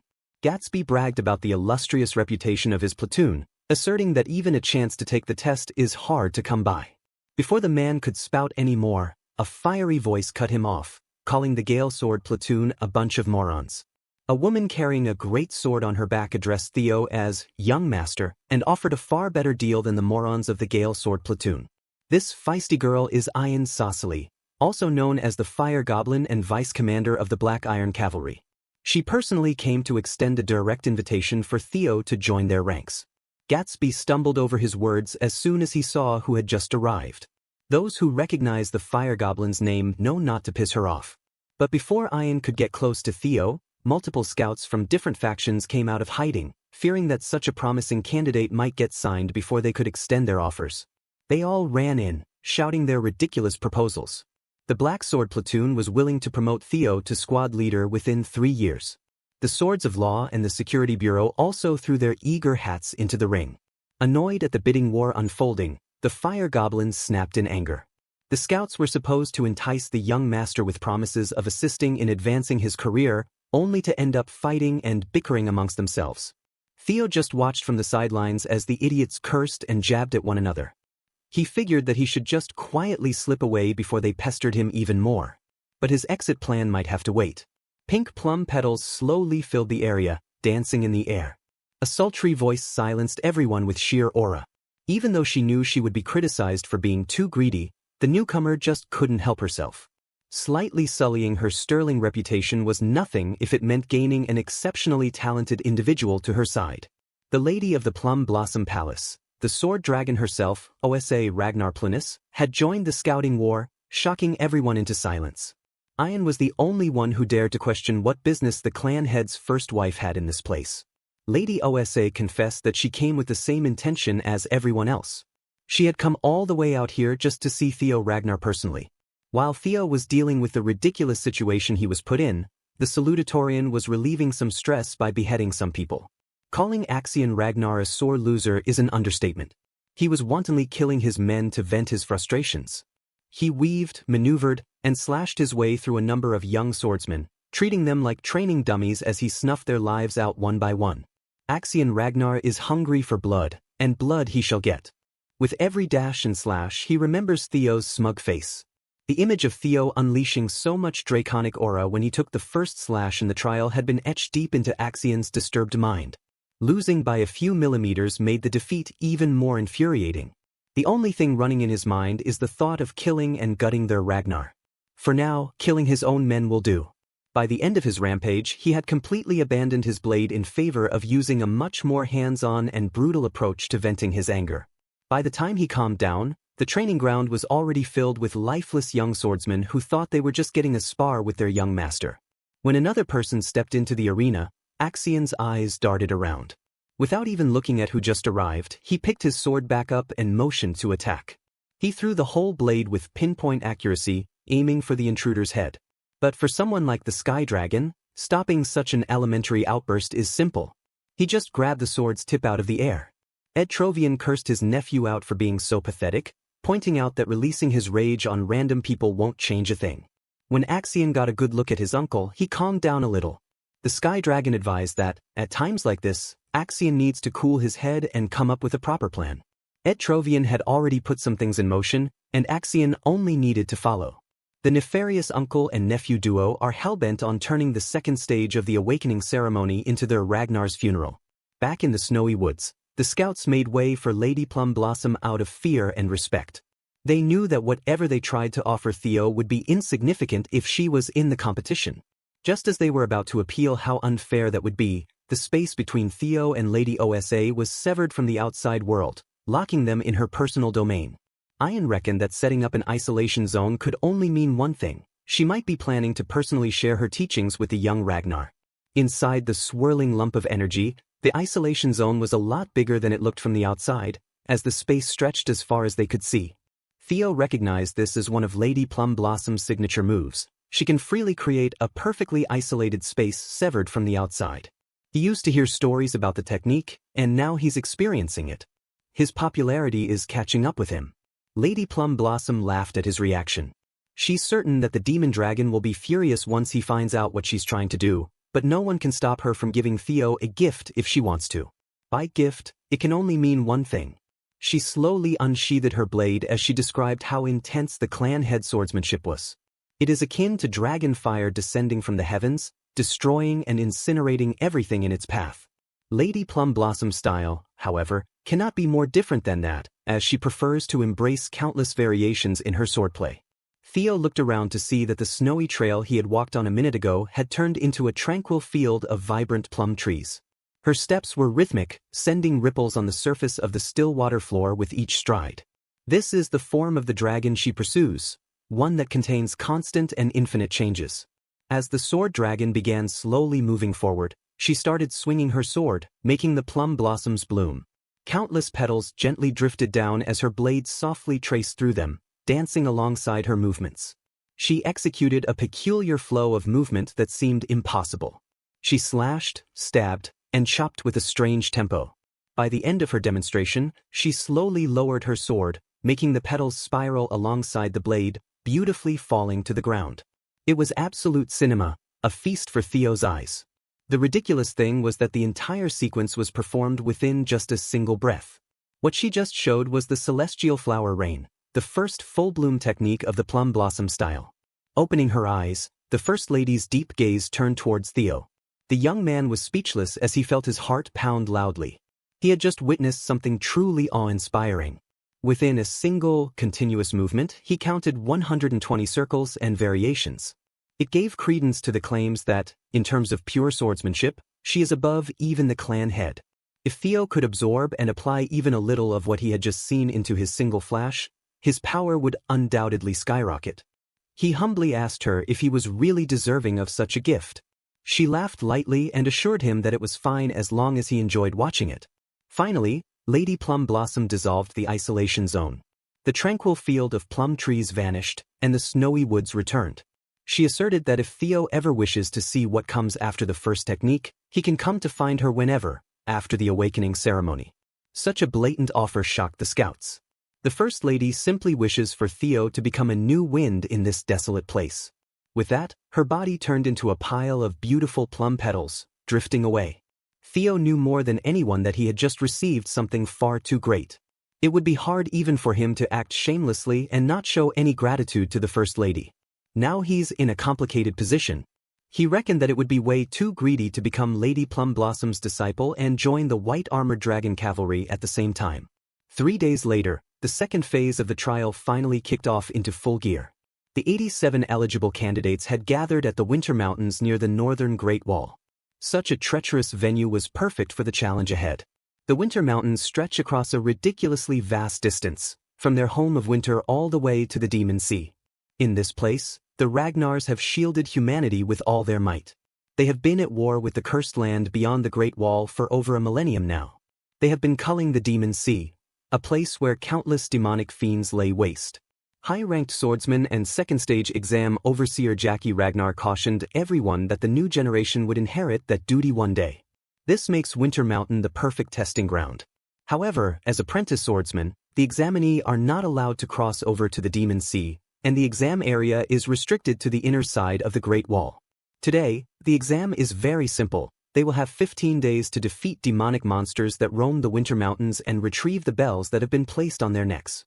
There are 7 different colored bells out there: red, orange, yellow, green, blue, indigo, and violet, the colors of the rainbow. Each bell increases in point value in the same order. Naturally, higher points mean confronting a more powerful demonic fiend.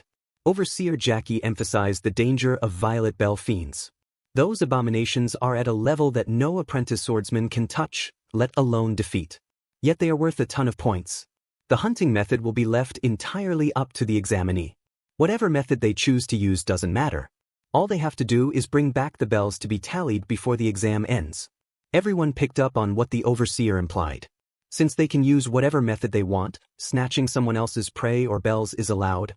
No, it is encouraged. They are purposely sowing seeds of discord among everyone, but that's just another reflection of the Ragnar clan's law of the jungle approach to things. As a final note, the overseer taught them about the totems that repel fiends installed across the mountains.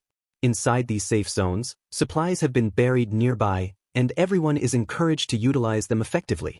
Finally, Overseer Jackie formally signaled the commencement of the second trial. As soon as he dismissed everyone, several candidates rushed off and scattered without hesitation. Most of them had the same idea as Sybil. Since the exam will stretch for 15 days, supplies are essential. First, they must secure those resources and then go with their own strategy. It had only started, but Hulkus Lank loved every second of this test. He is in his element. Axion, motivated by revenge, has come into this exam with a malicious goal in mind. His Sky Dragon uncle heavily emphasized that he must move precisely according to plan. All he has to do is play his role, and Theo will fall. As Axion single-mindedly pushed forward at breakneck speeds, he failed to notice someone tailing him from behind. It was none other than the ever-so-mysterious Ragnar. Seeing as everyone was already rolling out, Theo walked towards the woods to get started too. But before he could get far, a familiar voice called to him. Remy ran to his side and asked if Theo remembered how he said they were friends. The Silver Lion had thought long and hard for the past 3 days leading up to the trial, and it seems that he considers Theo both a friend and a rival. With that realization, a desire has taken root inside him. The desire to truly surpass young Master Theo in power. The young dragon was shocked at first, but he eventually grinned with delight. He knows what Remy is feeling all too well. The moment they first crossed swords in that training ground, a mutual respect for one another blossomed.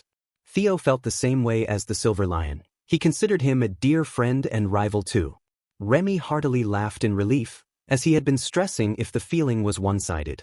With renewed clarity, Remy proclaimed that he would try to beat Theo during the second stage. Theo genuinely wished him good luck with that goal. Without wasting another precious second, Remy exploded in speed and headed deep into the Winter Mountain. Theo took a second to soak the feeling in.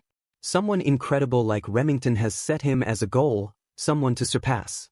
It made him feel a thrill he had never felt before. He's finally becoming someone truly strong, and it is delightful. Opening his inventory, Theo set the mushy feelings aside for after the trial. He retrieved the nest compass and officially started the search for the dragon's nest. The compass needle pointed him in a general direction, enough to get started. On the side of one of the deadly cliff faces, the familiar blue light of the system shined through a hidden cavern. The nest compass led Theo to the treacherous outskirts of the Winter Mountain. Upon arriving at his supposed destination, he was confused and saw absolutely nothing that stood out. The compass had turned its needle to the ground, so that must mean something, right? Maybe he needs to start digging until he hits the jackpot. If that was the case, he really should have brought a shovel, as using the white moonlight blade to dig in the snowy soil would have been a gross misuse of a legendary blade. As he was considering what to do, Theo's spidey senses started tingling once more. He steadily took his sword out of the scabbard and turned around on a dime, his eyes fixated on the unwelcome presence. Sometimes, if the wind is not doing its job, then you have to take to the offensive. He sent a sweeping attack, the force of the slash mowing everything in its way. The trees were cleared in a single file, and the ground was wrecked. Spilling some killing intent to the presence tailing him secretly, he gravely urged them to come out.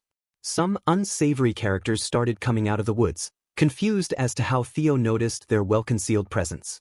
As soon as Theo saw the man's face, he was taken aback. It wasn't just one man, there were three. In Theo's previous life, he knew these monsters as the three scoundrels of Vuk Mountain, Hyde, Cow, and Rune. These aptly named scoundrels are the scum of the earth. They were widely known as the ones who slaughtered civilians under the guise of accidents during missions. They are the cancer that cropped up as a side effect of Ragnar's rule of the strong. Theo especially cannot ever forget the massacre they committed in Vuk village. While he was working in Black Snow, he was assigned to personally pick up after the bastards. He knows the horror that these three will inflict upon the world better than anyone else. In public records, the death toll of that single incident was reported at 761, with another 220 people missing. The shocking part was that none of the corpses could be identified at all. It was because their killing method involved absolutely decimating the heads of their targets for fun. He had already considered that their terrible nature would get in the way down the line, so he was planning to deal with them at some point. But he never expected to meet them this early. Since they were expertly tailing him, Theo asked if Axion sent them for a hit or something. One of the scoundrels just laughed at his assumption. He cleared up that they cannot be ordered around by kids. Naturally, they were employed by someone so high up that Theo would never even imagine who was behind the hit. But the young dragon quickly narrowed down the culprit to one person for certain, the head counselor. The reaction of the scoundrels gave it away. Theo correctly guessed who the employer was in one try. It wasn't too hard to guess, given how much they were talking about blood and heritage. An exam proctor is nowhere to be found nearby, so they must have been included in the conspiracy too.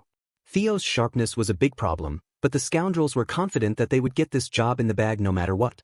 The leader of the scoundrels asserted that he feels the best when he crushes a good-looking face like Theo's. The Flash Tiger remained unfazed as he refused to let the three out of his sight. He did not even let the mouthy scoundrel continue with the childish trash talk. Theo immediately slashed away, summoning an avatar of an ancient dragon with his force. They hadn't even gotten the chance to close the distance yet, and the scoundrels were already at death's door. Theo chopped his sword thrice in quick succession with perfect precision and executed his newly formulated technique, Triple Dragon's Claw, each one targeting a scoundrel. The young master never shies away from violence, but he does not want to become like these pieces of trash. So, instead of doing it as revenge for a crime they won't commit until a few years down the line, he will do the opposite of what the scumbags did, only their heads will remain. The destructive power of the dragon's claw was so potent that it could decimate a human body into a pulp while leaving the head intact. He simply flexed on these criminals, giving them the comeuppance they deserved. Theo was actually surprised at how fast these troublemakers fell by his blade. Maybe that's because they were still young at this point in time. He owed this new skill to the celestial flower rain that Lady Plum Blossom imparted upon him. Briefly, he dissected and reconstructed the style for the past 3 days and came out finding a way to use 3 single flashes in a row. Using circles and arcs to draw curved lines of slashes was hard. A whole new world of different transformations and applications has opened. Of course, completing those transformations 120 times in a row like the First Lady is still out of reach. Theo quickly grabbed the severed heads with the scoundrels' pained and surprised expressions preserved. He simply threw the evidence down the cliff for beasts to feast on while he went back to thinking about how to get underground. Much to his surprise, he heard a dull thud as soon as the heads reached a couple of meters down. Upon further inspection, he ascertained that there was an invisible staircase winding down the cliff. It's now stained with scoundrel blood. The hidden quest to find the unseen stairs and explore the blue cave has officially started. Theo excitedly jumped down from the cliff to head for his treasure. Unbeknownst to him, a strange bird has been keeping an eye from afar. Back in the palace, the officials posted that they were receiving the test's initial results for the first few hours. Currently, Axion Ragnar holds the first position with 41 demon bells collected as he tears through the exam with 20 of his men. Second place is Ragnar. But everyone has been wondering about one thing: how is Theo Ragnar faring? The messenger had to scroll all the way down to the last page of his report for Theo's recorded progress. Currently, the young man has collected 0 demon bells, and he is off on his own without a team. It's safe to assume that he is moving quietly or lying in ambush somewhere. Those assumptions can easily be verified if there are proctors to confirm. Everyone at the table heard Lady Plum Blossom's impatience. The head counselor argued that there are no rules stating exceptional performance in the first stage would lead to the same caliber in the second. He even proposed that the kid's heart might not be prepared for real battles, especially considering that he is a so-called bastard child and not a pure Ragnar. The head counselor assumed that his goons must have taken care of business quickly, doing their job better than expected. Suddenly, the old councilman received a telephonic transmission from Ed Trovian asking him if he did anything behind the scenes. The head counselor did not even bother to deny the allegation. He was bummed that he couldn't tell everyone else beforehand, but it looks like things have worked out, so that's good. Even the Sky Dragon was shocked at his brazen attitude towards an impure child of the throne. It pissed Ed off that some crazy, elitist old coot acted without permission or consultation, potentially stifling his plans. After Camellia had been taken from his family, the Sky Dragon campaigned for an opportunity to take over the Rose Palace. However, he could not find the Primordial Dragon's relic anywhere. Ed Trovian has come to a hypothesis, stating that Theo must hold a clue about Rose Palace's relic. The Sky Dragon can feel it in his bones. That boy Theo has some clues about the relic on him, grown and shown that he is a threat. Using telepathy again, Ed jacked into a guard's mind with a message to hurry Axion up. Lady Plum Blossom can see that the head counselor and the Central Intelligence Director are scheming something, and they're not as sneaky as they think. The pro-Theo group might have to set up some precautions and countermeasures too. It was a reasonable idea, but Julius Ragnar heavily opposed such a thing. The demon dragon genuinely believes that Theo is not someone who would crumble on a mere challenge. Julius trusts his gut that Theo is safe and just stuck in his own unknown circumstance. Also, Julius has not gotten over the fact that Lady Plum Blossom sneakily met with Theo. The First Lady feigned ignorance and playfully laughed. Back in the Winter Mountain, Theo finally managed to see where the stairs were leading. Inside was a relatively simple cave structure, but there were a lot of pesky skeletons hanging around on the outskirts. They constantly attacked with a pretty strong mental trap set up inside. Most people would have a breakdown if they happened to get caught in it. However, such low-level mental attacks are nothing after he passed White Moonlight Blade's tough test. More importantly, Theo managed to follow the compass needle and find something. To check on the situation, Theo expanded his senses outwards, making the wildlife scurry for their lives. For times like this, the special divinity skill is just too much. He can even see what's lurking behind every corner. Casting those thoughts aside, Theo was the first to arrive and be tested. Finally, he found the hatchling's lair. 3 years from now, things might be a lot different. Black Snow will end up killing the hatchling and discovering a priceless legendary item. Walking deeper into the cavern, Theo quietly apologized for the future of Black Snow as he planned to take one of their historic records. Behind the gate is the Amon Grimoire, a one-of-a-kind game-changer. As soon as Theo entered the gate, he was frozen in place, overwhelmed at the sight before him. There were literal mountains of gold and legendary weapons, gems, and trinkets scattered everywhere. One thing is for sure, this place is not a hatchling's nest at all.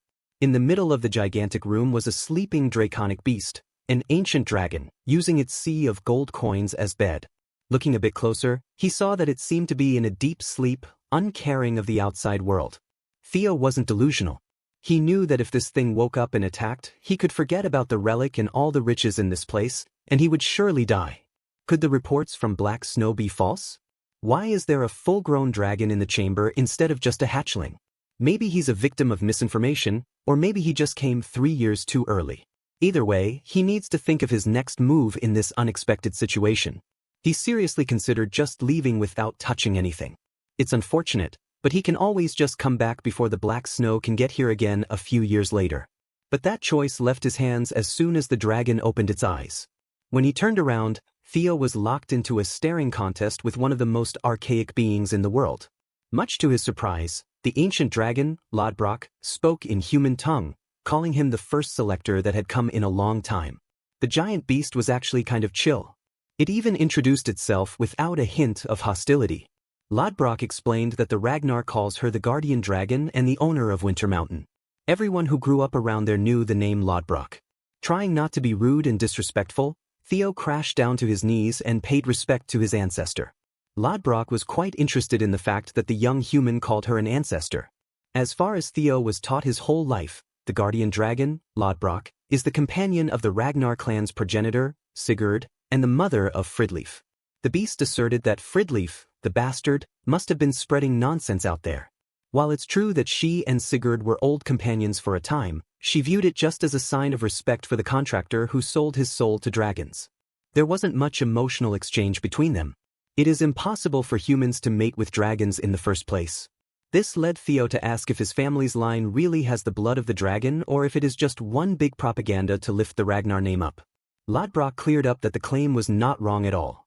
Through the long-term contract between her and Sigurd, her dragon's blood is shared. Just as Theo was about to ask more questions about his family's history, Lodbrok cut him off. As she was done with the pleasantries, she announced that she will now begin her duties as a guardian dragon to the selectors. From this point forward, Lodbrok is going to keep the covenant made at the beginning of the clan and will allow the selector who passes her test to ask 3 questions. Theo could finally breathe in relief and thank the gods, as this seems like a non-battle situation. Since his goal is to eventually stand at the peak of the clan, deepening his knowledge of the family's lore is crucial. Through these 3 questions, he needs to get as much information as possible. Outside, the second phase of the awakening ceremony is still in full swing. Axion continued dominating the leaderboard and the beasts in the surrounding area. His 1,000 Dragons roar is already powerful enough to one-shot most enemies.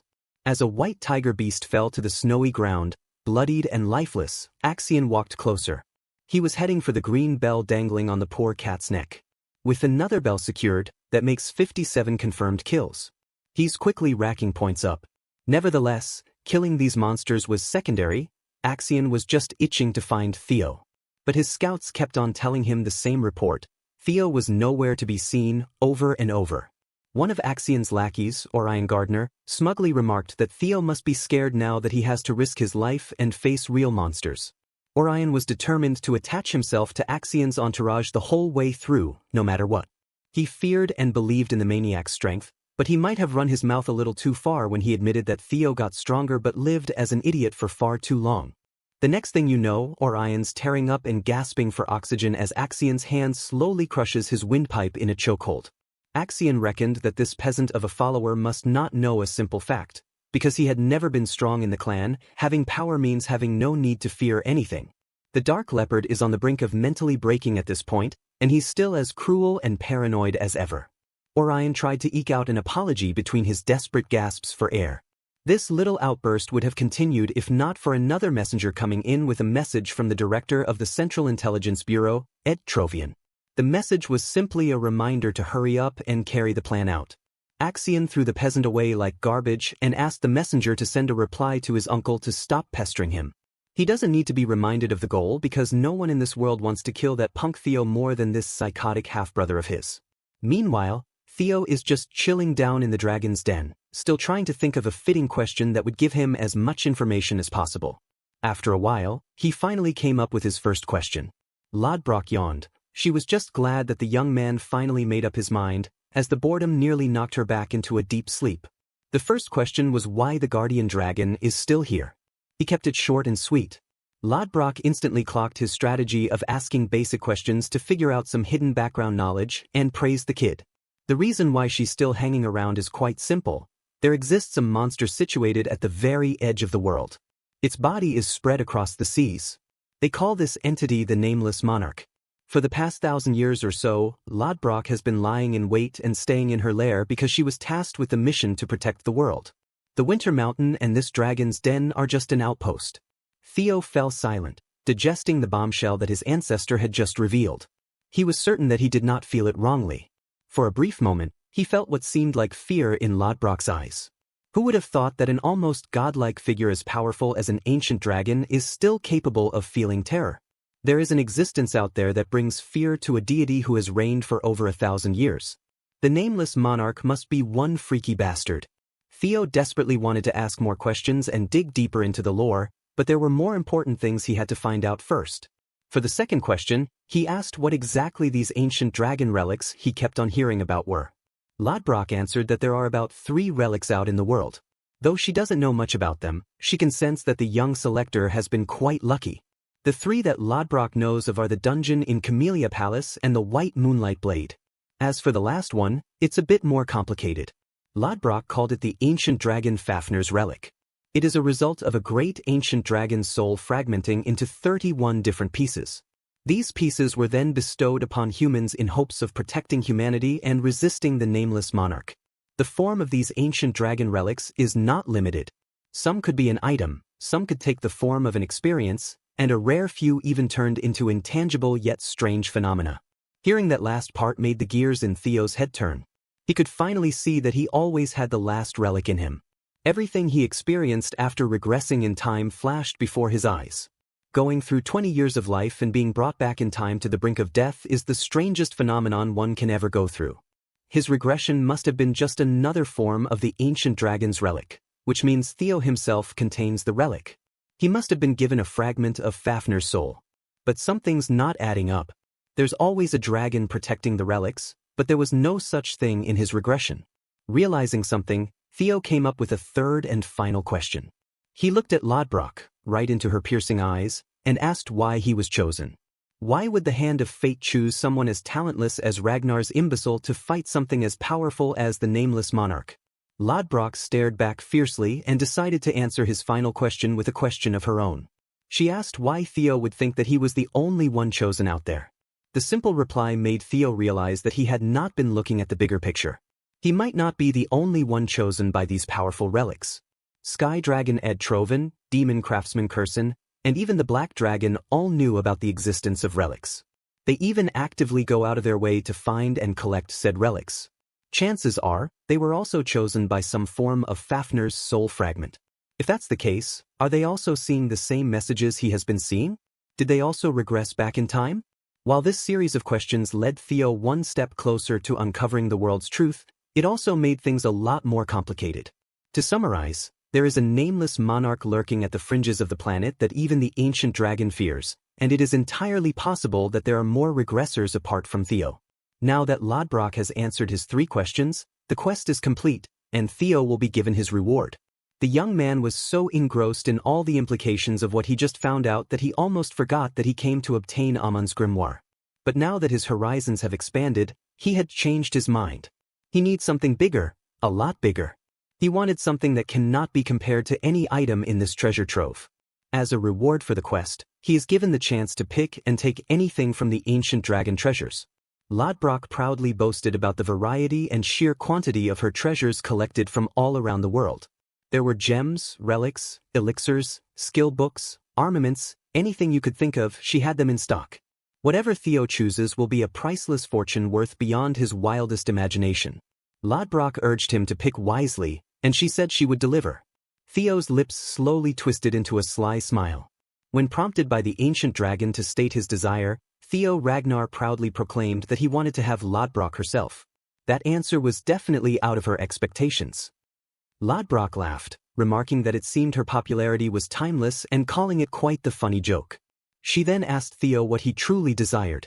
Theo stood there silently for a moment before speaking, hinting at something about Lodbrok standing atop the treasure. She didn't grasp his meaning and glared, asking if what he had just said was meant to be a joke. Theo, with his eyes full of confidence, affirmed that it was not. Lodbrok flapped her wings, generating a gust so strong that Theo struggled to stand as the wind pushed him back. Radiating dragon fear, she demanded to know if he was truly trying to claim all her treasure and knowledge through clever wordplay. Theo braced himself, his thoughts racing as he realized he was under the influence of a guardian dragon's dragon fear. Determined to withstand it, he gritted his teeth, blood beginning to trickle from his mouth and eyes as he fought to remain upright. Summoning Lesser Drake's fear, a blue, smoke-like aura emanated from his body. Lodbrok sneered, mocking his foolishness for thinking he could stand against her with such a lesser fear. Yet Theo remained resolute, declaring that the guardian dragon herself had promised he could claim any treasure within her nest without specifying any limits.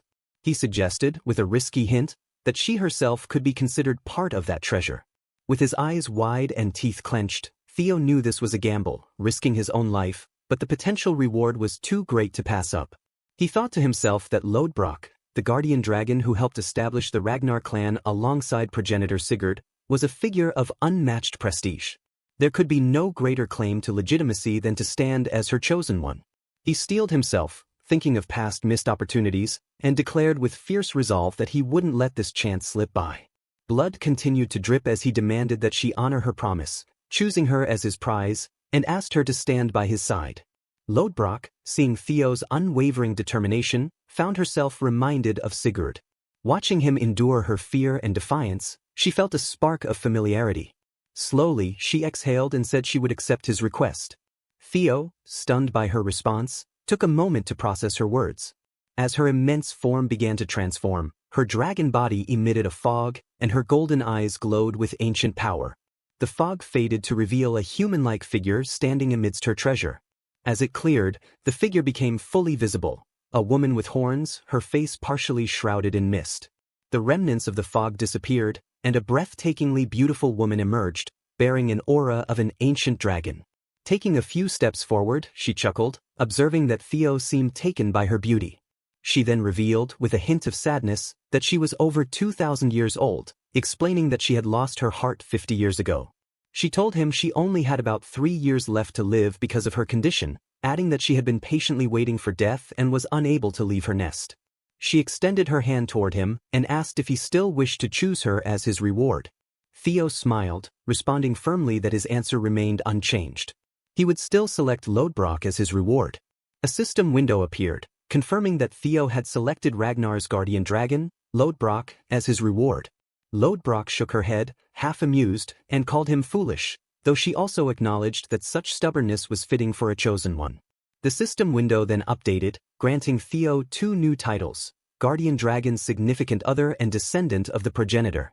With fierce determination, Theo promised to grow stronger and seek out more relics of the Primordial Dragon. Another notification indicated that a soul link had been established between him and Lodbrok. Theo, his eyes full of resolve, told Lodbrok that he would find something to substitute her lost heart among the relics of the Primordial Dragon. He believed there must be something capable of fulfilling that role. The system window notified him that he had gained a significant amount of experience points, causing him to level up. With determination, he added that he needed to at least do this to be worthy of the title Guardian Dragon's Significant Other. Lodbrok smirked and instructed him to take care of her in his new role as her chosen partner. She reminded him, however, that because she could not leave the nest until he found a solution, she would enter hibernation. Before doing so, she produced a blue book, stating that she had something to give him to form a true soul link with her. In an instant, she appeared directly in front of him, placing the book against his chest and instructing him to read it to awaken his mind gate. She told him there was food around the nest, so he could take his time studying. A system notification appeared, informing him that he had acquired the Grimoire of Amon. Shocked, Theo looked at the book in his hands as the system window elaborated. The Book of Amon, the Hidden Being, contains magical principles relating to the sound that resonated at the beginning of time, a holy sound that encompasses all the truths of the universe. Theo held the book, marveling at his fortune in obtaining the Amon Grimoire. He asked Lodbrok what she meant by 1 month. She clarified that it was about how long it took to first awaken the mind gate. Theo's expression shifted as he realized he had other urgent matters. The second stage of the awakening ceremony was underway, and he only had 15 days left in the exam. Asking if he could return to her nest after completing the exam, Lodbrok, with a teasing, authoritative tone, sat on one of the treasure chests and declared that she wouldn't permit him to leave until he opened his mind gate. Theo was taken aback, realizing she was serious and that he had only 13 days or a total of 310 hours till the end of the second stage. He had to do all the things in the remaining time. 3 days before the start of the second stage, at the Central Intelligence Bureau, snow blanketed the area. Axion's uncle spoke to him, revealing the true purpose of the items used to create an anti-field safety zone. He picked something from a box and explained further. The anti-field was due to the fiend's summoning properties within the totem. Holding a marble in his hand, Axion's uncle explained that amplifying the energy of fiends sealed inside it prevented other fiends from getting close. Then he crushed the marble. As the marble shattered, purple and black particles surrounded Axion's uncle, gathering until a four-eyed monster with a massive mouth materialized. Axion's uncle continued, stating that he could summon a fiend whenever he desired. Suddenly, shadows from his leg moved back, transforming into a dragon that lunged and destroyed the four-eyed monster in one bite. Axion's uncle explained the second stage's objective, to eliminate fiends and collect points. He stressed that Theo would have no choice but to hunt. Axion replied, understanding what his uncle was implying, to use the marbles to lure Theo. His uncle confirmed this but clarified that it wouldn't be enough. Simply killing Theo wouldn't yield clues about the Rose Palace relic. Axion questioned why they couldn't torture Theo before killing him. His uncle reminded him of the narrow skill gap between Axion and Theo, which angered Axion. His uncle further explained that it wouldn't be easy to restrain and torture Theo. However, Theo's sentimentality could be exploited. He suggested using Theo's followers from Training Ground 4 as hostages to demand information. Axion clenched his fists in frustration but agreed to the plan. The scene shifted to the present. Axion reflected on the plan but realized Theo hadn't appeared to hunt fiends. Instead, Theo remained in hiding. With only 12 hours left until the second stage ended, Axion sat in thought. Currently ranked first with 860 points, he noticed flashing lights behind him. He lamented how much effort they had put into ensuring some proctors were under his uncle's control. Theo Ragnar, a swordsman from the Plum Blossom Palace ranked 7th with 446 points in second stage, approached Axion. Felix suggested that Theo might have been captured by the council scoundrels, as his absence didn't make sense otherwise. Axion coldly stared at Felix before mocking him for his garbage insight, insulting him further by questioning Lady Plum Blossom's interest in Theo. Felix gritted his teeth, angered but unwilling to retaliate. Axion dismissed him and declared he would force Theo to reveal himself. Summoning the Scaled Dragon Society and the Plum Blossom Palace members, Axion devised a plan to hunt the rejects from Training Ground 4 one by one until Theo appeared. While the Scaled Dragon Society members smiled wickedly, the Plum Blossom Palace members were determined despite their reluctance. Unbeknownst to them, Ragnar, ranked 3rd with 561 points, overheard their conversation from behind a tree. Meanwhile, a group of hunters battled a forest lizard, a middle-low-class fiend, its pain screams echoing in the area. After defeating the creature, the group celebrated. They had previously taken down a yellow demon bell fiend and held its bell as proof. The group consisted of Sybil Dree, 68th rank with 31 points, Eodi Narand, 53rd rank with 52 points, and Benat Ramiro, 62nd rank with 36 points. Sybil held the yellow bell, noting they only had 12 hours left. He wondered where Theo was, as they had secured supplies specifically for him. Eodi speculated that Theo was focusing on something more significant than collecting points, as survival alone sufficed to pass the second stage. Benat expressed excitement over Theo potentially becoming valedictorian again. However, their conversation was cut short when Orion Gardner, 14th rank with 173 points, stabbed Sybil from behind. Pulling his sword out, Orion mocked the group. When Sybil's comrades demanded an explanation, Orion pointed his weapon at them, declaring they were sacrificial lambs to summon Theo. As chaos unfolded, the scene shifted. Deep within Lodbrok's nest, Theo stood before the ancient dragon Lodbrok. Impressed by Theo's progress in opening the mind gate in under a month, she observed him with interest. A system notification appeared, confirming Theo had partially grasped the magical principles of the Grimoire Amon and unlocked a new skill. Theo smiled, recalling how his knowledge from his past life guided him. The Grimoire Amon required both quantity and quality in magical power to learn its secrets. Possessing both a mana haul and a dragon heart, Theo progressed at twice the speed of an average person.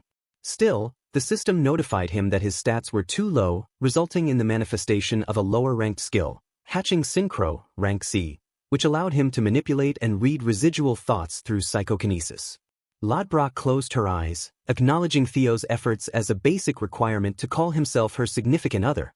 She emphasized the need for further training to master higher-level skills. Theo grinned, determined to succeed. Lodbrok informed Theo that as he grew stronger, he would hear her voice and borrow her power. However, she cautioned him about her limited lifespan, 2 years at most, emphasizing the need to prioritize her recovery. Theo reassured her, vowing to fulfill their objectives. Pleased, Lodbrok initiated the Primordial Covenant, smoke swirling around Theo as her golden eyes glowed, declaring him her new significant other, the first in 1,000 years. She disappeared, teleporting Theo to a mountain cliff. Standing amidst the snow, Theo lamented his lack of progress with the awakening ceremony. With 12 hours left, he realized normal fiend hunting wouldn't secure first place. Instead, he resolved to hunt others' bells, aiming to defeat Axion for the top rank. Rustling nearby drew Theo's attention. Turning, he spotted a figure, blood trailing behind them. A voice whispered that they had found him. Theo, looking back, was surprised to see the person. Theo's expression turned to shock. The sun dipped below the horizon, casting long shadows over the dense forest. Snow blanketed the ground, muffling the sounds of the forest and creating an eerie stillness. Theo stood amidst the trees, his senses on high alert. He scanned the area, looking for any sign of movement, when he caught sight of someone staggering toward him. Recognizing the figure, Theo expressed his surprise and concern, addressing Ragnar. Ray, renowned for her unshakable strength, appeared barely recognizable. Her shoulders sagged under an invisible weight, her steps were unsteady, and her usually determined expression was pale and etched with exhaustion. As she drew closer, Theo noticed the subtle tremor in her hands and the sheen of sweat on her brow despite the biting cold. He urgently inquired about what had happened and whether she had been attacked by monsters. Ray initially did not respond, her breaths coming in shallow gasps while clutching the hilt of her sword tightly. Theo noticed a fresh wound spreading across her side and deduced it was not caused by a monster. His voice filled with dread as he questioned whether a person had attacked her. Ray tried to steady herself but collapsed, with Theo catching her in his arms. She whispered hoarsely that he needed to head west, her words urgent despite her body's exhaustion. As Theo helped her to her feet, her sword slipped from her grasp, which Theo instinctively caught. The moment he grasped the hilt, a burst of light blinded him. System notification, hatchling synchronization activated. Accessing the thoughts hidden within the sword. Reading memories of the sword owner, Ragnar. Theo's vision blurred as he was pulled into a vivid flashback. The scene shifted to a dense part of the forest, where Theo witnessed Ragnar hiding behind a large trunk. Her focus was on a group of people gathered a few meters away. Axion stood in the clearing, commanding and intimidating. Surrounding him were Theo's comrades, bound and beaten, their faces bruised and bloodied. Axion's subordinates, weapons drawn, loomed over them. One of Axion's men reported that there was still no sign of Theo but mentioned leaving enough traces to lure him there. Another subordinate added that they had allowed monsters to roam the area, asserting Theo would appear if he was alive. Axion, maintaining a cold and calculating demeanor, questioned why so many hostages had been brought, stating that 2 or 3 would have sufficed. When one of his subordinates suggested killing a few to send a message, Axion did not object. As the subordinate's blade arced downward to strike one of the hostages, Ragnar revealed herself from hiding, her sword drawn. She demanded that Axion release Theo's comrades. Axion seemed surprised at her presence and asked why she was interfering, asserting it was none of her concern. Ray firmly stated that the hostages were Theo's comrades and insisted they be freed. Axion mocked her for taking Theo's side. Without further argument, Ray lunged at him, her sword gleaming. Axion met her attack head-on with practiced ease. Sparks flew as their blades clashed, but Ray's strength waned, and Axion overpowered her with a powerful strike that sent her crashing to the ground. The flashback ended abruptly, and Theo returned to the present. Ray remained leaning against him, her breathing shallow. Processing the memory, Theo asked her why Axion had captured his comrades and what he was planning. Ray, after a moment of hesitation, explained that Axion was desperate to find Theo and had taken his friends hostage to lure him out. Theo's fists clenched as he processed her words, his emotions a whirlwind of anger, guilt, and determination. He demanded to know where Axion and his comrades were. Ray told Theo in a voice barely above a whisper that he couldn't go. She explained that the supervisors of the Central Intelligence Bureau were on Axion's side and that even Theo couldn't handle them all. Theo's jaw tightened as he responded that he didn't care, emphasizing that something could happen to his comrades while they stood there. Ray raised her voice, almost shouting as she insisted that the situation wasn't a test anymore but a trap to kill him. She urged that they needed to regroup, find allies, and devise a plan. Theo replied sharply, refusing the suggestion and asserting that he wouldn't let his comrades die. Ray, frustrated, declared that even if sacrifices were necessary, she didn't want to lose anyone else. Theo, his voice echoing through the forest, shouted that he had already lost too much and wasn't willing to experience such loss again. Meanwhile, in a secluded clearing, Axion stood surrounded by Theo's comrades. The snow around them bore traces of blood, evidence of a brutal confrontation.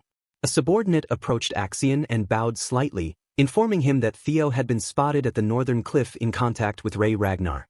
Axian's lips curled into a sinister grin as he remarked that it was finally time to show Theo Ragnar the consequences of crossing him. A low, raspy voice, audible only to Axian, reminded him that there was no need to confront Theo directly and instructed him to extract information about the relics.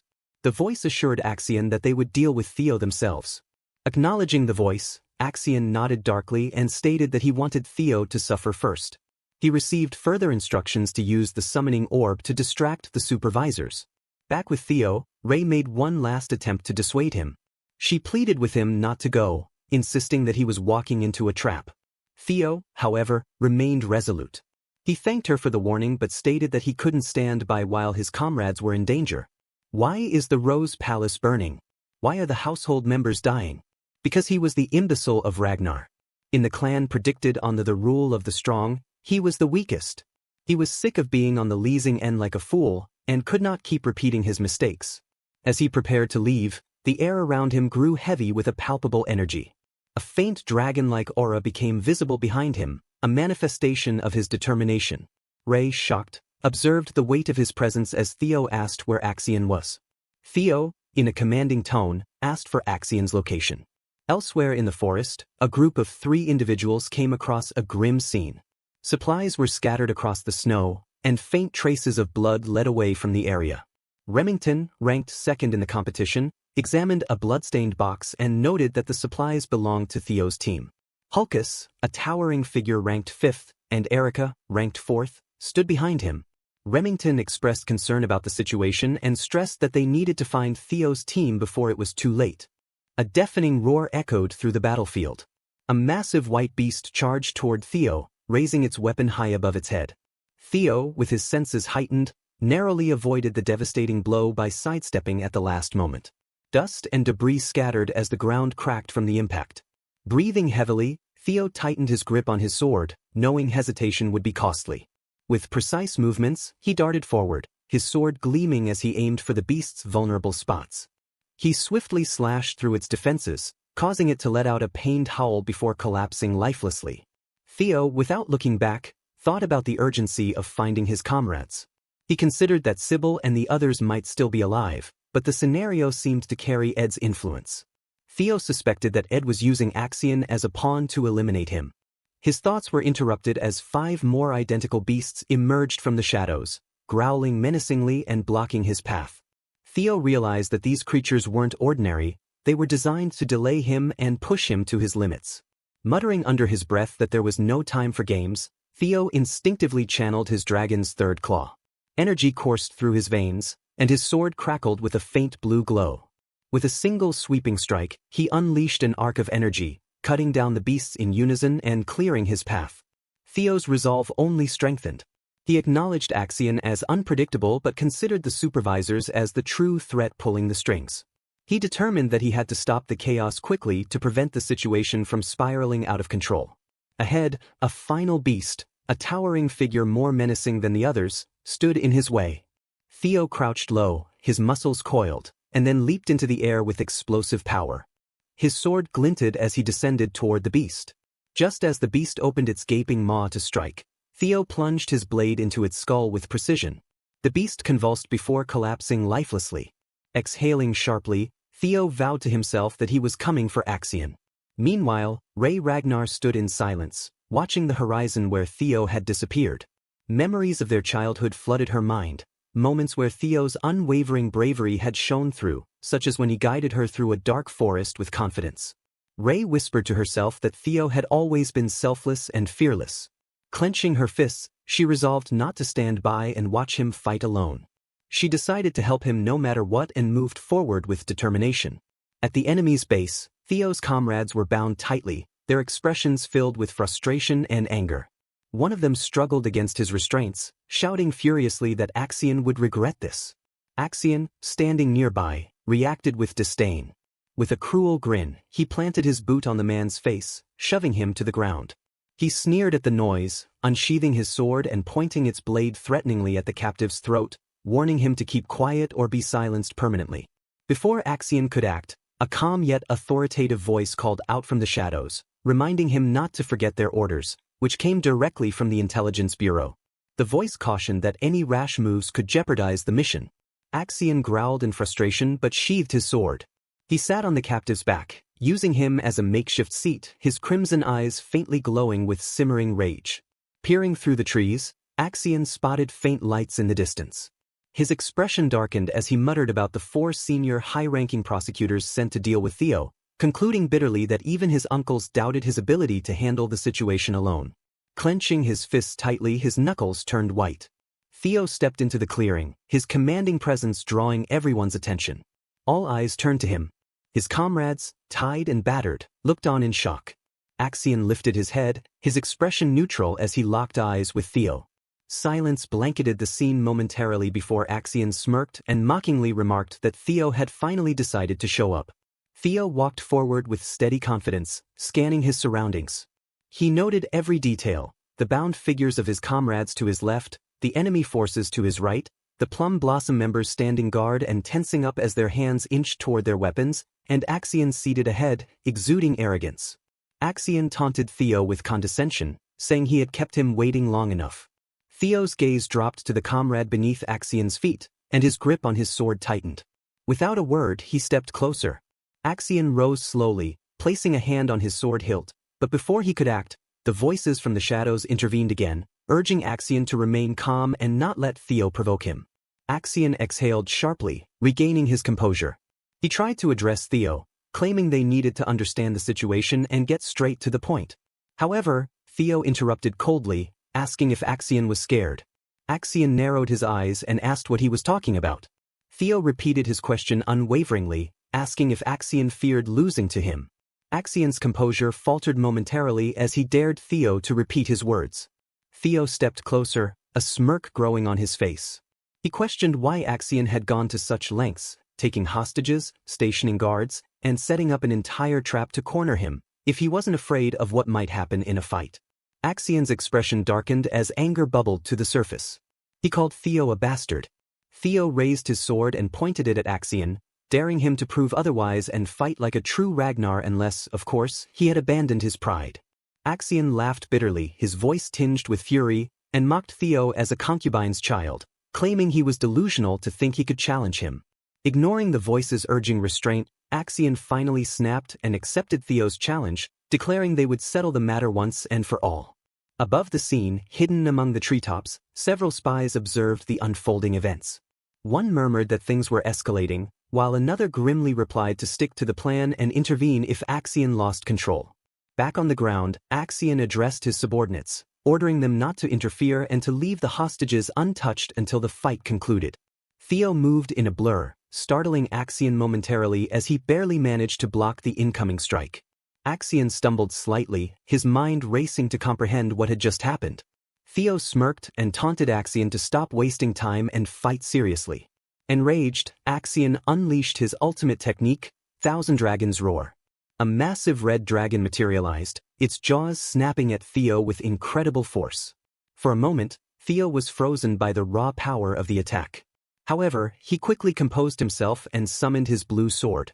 The blade glowed brilliantly as Theo countered with Dragon's third claw, nullifying the attack in an instant. Axion stared in disbelief as Theo stood confidently, his sword gleaming and a smirk playing on his lips. Theo questioned mockingly if Axion was truly skilled enough to teach him anything. Orion Gardner, executive of the Scaled Dragon Society, let out a roar that echoed across the battlefield, his frustration cutting through the icy air. Sweat trickled down his temples, betraying the disbelief etched into his face. His thoughts spiraled back to the awakening ceremony, where faint suspicions had first surfaced. Meanwhile, Theo strode forward, his steps measured and resolute. Orion muttered to himself in disbelief, questioning how Theo could wield such overwhelming strength. The reality unfolding before him defied logic, shaking the very foundations of his understanding. Theo's capacity to obliterate everything in his path was no longer deniable. It was a force too vast to ignore. Orion's expression darkened, the chilling possibility clawed at his mind. Axion could lose. For the first time, betrayal whispered its poisonous temptation. The thought of siding with Theo gnawed at him, memories of Axion's arrogance fueling the treacherous notion. A bead of sweat rolled down his cheek as he silenced the voice in his mind.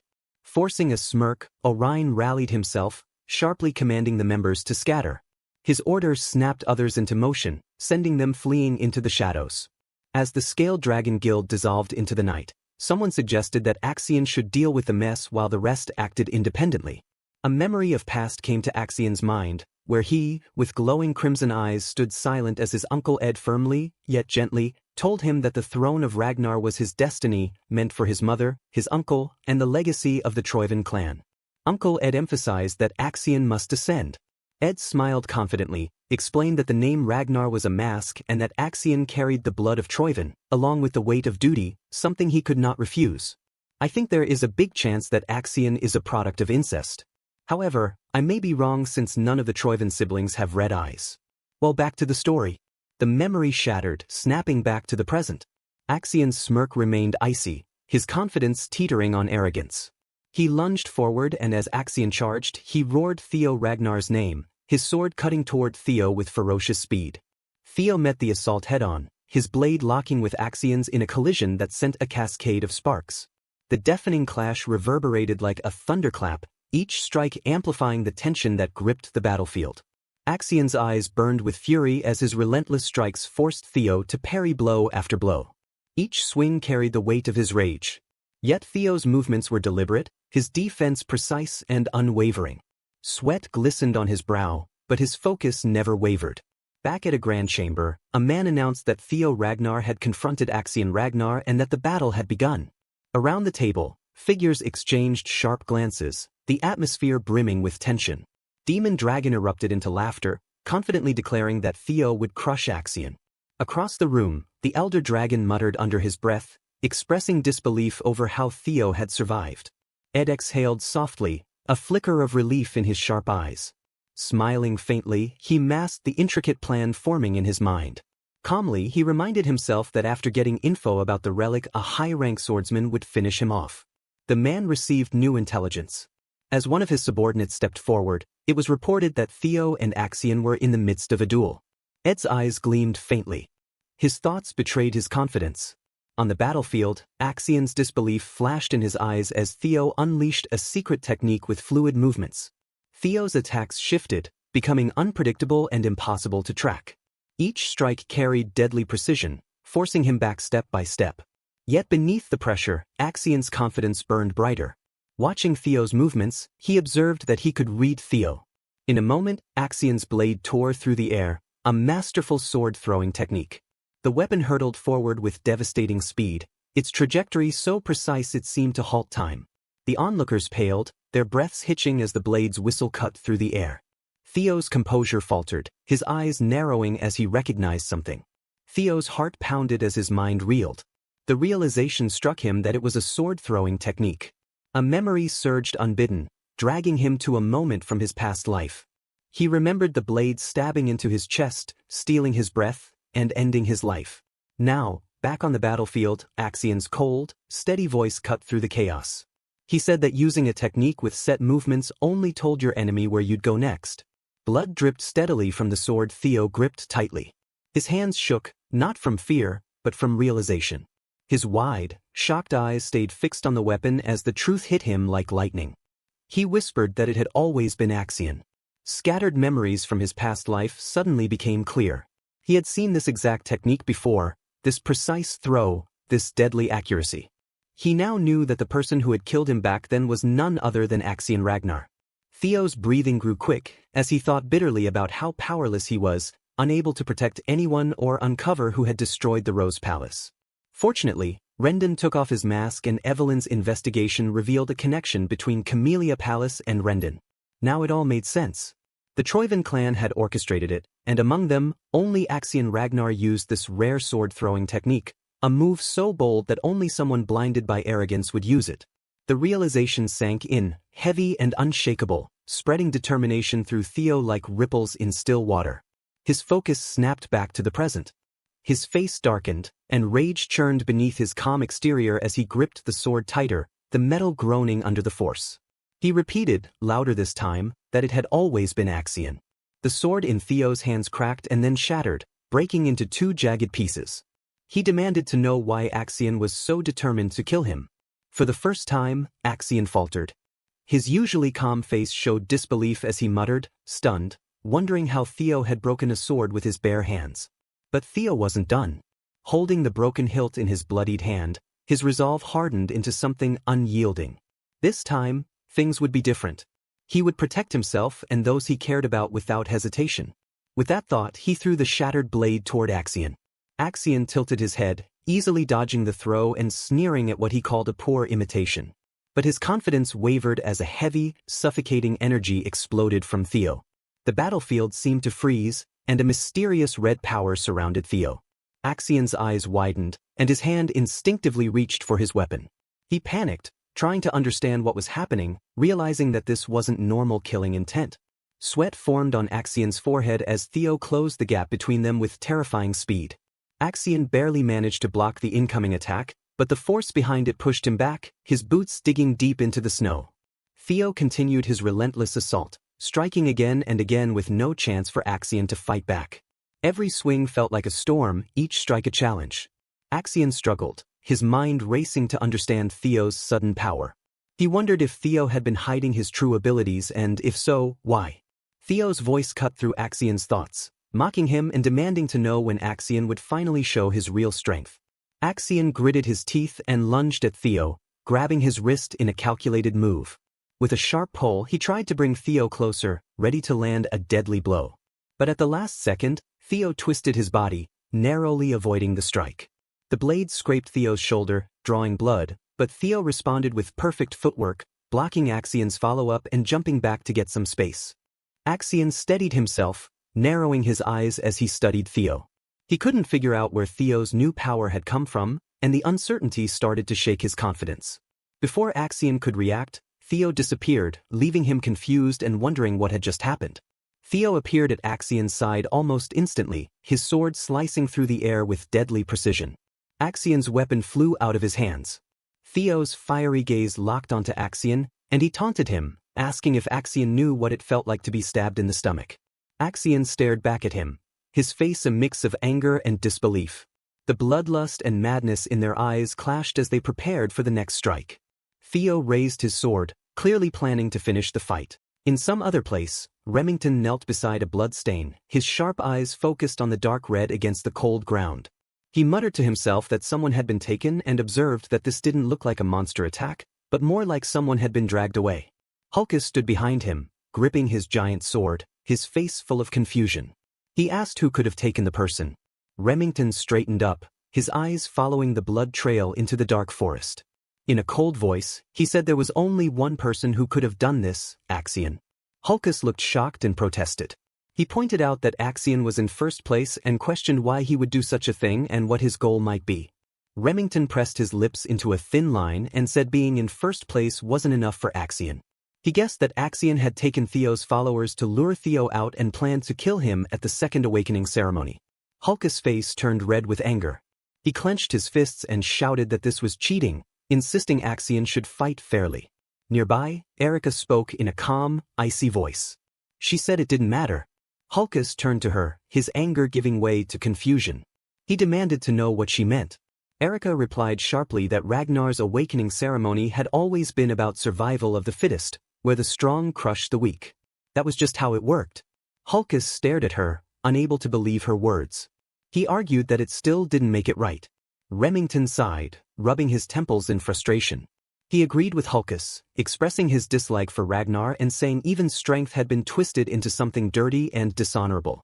Erica's gaze snapped to him, her voice sharp and dangerous as she warned him to watch his words. She asked if he meant what he was saying. Remington didn't back down and firmly said he did. He then declared his intention to save Theo's followers, explaining that Theo wouldn't hesitate to do the same if their roles were reversed.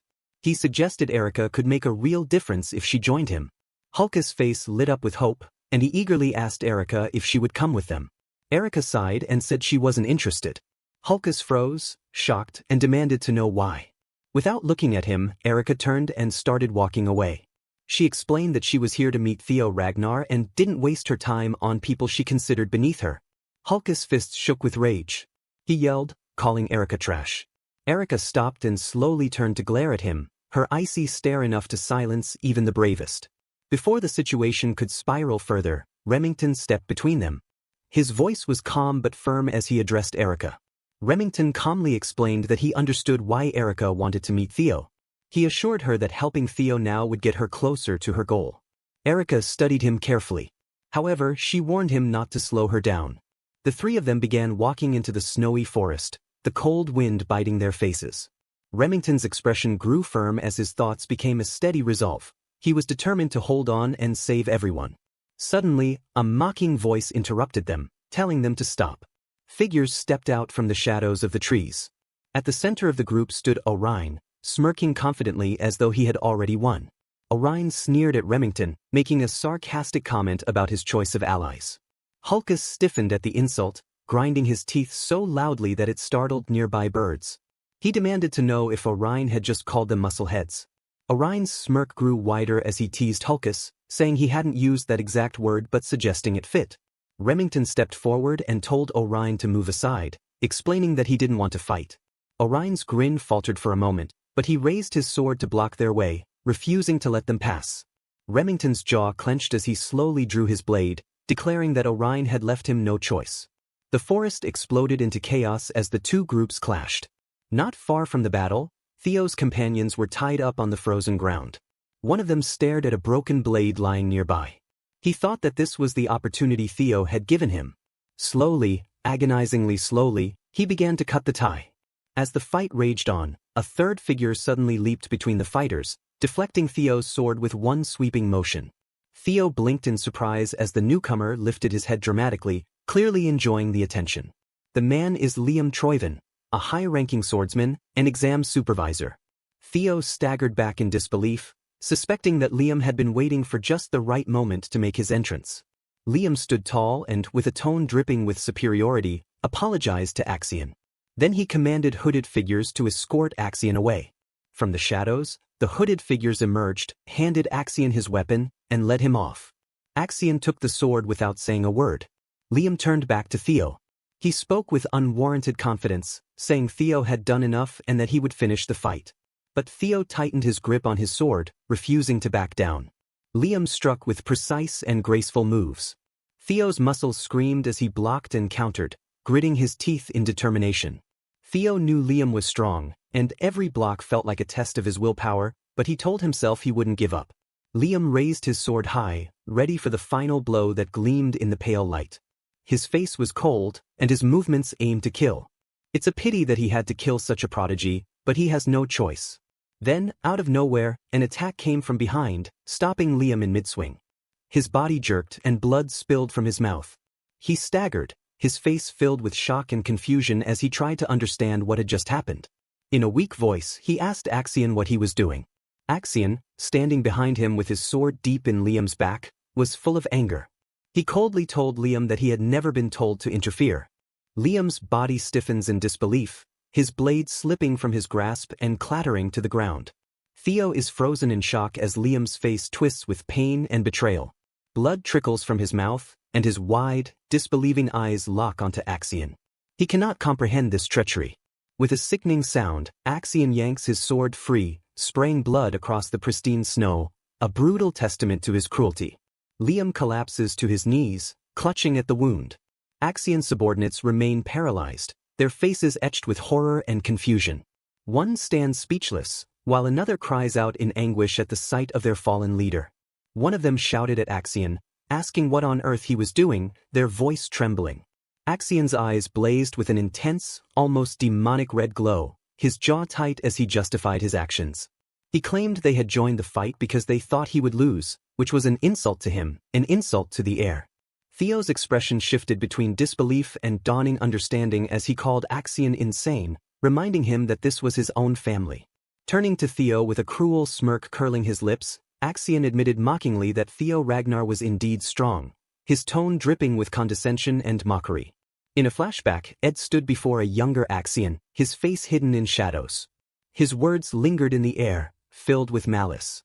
He told Axion that the weak were worthless, but Axion was born with talent. A sinister smile curled on Ed's lips as he instructed Axion to crush others beneath him and rise above them, insisting that only then could he claim the throne of Ragnar. Young Axion's eyes shone with an unsettling intensity, his gaze filled with determination. Back in the present, Axion's face was set with pride and arrogance. He stated with disdain that Theo must be weaker than him, claiming it was the only logical conclusion. He raised his sword, his stance exuding power and ambition, declaring that he would be the strongest and would claim the throne. He believed there was no way he could lose to someone like Theo, not there. Axion gripped the hilt of his sword tightly, his knuckles white with strain. A silent promise of violence filled the air. His voice trailed off as he launched a furious attack, his blade a crimson blur against the snowy landscape. Theo, however, stood firm, his determination clear in his narrowed eyes, fully focused on his opponent. As Axion's sword came down with explosive force, Theo met it head-on, their blades clashing with a deafening crash.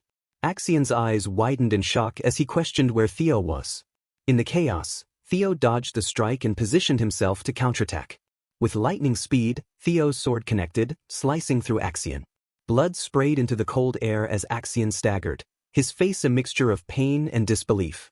Nearby, Liam's men rushed to his side, supporting his weakened form. One of them asked Liam with heavy concern if he was all right. Liam coughed, clutching his wound. Though his face was pale, his resolve remained unshaken. One of the men glared at Axion and expressed his anger, stating that Axion's recklessness had gone too far. He hesitated, torn between loyalty to Axion and disbelief at his actions. Despite the agony, Liam gritted his teeth and gave a desperate command. He told his men not to worry about him and to go help Master Axion and kill Theo Ragnar. His eyes burned with critical intensity. Axion spat out a mouthful of blood, his face twisted in pain and fury. Theo didn't let up, his sword glowing with blue energy as it cut through the snowy air. Axion's eyes widened in disbelief as he muttered in shock that it was impossible. A flashback interrupted the moment. Ed, with a sly smirk, looked directly at Axion and spoke with chilling certainty, telling him that when it came to Ragnar, one should always expect the unexpected. The scene shifted to a close-up of a flickering lantern in a dark room. The flame danced unsteadily, almost going out, only to suddenly flare brighter. Back in the present, Axion's expression hardened with determination. A single bead of sweat slid down his cheek as he stayed focused. Growling, he denied what he was seeing and insisted it couldn't be true. Another flashback played, showing Ed's dismissive expression as he questioned why Axion was so concerned about Theo, whom he described as worthless and untalented. In the memory, Axion held a card in his hand, a smug grin spreading across his face as he declared that he would toy with Theo a bit to remind him of his place. Ed's voice echoed again, his face partially hidden in shadow. His tone was calm but confident as he pointed out that the gap between Axion's skill and Theo's wasn't as wide as Axion thought. The scene returned to the battle. Axion swung his sword, the blade carving through the air and leaving behind a vibrant trail of blue energy, a testament to his strength and resolve. Fury twisted Axion's face as Theo's attack barreled toward him. Roaring, Axion declared that a worthless piece of trash like Theo couldn't possibly tear him apart with ease. He released his full power, and energy surged around him like a storm. Behind him, a massive, terrifying spectral entity appeared, its jaws stretched wide in a silent scream of dominance. Theo stood his ground, unwavering in the face of the overwhelming power. His voice was steady, filled with conviction, as he lamented the cost of Axion's ambition, stating that many of his men had died because of Axion's greed. Clenching his fist, Theo gathered energy around his hand and vowed to shatter Axion's ambition if he refused to abandon it. Enveloped in a brilliant blue aura, Theo charged forward, power surging through him. A magnificent blue dragon took shape behind him, its fiery eyes blazing with righteous fury. Theo unleashed his ultimate attack, announcing it as the three claws of the dragon. Theo's glowing blue eyes burned with focus as the spectral entity behind Axion let out a silent roar. The blue dragon raced forward, its might undeniable. Liam, despite his injuries, stared in shock at the raw power unfolding before him. His subordinates watched in stunned silence, their expressions a mix of awe and fear. From a distance, Remington, Hulkus, and Erica observed the scene, their faces reflecting the magnitude of the forces colliding. Axion's face was strained with pain and effort as he struggled against Theo's devastating attack. Every ounce of his power was tested, yet Theo's resolve remained unbreakable. Theo and Axion were locked in a fierce battle, their powers colliding and creating a blinding vortex of energy. The force of their clash erupted into a massive explosion, sending shockwaves rippling through the surrounding area. As the dust settled, The air remained thick with energy and debris. Smoke and dust swirled, hiding the figures within. Axion's boots pressed firmly into the snow-covered ground, a few drops of blood staining the pristine white surface. Slowly, Axion's boots began to slide backward, leaving a trail of disturbed snow in their wake. The force of the clash threw him off his feet, his body crashing heavily onto the frozen ground. Defeated, Axion lay motionless, his limp form a dark shadow against the pale snowy landscape. Theo stood over Axion's fallen body, his sword lowered but still emanating power. His silhouette was commanding against the pale sky. Weariness and a grim sense of accomplishment were etched into Theo's expression as he gazed down at his beaten opponent. Liam's face was frozen in disbelief and horror, his eyes fixed on Axion's lifeless form. His voice trembled in a barely audible whisper as he called out to Master Axion. The cold, sharp edge of Theo's blade hung in the air like a deadly pendulum, its crimson droplets staining the pure white snow below. Axion lay sprawled on the ground, his lifeless eyes fixed on the unyielding sky. A heavy silence blanketed the battlefield, broken only by the labored breaths of the few who remained alive. Liam's subordinates, their faces pale with a mix of shock and fear, stammered as they referred to him as young Master Axion. Despite his serious injuries, Liam struggled to his feet, his gaze locked onto Axion's motionless body. He rasped out a barely audible command to kill Theo. Theo, his once pristine white coat now soaked in blood, stood still among the group. His sword, though lowered, dripped with the evidence of his victory. Even though Theo was exhausted and wounded, he assessed the situation grimly, realizing he was in trouble. He thought to himself that it would be a gamble from here on out. Even at his best, he couldn't take on 4 senior proctors at once, and in his current state, it was impossible. His stamina was drained, and his mana was nearly depleted from his last attack. Gripping his sword tightly, Theo steadied himself, his mind racing. He thought to himself that the figure should appear any moment now. As he prepared for what was to come, 2 cloaked figures began advancing toward him, their swords drawn. Figures dressed in dark cloaks moved with astonishing speed, their swords glinting in the dim light. A startled grunt was followed by the sickening sound of a body hitting the ground, breaking the stillness. Before anyone could react, more figures joined the fight, their movements fast and precise. Remington, Hulkus, and Erica emerged from the chaos, their faces set with determination as their blades clashed with the attackers in a storm of steel. This was not who Theo had been expecting. Theo shouted at them in a voice mixed with surprise and relief, asking what they were doing there. Remington, his silver hair glinting, responded with a faint smile and calmly stated that it should have been obvious. They could not leave a comrade in trouble, especially not young Master Theo. Momentarily speechless, Theo simply stared at his unexpected allies. Erica, clearly impressed, grinned and remarked that Theo looked even better in person. She added that it was her first time meeting someone as strong as him and that she liked him already. Hulkus, unable to contain his excitement, chuckled and agreed with her, saying Theo was amazing. Sybil, his face bruised but his resolve unshaken, stepped forward to join the fray.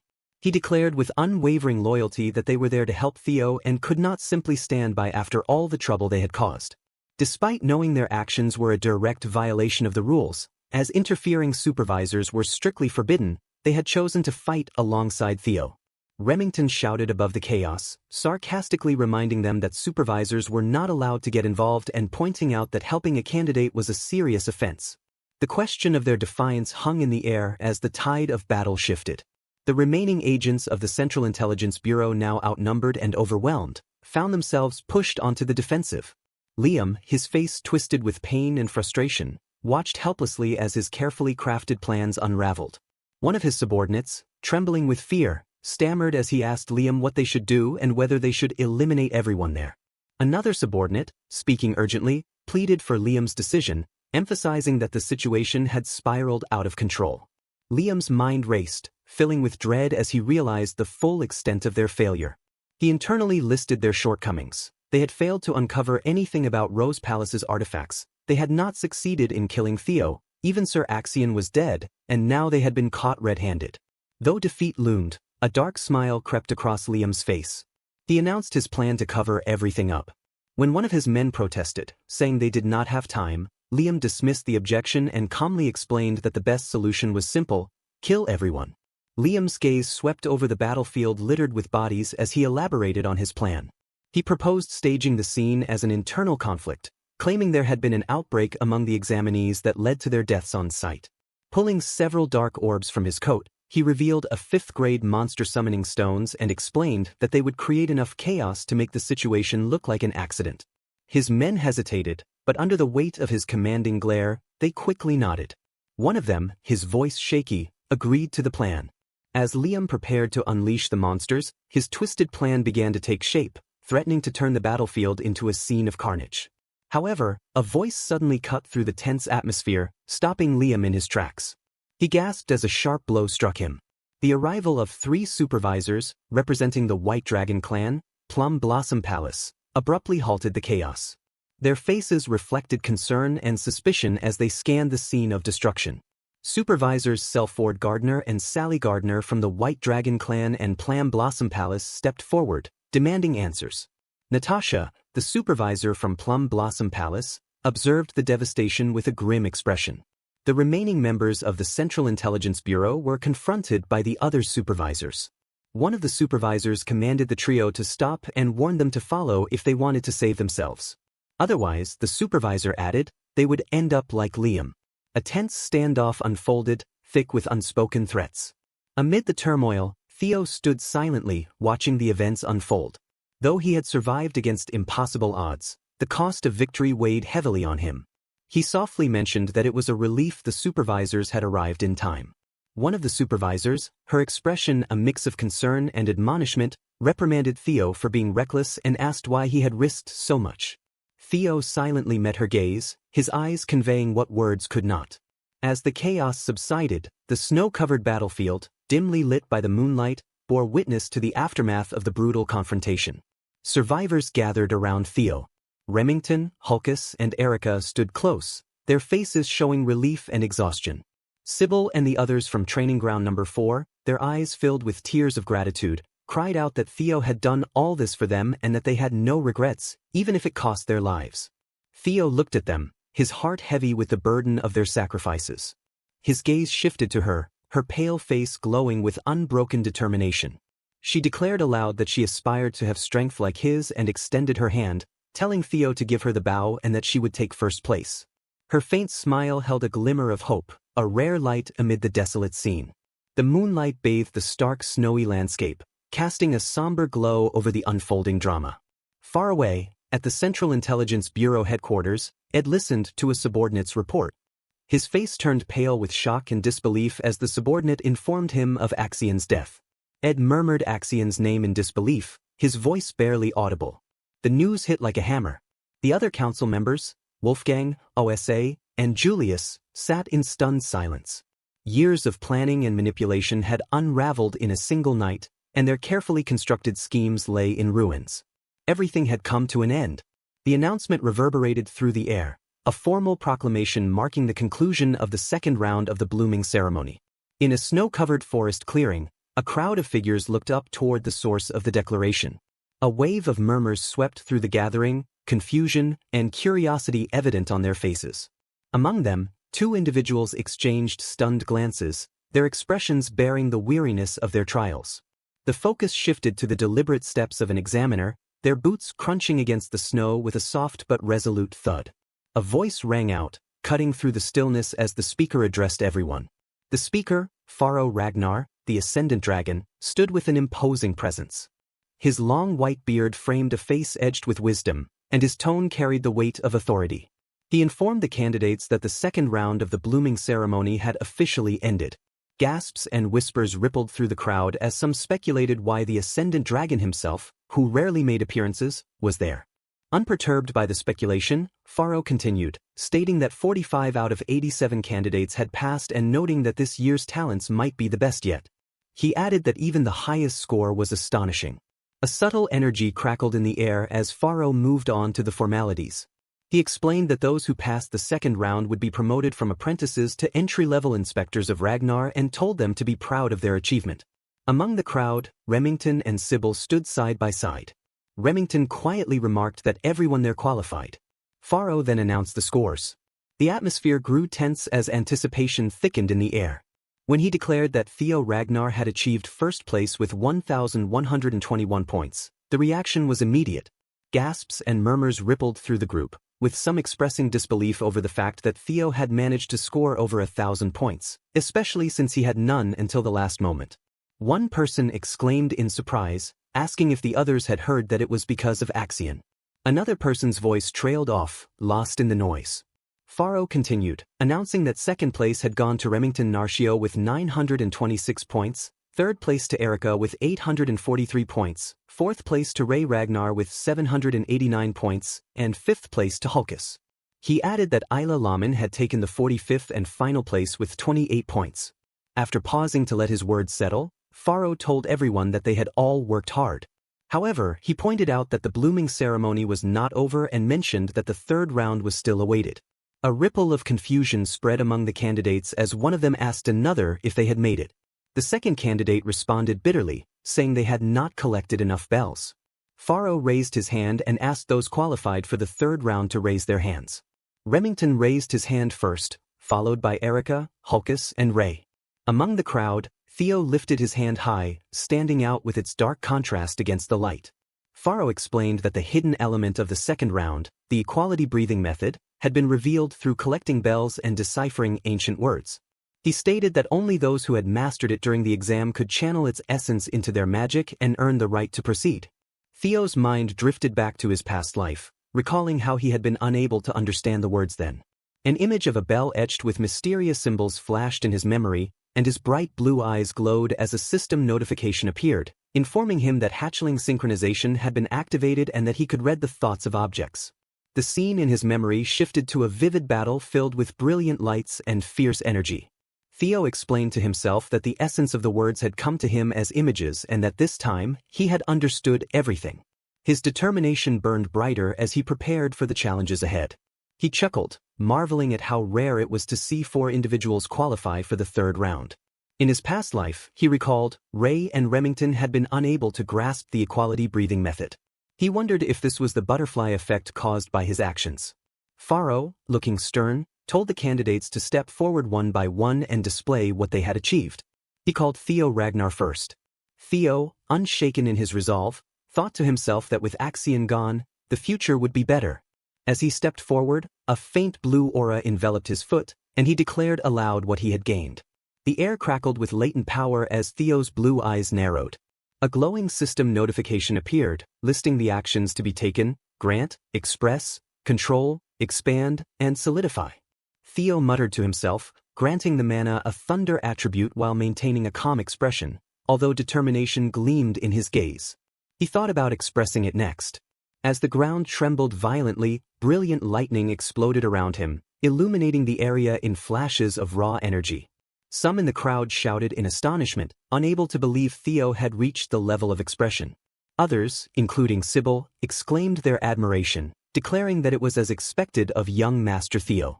Lightning coiled around Theo like a living entity, his power leaving those around him in awe and disbelief. Determined to push further, Theo concentrated energy within himself, causing his chest to glow. Suddenly, he unleashed an enormous wave of lightning that tore through the ground, sending bolts raining down from the skies above. Among the crowd, Erica murmured that she liked him, while Hulkus shouted about how amazing Theo was. Faro, observing with a faint smile, broke the stunned silence, remarking that he was impressed and hadn't expected Theo to wield such control. Theo, keeping his expression steady, said nothing as energy swirled around him. With another explosive display of lightning magic, he left the crowd in awe. His red eyes gleamed as he unleashed a powerful spell called Thunder Dragon. The spell stunned the onlookers, and some cried out in disbelief, suggesting that Theo was attacking the supervisor.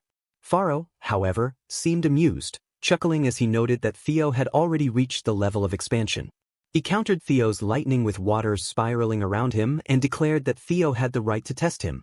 Theo met Faro's gaze without wavering, while the spectators gasped at the exchange. Faro complimented Theo, stating that he would grant him an additional 1,000 points. Theo expressed his gratitude with a simple thank you. The crowd murmured with admiration, calling Theo the Ascendant Dragon and remarking that Faro rewarded those who rose to challenges. An updated score display appeared, showing Theo Ragnar in first place with 2,121 points, Remington Narcio in second with 1,426 points, Erica Lank in third with 1,143 points, and Ray Ragnar in fourth with 1,089 points. Hulkus exclaimed how insane it was for Theo to have 2,000 points, with another voice crying out that he was nearly on par with Lord Thorkel. Pharo chuckled softly, clearly amused. The remaining candidates waited for their turn. First up was Remington Narcio. A system message popped up, Remington Narcio with 500 points. Then Ray Ragnar stepped forward, Ray Ragnar with 300 points. Lastly, Erica went, Erica Lank with 300 points. Pharo, holding a scroll, proudly announced that this group was incredibly talented.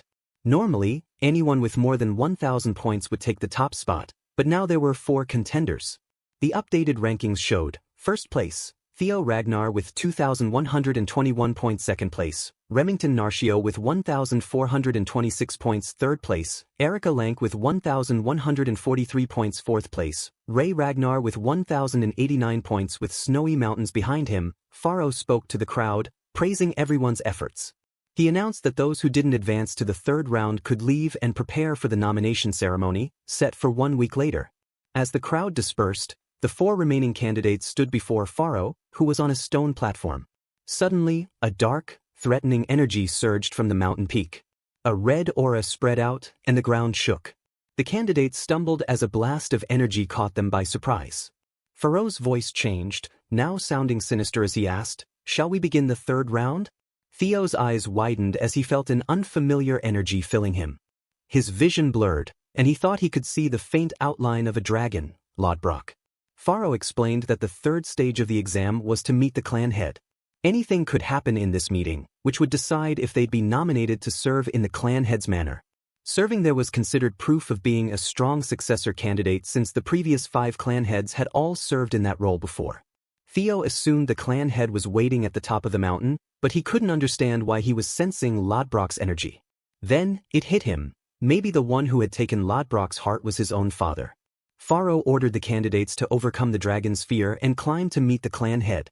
The pressure grew so strong that they all dropped to their knees, barely able to stand. Erica asked how they were supposed to climb in such a state. Theo told her to stop trying to use brute force. Instead, he said they needed to match the mana's wavelength. Erica looked confused and had no idea what he meant. Remington stepped in and explained to her that Theo was talking about creating an anti-phase wave to cancel out the pressure. Theo complimented Remington for understanding so quickly, while Erica stood there, still completely lost. Remington explained further. He said Theo's message was that only those who could properly control their magic power were worthy of meeting the clan head. Remington had grasped this right away, but Erica couldn't follow and asked if they were speaking some foreign language. Sighing, Remington simplified it. He explained that magic power is like a wave. The clan head's aura was also made up of waves, and to push through it, they needed to create an opposite wave with their magic power to cancel it out. Even after hearing this, Erica was still shocked because it made no sense to her. Frustrated, she summed it up herself. "So, we just need to make magic power that's opposite to the pressure?" The others agreed it was basically that. Annoyed, Erica called Remington a goody two-shoes and asked why he hadn't just explained it that way from the start. As they bickered, Ray quietly focused on what they were saying, trying to figure it out. Erica teased Remington, asking if he was really only 17 since he sounded like an old man. Meanwhile, Theo concentrated. A powerful blue aura surrounded him, shocking everyone nearby. Theo balanced his mana perfectly, and the huge wave of energy neutralized the pressure. With a cold, sharp voice, he declared, "Of course I can do this. I'm the next clan head." Hearing this, Remington was shocked. The old man stood stiff, and Erica grew serious. Theo spun on his heel and marched forward, his steps echoing purposefully. He declared with confidence as if the outcome was already set, "I'll go ahead." Behind him, the remaining participants shouted after him, their voices filled with frustration and desperation. The Zenith Dragon observed the 3 remaining participants with an amused glint in its eyes. Its deep booming voice carried an unusually cheerful tone as it spoke, "Don't dawdle, little ones. The points depend on the order you arrive." The revelation struck like a thunderclap. The 3 remaining participants exchanged startled looks, the stakes climbing higher yet again. Erica exclaimed, her irritation transforming into determination. Without wasting another moment, all three pushed themselves to the limit, breaking through the heavy aura and sprinting toward the next stage. As their hurried footsteps faded, the Zenith Dragon stood alone, laughing softly. To think I'd start wanting a disciple in my old age. What a time to be alive, it mused. The scene shifted to Camellia Palace. Its grand halls bustled with activity. A voice rang out, "My precious daughter, where are you hiding?" The palace staff exchanged knowing looks as they followed the source of the voice. One maid whispered, "Oh no, the demon craftsman is at it again." The other maid chuckled, "Ever since young Master Theo became famous, she's been unstoppable." Inside one of the palace rooms, Cecilia sat talking with a guest. The atmosphere was calm until the door burst open with a loud bang. Grinning widely, Curson strode in. "So here you are, my dear Cecilia," Curson said enthusiastically. Cecilia turned to her mother, her voice sharp but composed. "Mother, please act with decorum inside the palace." But Curson, too excited to care, pulled Cecilia into an enthusiastic hug. "Cecilia, who cares? I'm about to become ridiculously rich," Curson exclaimed. Cecilia raised an eyebrow. "Weren't you already rich?" Curson leaned back, her eyes gleaming. "Yes, but not this rich. Ever since Theo became a star, my workshop has been buried in orders. Weapons, armor, everything's in demand." A soft smile crossed Cecilia's face as she watched her mother's excitement. She thought to herself, "I always believed Theo would succeed, but now that I see him in action, I can't help but worry." Her smile faded, replaced by a worried frown as she clenched her fists. What if he gets hurt? What if the pressure is too much for him, and all I can do is sit here helpless? While Cecilia wrestled with her thoughts, Curson continued rambling, her energy nearly boundless. "The days of just making weapons are over. I'm branching out, bracelets, necklaces, maybe even an entire jewelry line. Can you imagine?" Curson's declarations suddenly sparked an idea in Cecilia. Her expression sharpened as inspiration struck. "Mother, listen," she said. "Have you ever made a prosthetic arm?" The scene shifted again, this time to a quiet windswept field. Kyle Ragnar, the head of the clan, sat amidst the graveyard of swords, his deep laughter resonating through the tranquil space. The clan head perched on his shoulder was a crow, its sharp eyes gleaming with intelligence. The bird cawed softly, delivering updates on Theo's progress. Kyle's grin widened as he listened to the report. "I know what you're worried about," he said, his tone calm yet firm. "But even a parent has no right to stand in the way of their child's dreams." He reached for the hilt of his sword, its blade old but still sturdy. Around him, the sword seemed to whisper of battles fought and aspirations pursued. "It's impossible to extinguish the fire of youth," he reflected. "Even we were like that in our prime, weren't we?" He gestured to the countless swords surrounding him.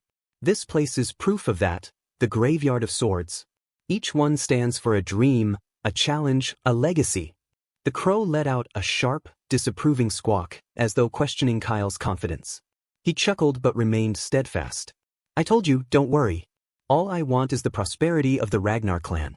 Anything that threatens that, I'll handle it." The crow tilted its head, still unconvinced. Kyle's grin faded, replaced by a steely, unyielding expression. "Even if my damn son is a regressor," he said, his words hanging heavy in the air. "Well, Guy's Noble is different from Manwa.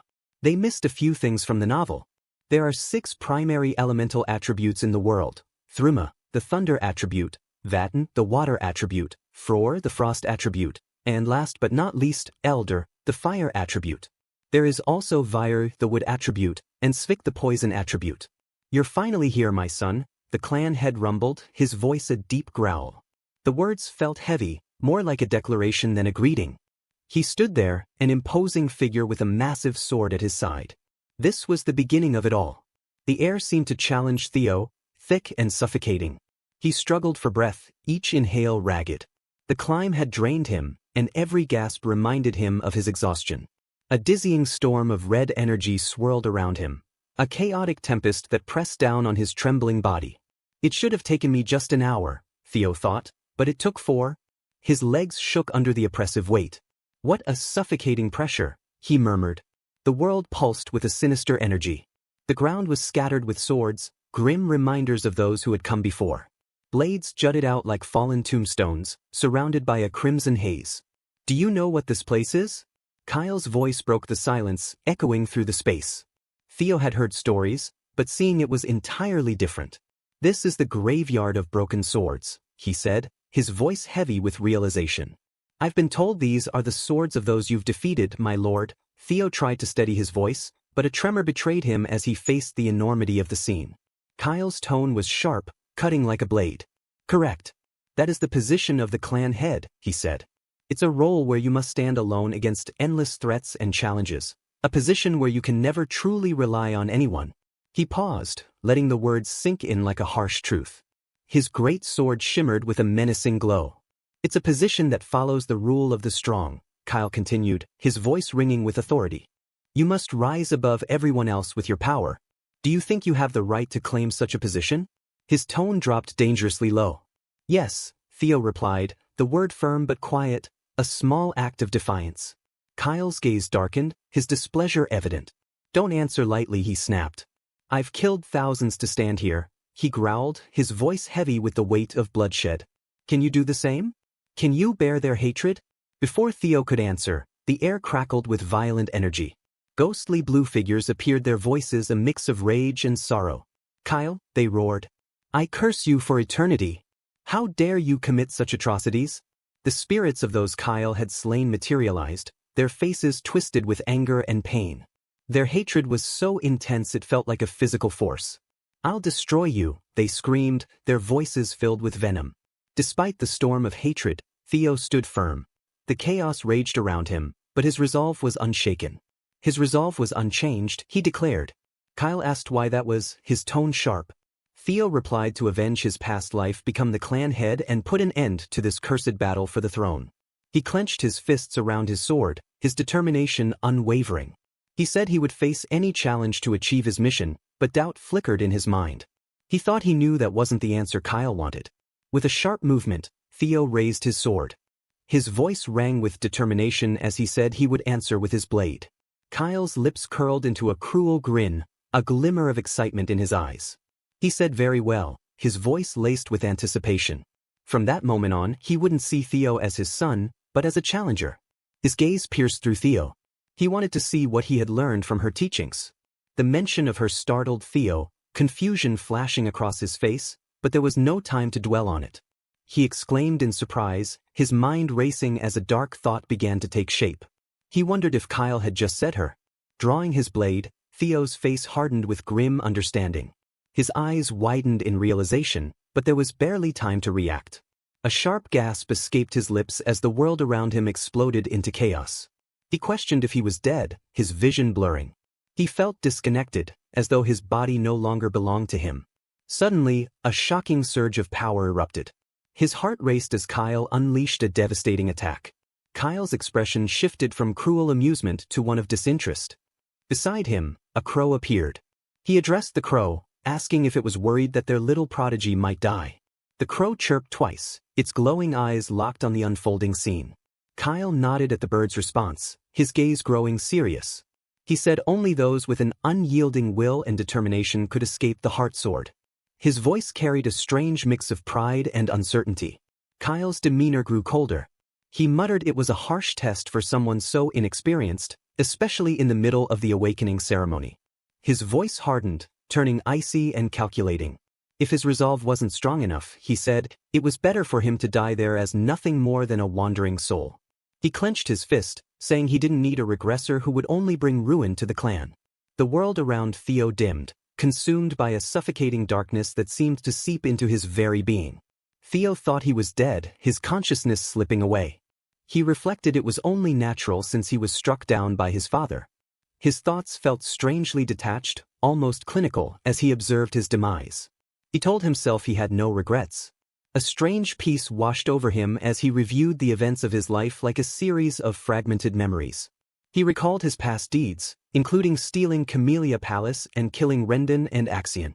His mind was heavy with the weight of his sins. He admitted everything had just been a stroke of luck. His thoughts faded into the growing void. The truth hit Theo like a physical blow as he observed it. As his life flashed before his eyes, a strange calmness settled over him. He realized this life had been happier than his previous one. His face softened into a serene smile. He said softly that his time had come and it was time for him to go now. His thoughts began to fade into nothingness, the edges of his consciousness blurring. A distant hollow voice echoed as his awareness slipped further away. The last thing he saw was a swirling darkness that soon dissolved into oblivion. But then a harsh guttural voice shattered the silence, startling him. It was loud and clear, and it didn't seem to be meant for him. Out of the shadows emerged a magnificent beast, a creature woven from light and darkness. It commanded him to get up, saying that if he was going to sulk like this, he should have just let it devour him. A small spark appeared, faint but powerful. It grew rapidly, flames licking at the edges of the void. Theo thought he was right, thanking the voice as a newfound strength surged through him. He felt alive again, the icy grip of death retreating as his determination rekindled. He resolved he couldn't let it end like this. His consciousness stirred as he recalled his promise. Lifting his head, Theo's eyes shone with a fierce inner light. His mind was sharp and focused. Drawing his sword, he felt a surge of power flow through him. He thought he may break, his body stretched to its limits, but he would never yield. He roared his voice as a raw challenge to the encroaching darkness. His body moved instinctively, a symphony of power and precision. His sword became a blur of light, unleashing a devastating attack that shattered the darkness into countless fragments. As the chaos subsided, Theo stood dazed, his vision clearing. The shattered world around him began to reform. He lunged forward, his sword glowing with a brilliant blue light. The air vibrated with a violent energy. But Theo had survived. Kyle lowered his gaze, his expression unreadable. His eyes were shadowed beneath his dark brows. He declared that Theo passed.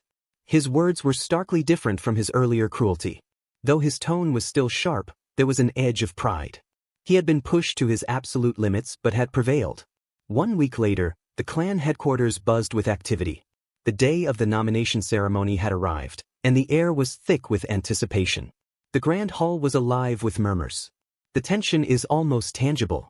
Hulka stood beside Erica, visibly uneasy. He muttered that there were way too many people there, his voice tinged with nervousness. It was making him anxious. Erica rolled her eyes, a teasing smirk playing on her lips. She asked how someone so big could be so timid, her tone mocking yet playful. Hulkus bristled, his voice defensive. He stated that he wasn't timid and insisted that she was just too bold. Erica shrugged, her smirk widening.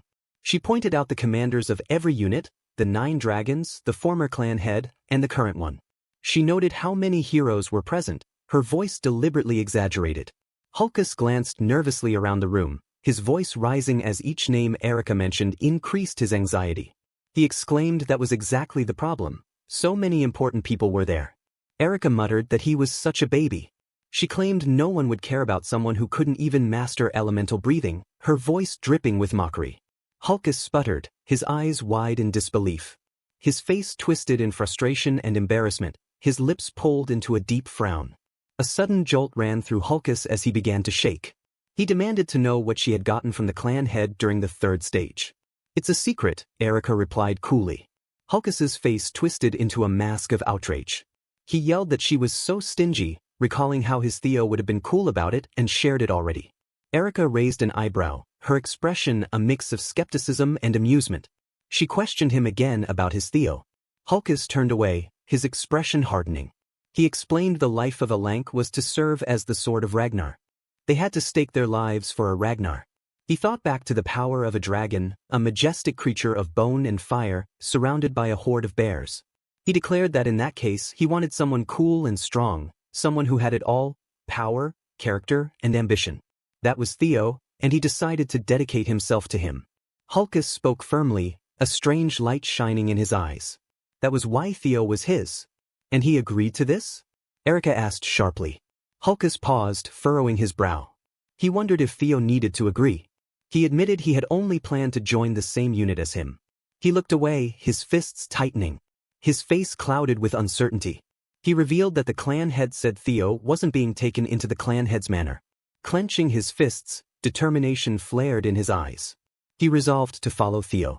A steady thud of footsteps echoed through the grand hall, followed by the resonant clang of a staff striking stone. The sound carried across the courtyard, silencing the crowd. "Attention!"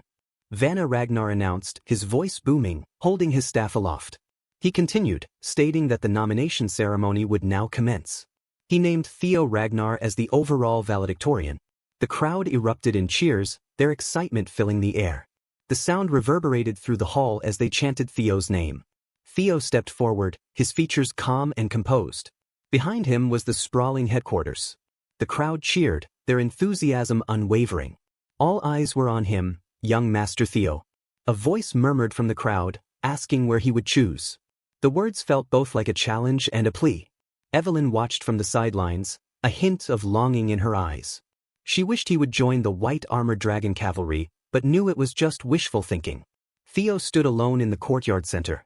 Congratulations on being the overall valedictorian, Theo Ragnar, Vanna declared.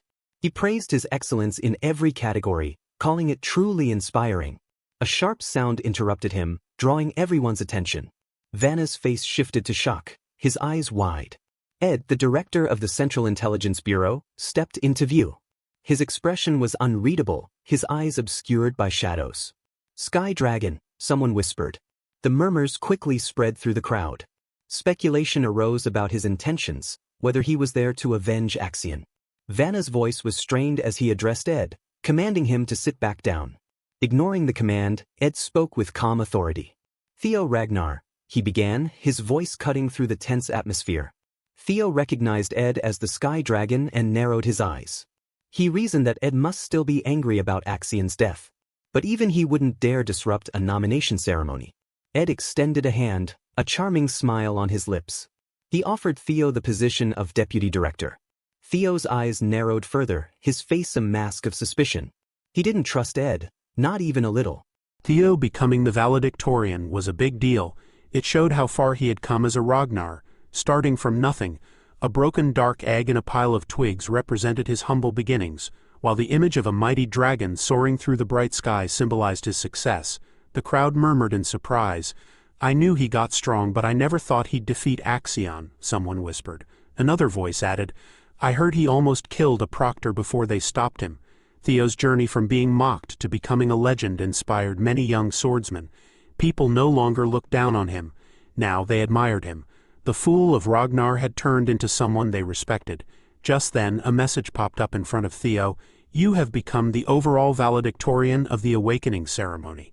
Another notification followed. "Congratulations, you have completed scenario quest number 3, Victor of the Awakening Ceremony. You have obtained an ether core as a reward." The item was stored in his inventory.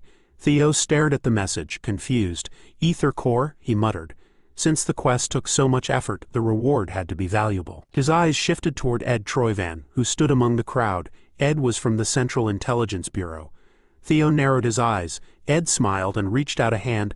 "I'd like to offer you the position of deputy director," he said.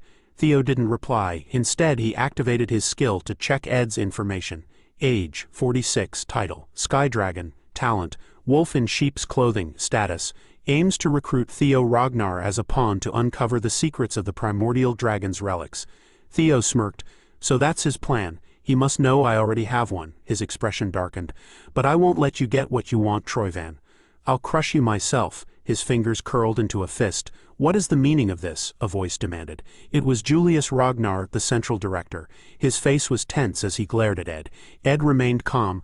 "I'm simply following procedure by offering a position to a talented individual. Is there a problem?" "Don't insult our intelligence," Julius shot back. "This is clearly just revenge for your nephew." Ed let out a soft chuckle. "I understand why you'd think that, but you're wrong," he said with a sly smile.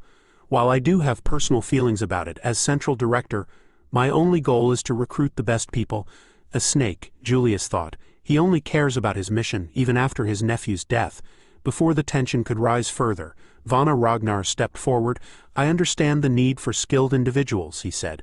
"But we haven't even started the official selection process. Let's not rush things." He turned to Theo. "Theo Ragnar, have you made your decision?" "Not yet," Theo admitted. "That's why I'd like to hear what offers are available." His sharp eyes scanned the grand hall. After a moment, Osa Ragnar stepped forward. "I offer not only to take Theo Ragnar as my disciple," she announced boldly, "but to appoint him as junior lord of the Plum Blossom Palace." The crowd started murmuring in surprise. "Did she just say junior lord?" someone asked in shock. "But Lady Plum Blossom doesn't have any children," another person whispered, sounding doubtful. "This is like accepting him as her adopted son," a third voice added, astonished. Theo watched Osa Ragnar calmly, fully aware of the importance of her offer. He'll be the next sword dragon, someone pointed out, glancing at Theo with admiration. 2 of the 9 dragons have already made their offers, Remington said excitedly. You really are amazing, young Master Theo, Hulkus exclaimed. Even most commanders and directors can't compete with these offers, Erica noted. Suddenly, a lone figure appeared among the swirling clouds with a bird flying nearby. I'd like to make my offer as well, a powerful voice announced. A massive force crashed down, shaking the hall with an earth-shattering impact. A figure descended, surrounded by dark energy. As he landed, he stepped forward, revealing himself. A man with long white hair partially hiding his face behind a dark mask. Gasps filled the hall. The Black Dragon, Robert Ragnar, someone shouted in shock. Even he's getting involved. Robert's sharp eyes locked onto Theo. Theo Ragnar, I've been watching you throughout the awakening ceremony, he said. Theo met his gaze without hesitation. So he's been watching me, Theo realized. Come to Black Snow, Robert continued. I'll grant you the rank of Null Snow.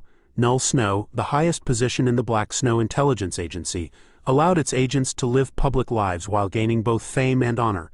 Theo remembered that in his past life he had never been able to reach that rank. To think I can achieve it so easily now, Pharaoh Ragnar cleared his throat, drawing everyone's attention. Theo Ragnar, you left a deep impression during the 3rd stage, he said with a warm smile. I hope you won't forget about Zenith Academy. Aaron, the Zenith Dragon and the supervisor who had once saved Theo, spoke in disbelief. That's 4 out of the 9 dragons, Evelyn chimed in. And don't forget, there's still one more. The Demon Dragon, Aaron whispered. Julius Ragnar, the commander of the White Armored Dragon Cavalry, stepped forward. The White Armored Dragon Cavalry will not offer Theo Ragnar any special treatment, Julius declared firmly. He's sticking to his principles, Aaron said in surprise. As expected of our commander, Evelyn added with pride. Julius's face remained serious. Honor is something you must earn yourself. As much as I want to recruit Theo, I cannot give him special privileges. That wouldn't be fair to the other recruits. The only thing I can promise is my full support for his growth and the honor of being a dragon. His unwavering gaze settled on Theo, standing in the center of the hall. Theo took a deep breath and closed his eyes for a moment. When he opened them again, they shone with determination. With a confident smirk, he declared, I will choose. Suddenly, a sharp voice filled with a strange power cut through the air. You're a regressor, aren't you? Theo's eyes widened in shock. He quickly turned around, looking for the person who spoke.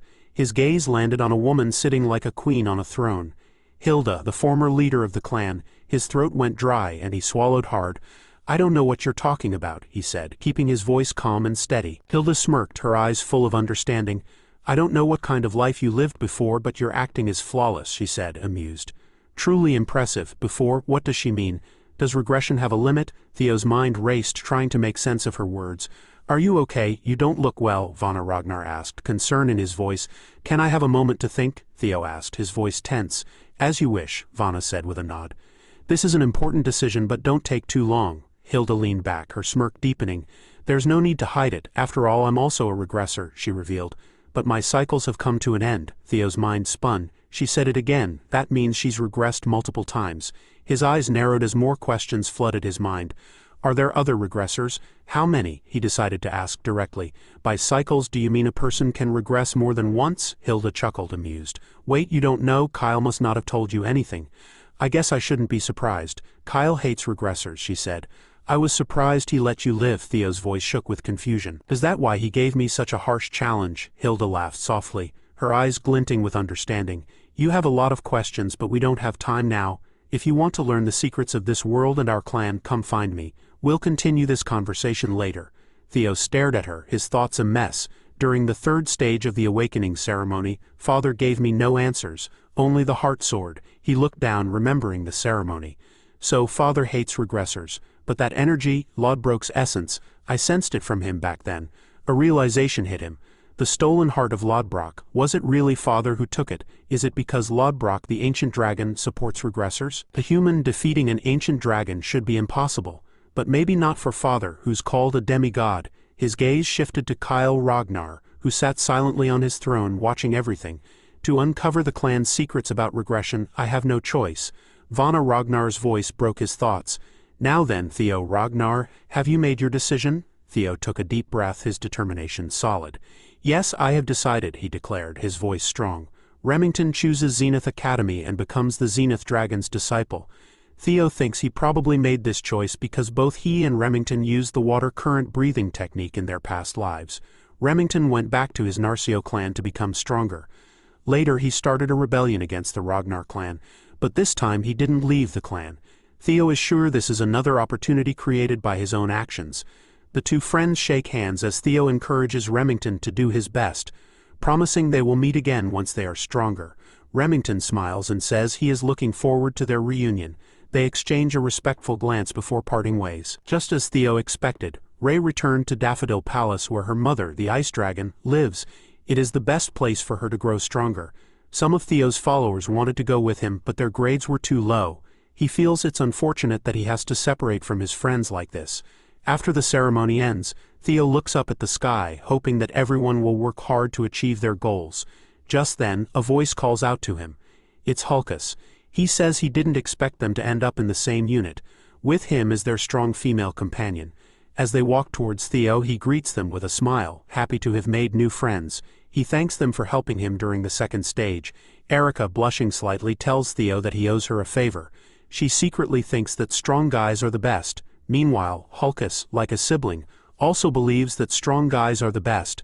As they playfully argue, Theo wonders why they are suddenly so interested in him.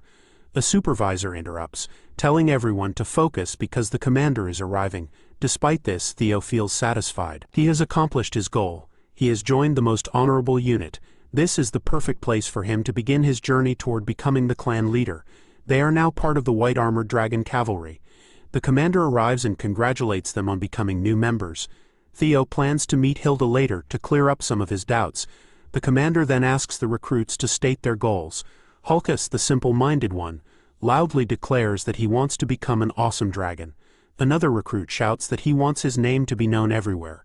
Erica confidently states that she will become the strongest of her generation. One by one, the recruits share their ambitions. Soon, everyone turns to Theo, waiting for his declaration. Before speaking, Theo thinks about the great war that will happen in 5 years. Determined, he declares that he will become the commander of the White Armored Dragon Cavalry within 5 years. The supervisor is shocked at his bold statement. Meanwhile, the commander laughs loudly, saying that big dreams are the way to go and that Theo has joined the right place. The commander then speaks. He tells them that no matter their personal reasons for joining this cavalry, they must all remember one thing. Every drop of blood and sweat they shed will be remembered in history. He says that today's hardships will become tomorrow's pride. Their shields will never break, their swords will never waver, and their comrades will always have their backs, just as they must protect their comrades in return. With a smirk, he finishes by saying that at the end of their difficult path, forged through blood and sweat, glory awaits. Finally, he welcomes them as the newest members of the White Armored Dragon Cavalry. As the speech ends, a huge dragon lands behind the speaker, destroying the field instantly. This dragon can fly and is the commander's partner. Muscle Turd introduces the dragon, saying its name is Gullah. He explains that Gullah is a flying dragon and represents all dragons. Suddenly, many dragons start falling from the sky. An old man tells the people to get on their senior dragons. He climbs onto his dragon and announces that the admittance test is about to begin. He explains that it's time for them to find their own dragon partners. But Theo already has Lodbrok. As he looks at the flying dragons, he finds them amazing and wonders if he will have one too. Just then, a voice calls out to him, surprising him. It's Evelyn. She is happy to see that Theo has joined the White Armored Dragon Cavalry. Theo is shocked and asks if she is back on duty. She smiles and tells him that it just happened that way. However, he is clearly surprised, and Evelyn smiles at him with admiration, showing her new arm. A flashback begins. Theo's mother, along with her own mother, visits Evelyn to thank her. When Evelyn sees Theo's mom, she is shocked but greets her politely. Theo's mom tells her that even if Theo hadn't received help, he would have still grown into a talented person. However, she knows that Evelyn trusts and cares for Theo. She believes Evelyn is someone who would help him without expecting anything in return. Theo's mom then says that Evelyn is one of the most important people to Theo. Evelyn is stunned and replies that she is just a one-armed trainer. Theo's mom continues, explaining that light guides people in darkness, even when they don't realize how bright it shines. She tells Evelyn that she is like that light, leading the way for others. Evelyn is deeply moved by these words. The scene shifts back to the present. Evelyn is riding a dragon, looking determined. She thanks Theo's mom and also thanks Theo. She reveals that Theo wrote everything his mom said in a letter to her. Because of that, she was able to regain confidence, take charge again, and return to her squad. Theo thinks to himself that he should have done this sooner, but his mother took care of it for him. He silently thanks her. Evelyn, in turn, thanks Theo again and swears her loyalty to him as his sword. As they fly through the sky, Theo laughs, enjoying the beautiful view. Eventually, they arrive at a specific location. Evelyn tells him that this is the White Dragon's nest, home to flying wyverns. She explains that the White Dragon unit uses wyverns for their missions. The introduction ceremony is happening here. She then tells Theo that he must find a partner, otherwise he cannot join the unit. Theo asks if he can still join if he doesn't find a wyvern. Evelyn says it's possible but very rare. Theo wonders if his friends will be okay, but he doubts that wyverns would suit them. Evelyn advises him to explore the area. She explains that usually people can tell right away which wyvern will become their partner. The first dragon is the Opteryx, a huge predatory monster with a massive body that has a massive body and can get as big as 15 meters. These large, brown-scaled wyverns are regarded as tyrannical predators. Next is the poison dragon, Aviarii. With their long serpentine bodies, these poison dragons are able to spray out a violet poison mist. The poisonous stinger on the tips of their tails is a lethal weapon. Then comes the blade dragon, Sigia. As docile herbivores, they normally burrow and nest underground. When they sense danger, they will ambush the enemy from below. Finally, speed dragon species Velociraptor. These small and fast dragons have high intelligence, typically hunting in packs. They can breathe fire. Just by visiting them, Theo turns into a deformed Lego figure. Evelyn explains that the wyverns managed by the White Dragon Corp are usually divided into 4 types. She asks Theo if he feels anything. He thinks to himself that he has a good eye for people, but right now, he can't see what he's looking for. 6 years after the Great War, a wyvern suddenly attacked the White Dragon unit. It destroyed over 100 carefully raised wyverns all by itself. Because of this, it was named the Shadow Evil Dragon. This wyvern burned down 8 villages and killed dozens of inspectors. In the end, it was stopped, but it took both the Demon Dragon and the Sword Dragon to defeat it. The wyvern earned the nickname Evil Shadow Dragon because it could hide in the shadows. Theo thinks this kind of wyvern would be the perfect partner for him, but then he starts searching for the person he was in his past life. That's when he finds the wyvern surrounded by multiple other wyverns. The scene changes to a strong warrior resting. A voice catches his attention, saying that he looks happy. He replies that it would be stupid to feel happy just because a dragon has joined his group. She tells him it's actually great, and curiously asks if he's thinking of making Theo the next captain of his unit. She finds it impressive that he chooses his words carefully, like a leader. He responds that trouble always starts with words.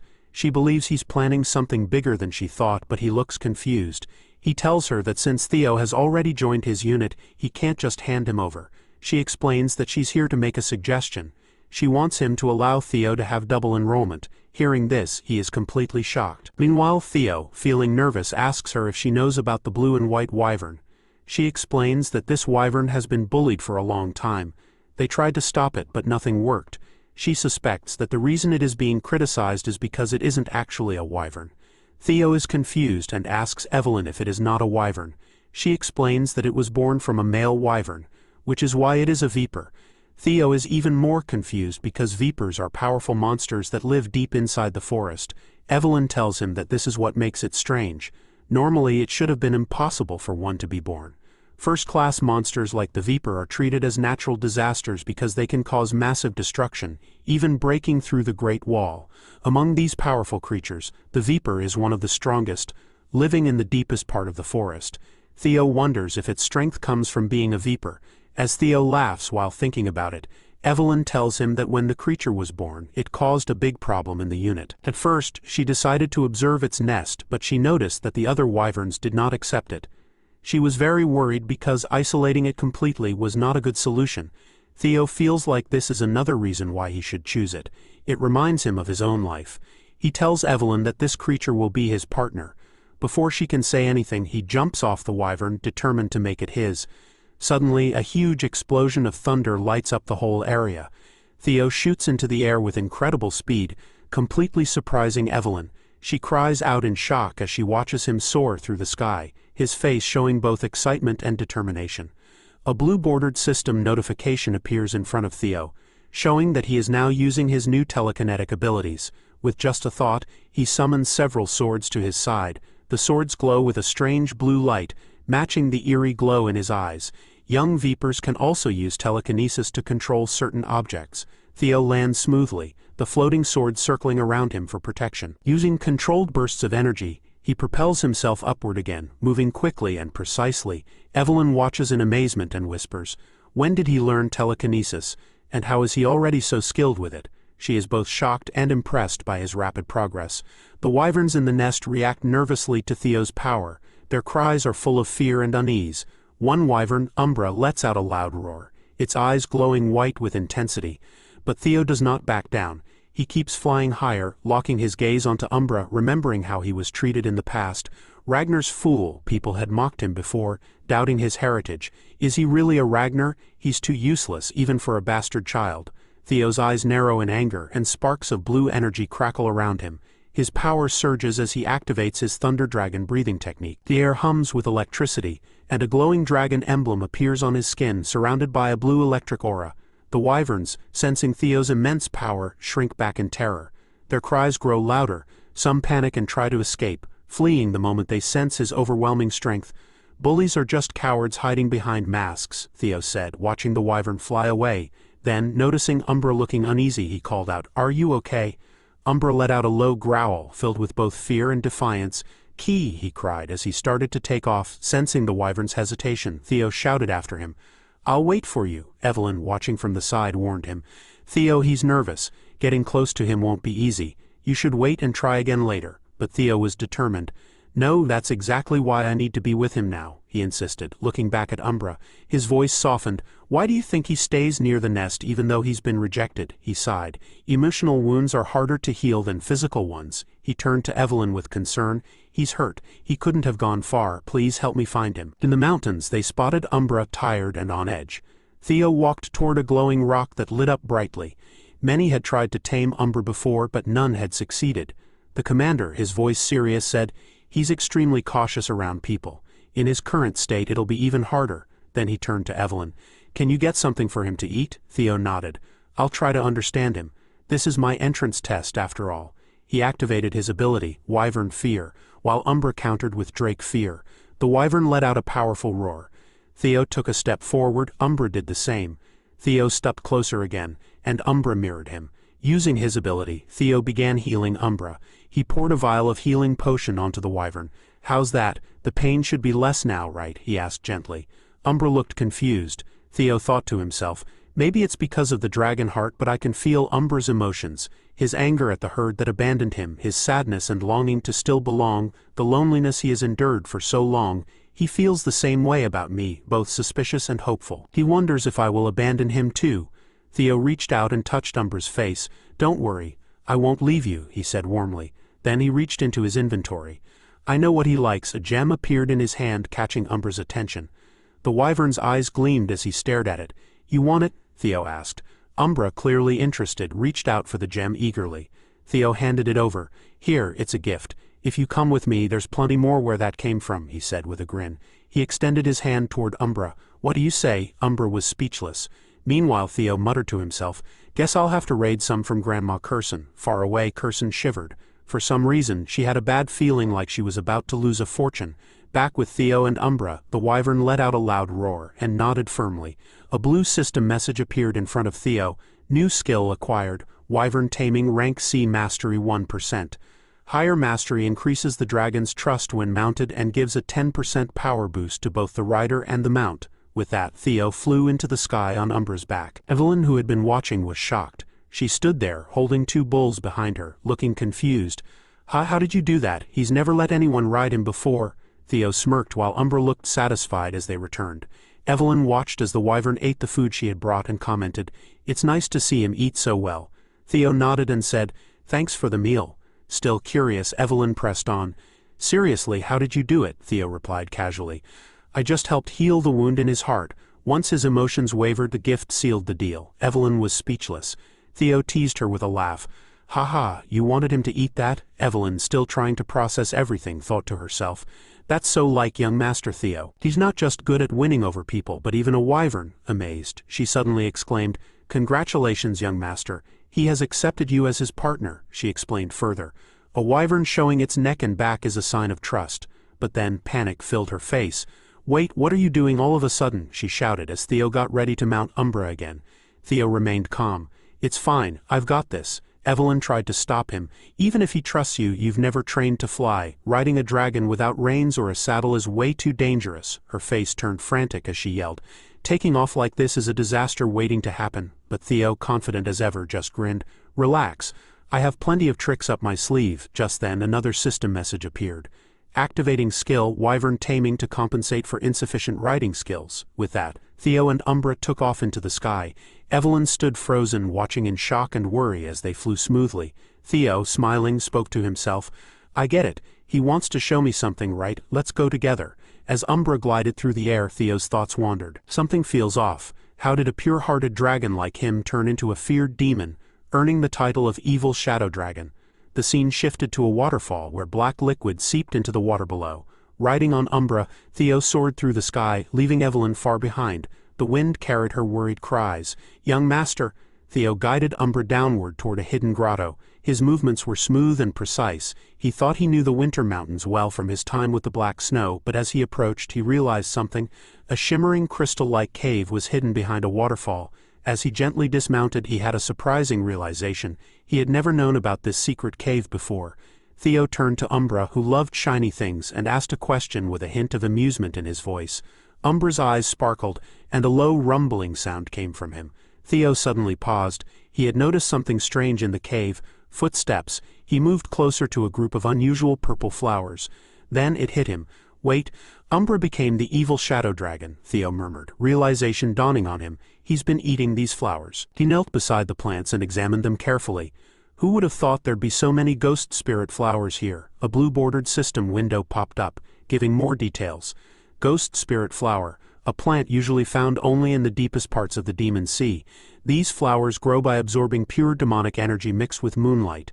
They are an extremely valuable resource for demonic fiends, demonic dragons, and demons. However, they also have opposing effects. Theo thought about how he had absorbed this energy. As he considered it, a sudden wave of power surged through him.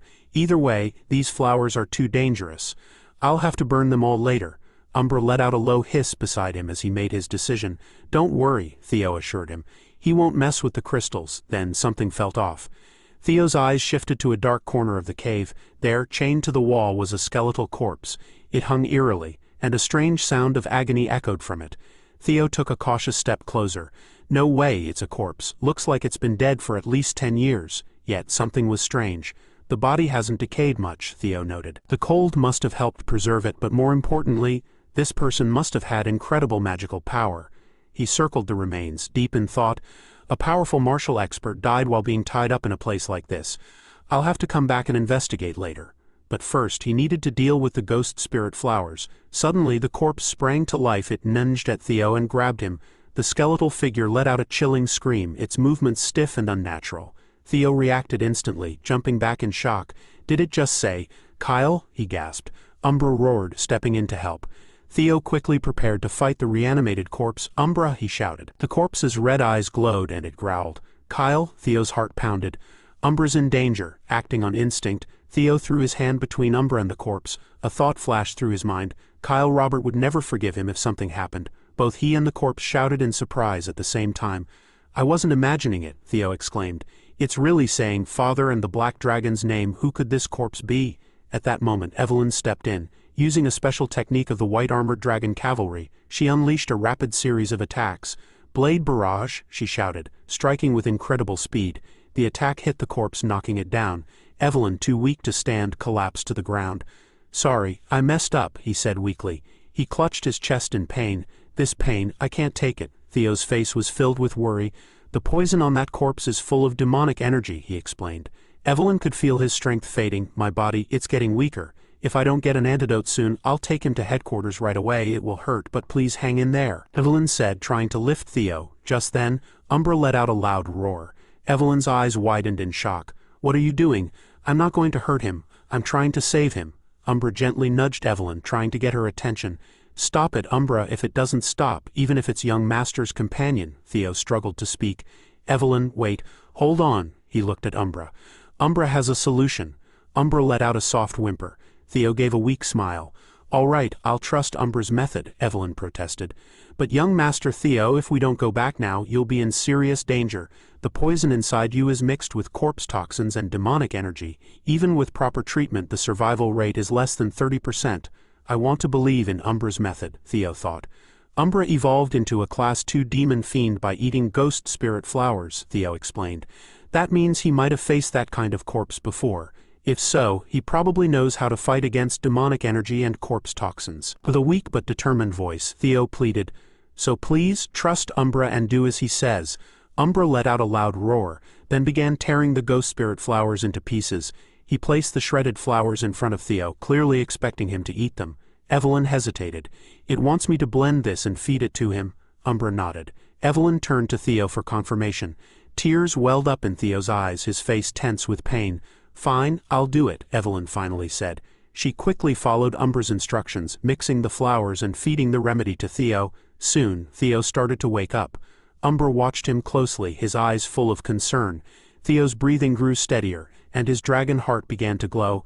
Evelyn and Umbra stared in shock. They couldn't believe how fast he was recovering. Suddenly, Theo let out a powerful dragon roar, shaking the air around them. Evelyn gasped.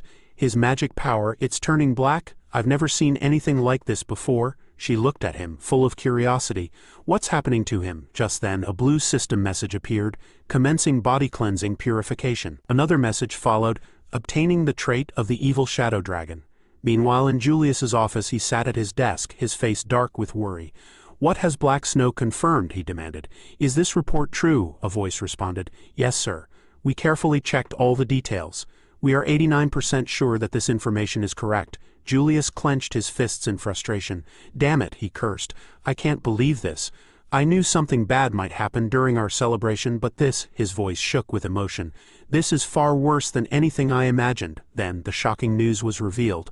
Trainer Isvin, the captain of Platoon 5 of the White Armored Dragon Cavalry, along with 15 of his soldiers, had all been killed in a tragic battle. A strong burst of bright energy spread out. You could see it happening because of the old ritual. It was about cleaning and starting over. The person telling the story spoke slowly, their words important. It takes bad stuff out of your body and changes it so you can hold more magic easily.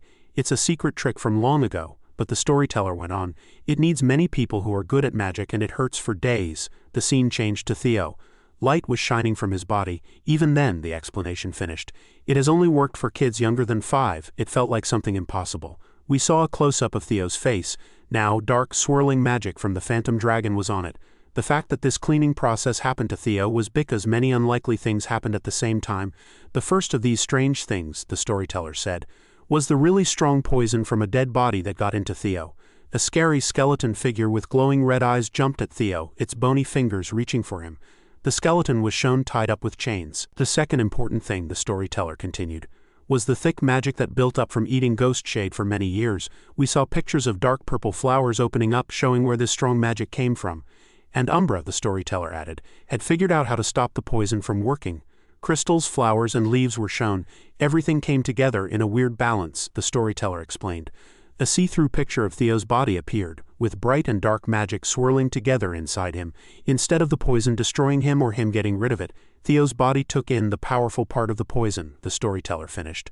The picture zoomed in on a swirling circle of dark energy, which showed how Theo had changed. Theo's eyes opened wide with surprise and pain. He gasped as he felt the strong power flowing through him. Evelyn's voice sounded worried but also relieved. Are you okay, young master? She asked. She knelt down next to him, her hand near him, looking very concerned. Evelyn? Theo whispered weakly. A tear rolled down his cheek as he remembered what his father had said. Theo smiled a little and said, Sorry for making you worry. He looked around the magical cave. These shiny rocks in the cave are all pure strong energy. Their power made the ghost shade poison less strong and actually helped me, he said.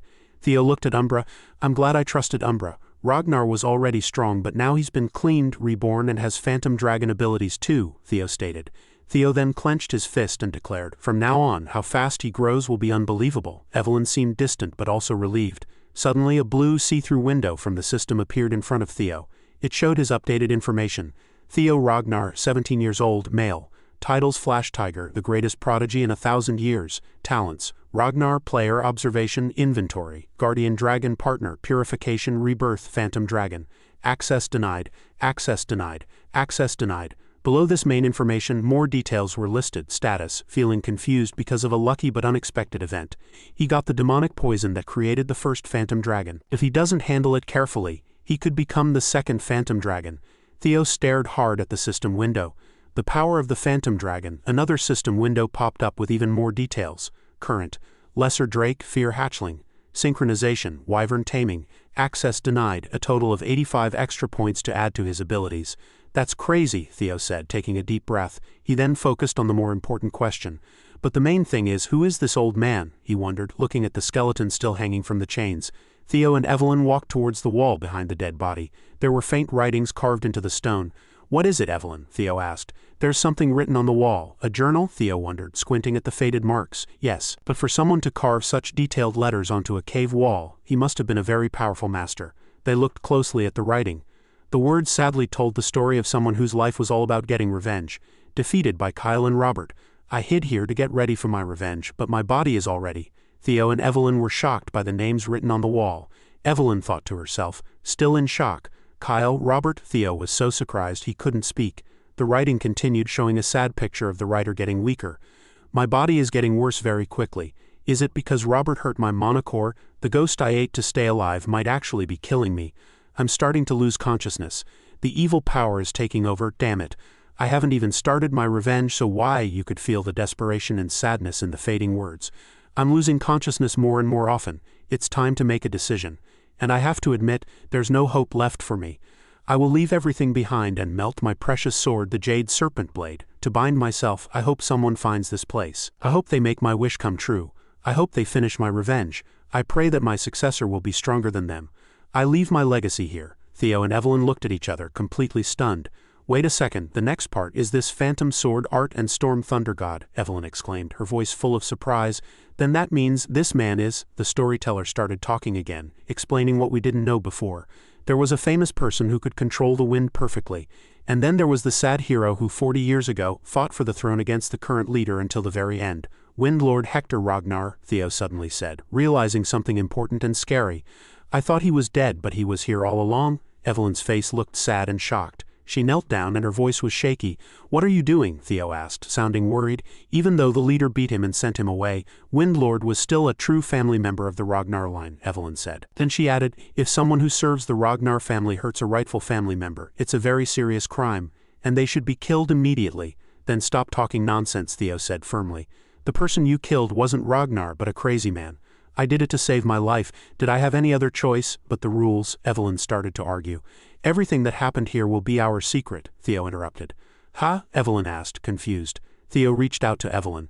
If you're still bothered by it, take Windlord's special skills. Evelyn was surprised. Windlord's special skills are as good as even the 9 dragon skills, Evelyn asked. But why are you giving them to me? Theo answered.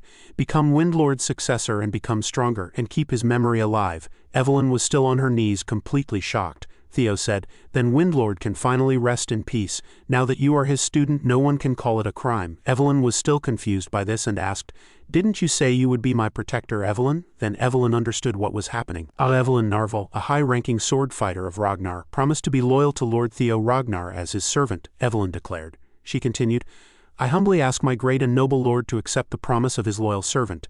Theo smiled at this and said, you really follow the rules very strictly. Theo held out his hand to Evelyn. I, Theo Ragnar, accept Evelyn Narvel's promise, and I will remember it in my heart and soul. And for the long journey we have ahead, I promise to make you my most important sword. Theo smiled at Evelyn and Umbra. The sound of wind blowing loudly could be heard. The scene changed and the camera showed a large training area full of activity. It was the main place for the White Armored Dragon Corps, a place where they trained very hard and followed strict rules. Hulkus, with his usual loud and happy voice, shouted, haha, that Theo still hasn't arrived yet. Maybe I'm actually the most talented person in the White Armored Dragon Corps. He grinned and showed off his big muscles. He suddenly stopped moving. His eyes opened wide because he couldn't believe what he was seeing. A person he knew was walking toward him, and with that person was an even more familiar and scary dragon. Ah, he started to say, but he wasn't brave anymore. Theo came closer. Hulkus stuttered, Theo Ragnar, what did you bring with you? Evelyn was walking next to him. The other new soldiers were just as surprised and looked at each other, confused. One of them said, no way, is that Umbra? How did he get that wild animal to be his partner? Another one said, "So this is why they say he's the best talent in 1,000 years. Wow, even this is amazing," someone else just said. "What the heck?" the supervisor spoke. "Senior swordsman Hulkus Narvel and junior swordsman Theo Ragnar. We finished the test and came back. But where's the captain?" Theo asked. He noticed their leader wasn't there. A young new soldier answered, sounding a little nervous. He just got an important message and went back to his office. Evelyn looked worried, like something bad was going to happen. "An important message," she whispered, looking closely at something. They heard something moving fast, a whoosh of air and sparks of energy, like something was moving very quickly. Julius said, "I know you just finished joining, but I'm sorry, everyone. You will all be sent to Blanky Fortress." Theo, Evelyn, and the others were shocked by this news. "Real fighting?" Theo asked. Theo looked worried and said, "So it's finally happening. The Sarah's Merchant Guild people being held at Blanky Fortress." An image in his mind showed the dragon-slaying sword, Balmung, stuck in the mouth of a huge fiery dragon. He remembered that someone was trying to steal the dragon-slaying sword, Balmung, to start a fight against the government. A plan made by Ed Troyvan. But Commander Julius spoke to the new soldiers in a serious voice. "Everyone here will be sent to Fort Blanky." A quiet murmuring sound went through the group as the new soldiers looked at each other, feeling uneasy. One of them asked, sounding like he couldn't believe it, "What's going on, Commander? What mission is so important that you're sending new people who haven't even finished their training?" Julius squeezed his hand into a fist, his voice tight with held-back emotion. "Platoon 5, Captain Trainer Isvan, and 14 soldiers under him are missing." Theo's eyes widened in shock, and a cold feeling of fear started in his heart. Trainer Isvan was the oldest knight in the white-armored dragon cavalry. Even Julius would ask him for advice. He wouldn't be defeated easily. A scary thought came to Theo's mind. Could this be because of something I changed in the past, he wondered. And a drop of sweat ran down his face. Commander Julius spoke, his voice serious and firm.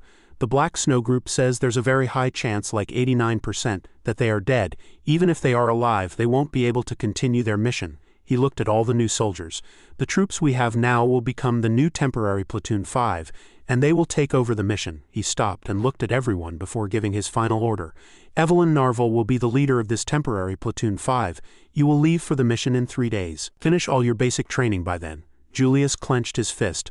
"I don't believe they are dead." The next day he stared at the far-off land and said, "But we still need to get revenge for them." He turned and walked out of the training area smoothly and quickly. The narrator explained what had happened. At first it seemed like the Black Skull bandits just kidnapped the Sarah's Merchant Guild, which was sad but simple. Everyone thought no one was hurt because the white-armored dragon cavalry worked hard. But that wasn't the whole story. The real reason for the kidnapping was to steal the Dragon Slayer sword, Balmung, and move it somewhere else. A mysterious person in a cloak and mask made all this chaos happen. Ed Troyvan used the Balmung that was secretly taken out to start his takeover. Theo looked worried as he thought about what was happening. "Things have changed from what I remember," he thought, and a drop of sweat ran down his face. "If this is all my fault, I need to see what happens myself."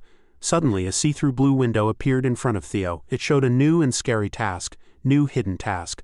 The Dragon Slayer sword Balmung. 3 days later, the new soldiers stood in front of the big Fort Blanky. They were wearing thick fur clothes because it was very cold.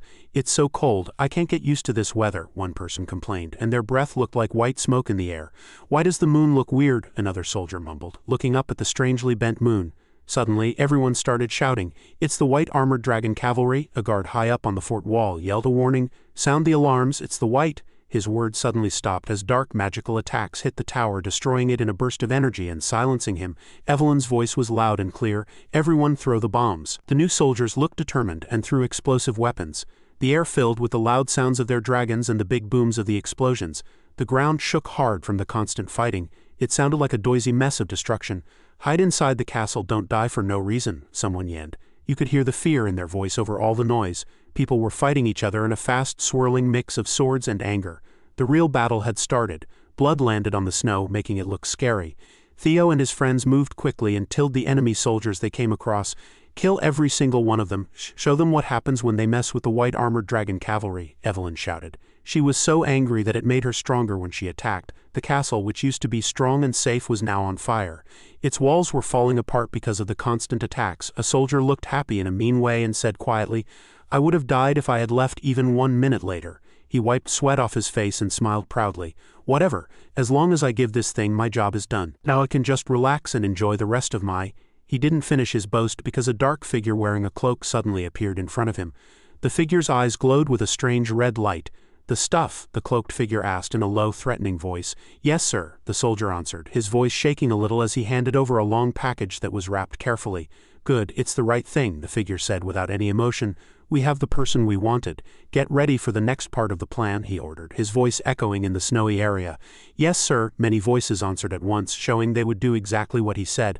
The figure looked around at everything, a mean kind of happiness in his eyes. All that's left, he looked at a group of people using strange machines with wheels. They were moving in a careful and organized way. We've taken over completely, Theo said, sounding pleased. Haha, that was easy, Theo laughed confidently. Evelyn answered his happy comment. You're right, it was too easy. Theo thought to himself, it's hard to believe that the original Platoon 5 was completely destroyed, and also, he used his hatchling synchro power, which let him see the memories of the enemies he had defeated. This guy, well, he knows they stole Balmung, but he hasn't actually seen it himself, Theo thought, looking worried. I would understand if the lower soldiers didn't know, but how can even their important leaders not know? Am I missing something? While Theo was thinking, Erin came up to him. What's wrong, Theo? Is there a problem? She asked, sounding concerned. No, I was just thinking, Theo replied, shaking his head slightly. Safford spoke, trying to get Theo to move. Hey, you might be called the Flash Tiger or whatever, but I guess a newbie is a newbie. You can just say you were nervous for your first mission, Erin said. Now that we've saved the people being held, let's meet up with the rest of our group. With a sigh, Theo replied, Yes, whatever you want. I want to go home soon. Safford walked past him. I smell like gunpowder. Theo scrunched up his nose, looking disgusted, and mumbled something. He quickly jumped into action, moving smoothly and gracefully. His sword shone in the fading light. What's wrong with him? Safford asked, sounding a little amused. Maybe he didn't like how you smelled, Erin said. Theo jumped again. He threw things skillfully, and each one hit exactly where it was supposed to, causing serious damage. I knew it, Theo mumbled, his voice sounding more and more worried. What does this mean, Theo? Erin asked loudly, her eyes wide with shock and disbelief. She gasped when she looked around and saw many barrels full of dangerous explosives. Explosives, those jerks, were they planning to blow us up with them? We don't have any time to waste, we need to get out of here right now, Theo ordered, his voice sharp and urgent. Okay, they answered, their voice just as determined. A dark, swirling circle appeared. Theo, look at that black ball coming towards us. Theo shouted angrily, his voice full of frustration and despair. The ground shook as the fort was hit by a huge explosion. The force of the blast sent waves of pressure through the air. Reload, someone ordered in a cold, emotionless voice as they got ready to fire again. With a precise, almost robotic movement, he reached out his hand and disappeared into the swirling darkness. Another set of explosions ripped through the fort, making the ground shake under the constant attack. Kill them all. Don't let even one person live, the figure commanded, his voice showing no mercy at all. The scene changed. Now it was a fancy, richly decorated room with a baby's bed. A woman named Emil, her face pale and tired, held a small baby wrapped in blankets. There, Axion, my sweet baby, she whispered, her voice gentle against the loud noise and destruction. Did it hurt a lot? Mommy will? Her eyes, filled with a scary mix of sadness and craziness, glowed with a strange light. Bring you the head of that disgusting creature, she promised, her voice full of bitter hatred. A group of shadowy figures came down on the fort, moving quickly and silently like ghosts. Evelyn had her sword out and stood firmly, ready to fight the attackers. Don't let anyone get away, she shouted, her voice echoing through the chaos. Yes, many voices answered as they ran into the fight. Evelyn looked at the attackers, her face showing disbelief. Their whole 5th team, led by Trainer, was destroyed by these people, she mumbled quietly. No, it can't be. There has to be. Her eyes got smaller, and for a moment she looked like she didn't trust something. A bad feeling came over her, and she looked scared. Suddenly, many fiery things fell from the sky and exploded all around them, making the air shake. Leader, someone yelled, sounding worried and afraid. Evelyn moved quickly and blocked the things that were coming at them. She quietly said a curse word and looked around the battlefield to see where the attack was coming from. It's a trap, she yelled, her voice loud and urgent. Everyone get down, a soldier who was hit by the explosion screamed in pain as he flew through the air, his body on fire. Ah! Evelyn's face showed pain and worry as she reached out her hand towards the falling soldier as if she could stop him from dying. The soldier's screams suddenly stopped as he hit the ground, his body broken and still. Theo and the others ran to find a safe place. Leader, the soldier shouted. Everyone's here, it's a trap, we need to leave now. I agree, Evelyn said. Theo looked at what was happening. Okay, let's go the opposite way from where they're attacking. A blue box appeared in front of Theo. Thundergate opened. Theo could think faster, see better, and understand things more easily. Theo's eye glowed. Theo quickly figured out the best way to go. Theo's eye went back to normal. Evelyn shouted, Theo, why are you just standing there? You need to get out of here now, so pay attention. Theo grabbed Evelyn's hand. Evelyn got scared. What are you doing? We don't have time. You have to. No, we have to go inside the fort. Evelyn looked at Theo. Theo kept pulling Evelyn as the fort started to fall apart.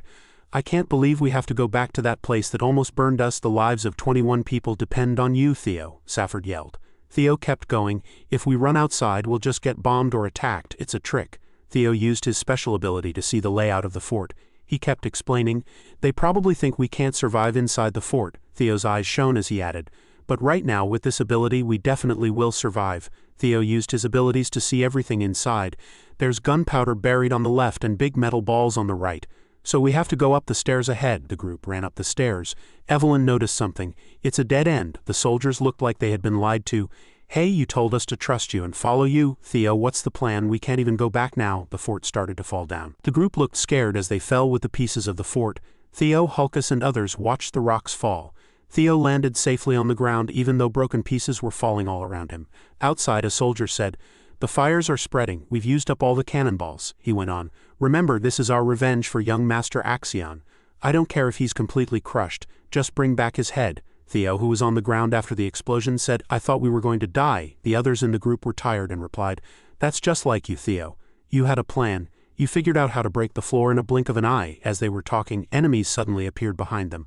"What's going on? Why are you guys? How did they get here?" Theo asked. "Black Skull, why are they?" Theo then explained, "I only came here because the ground was especially strong." Theo was shocked as he looked through the holes in the walls and saw soldiers. He looked down and saw a man tied up with chains. "Fifth team leader, Trainer Isvin." He kept looking at him.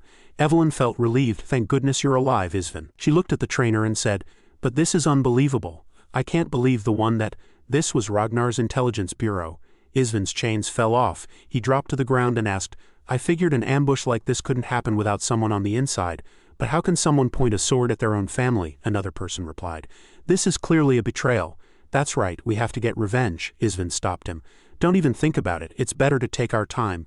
They planned all of this to trap us from the beginning. It will be hard to fight them with the few of us left. We should go outside and tell the Black Pillar." Theo looked down and said, "That's not possible. Since the Black Pillar isn't sending backup right now, it means the Black Pillar members who were ambushing them were also caught. That's why I brought us inside the castle. However, we still have a chance to win. Those guys even buried their own soldiers underground. They must be trying to hide what happened, so they will definitely come to check if we're dead. Once they're sure they've won and come to make sure, we can ambush them while hiding in the ruins and win." Isvin looked at Theo. He opened the Thundergate at that young age. "I've gotten old. I even gave up in this situation." "I think they chose the new people very well this time," said Eisen. He jumped up and exclaimed, "You're right, the White Dragon Squad can't be defeated. The plan is what you just heard. White Dragon Squad, get ready to fight." The battlefield was a destroyed wasteland under a sky that was starting to turn light with the dawn. Dead bodies were scattered like broken toys among the smoking ruins of Fort Blanky.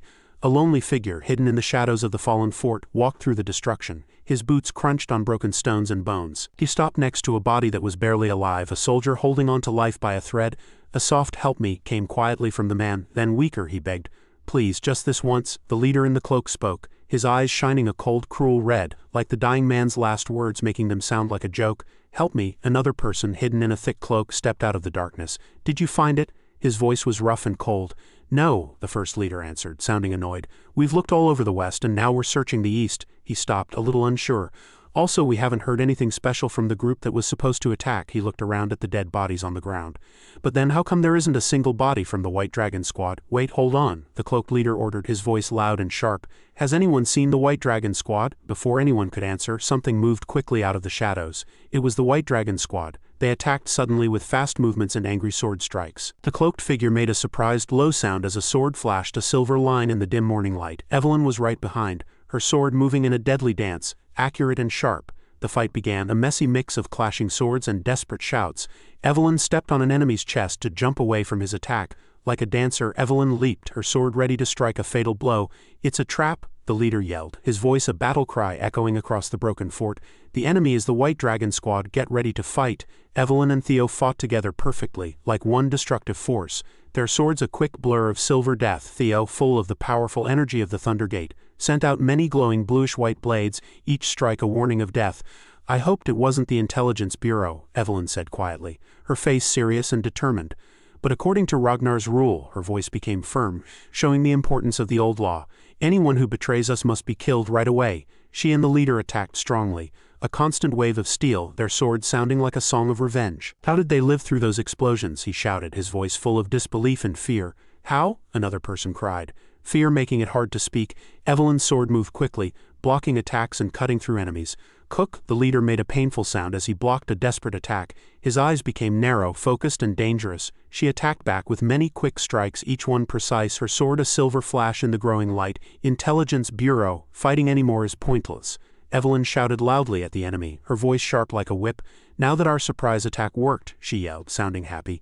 You have no chance left, but if you give up, we will let you live. Everyone use the secret power, their leader ordered desperately.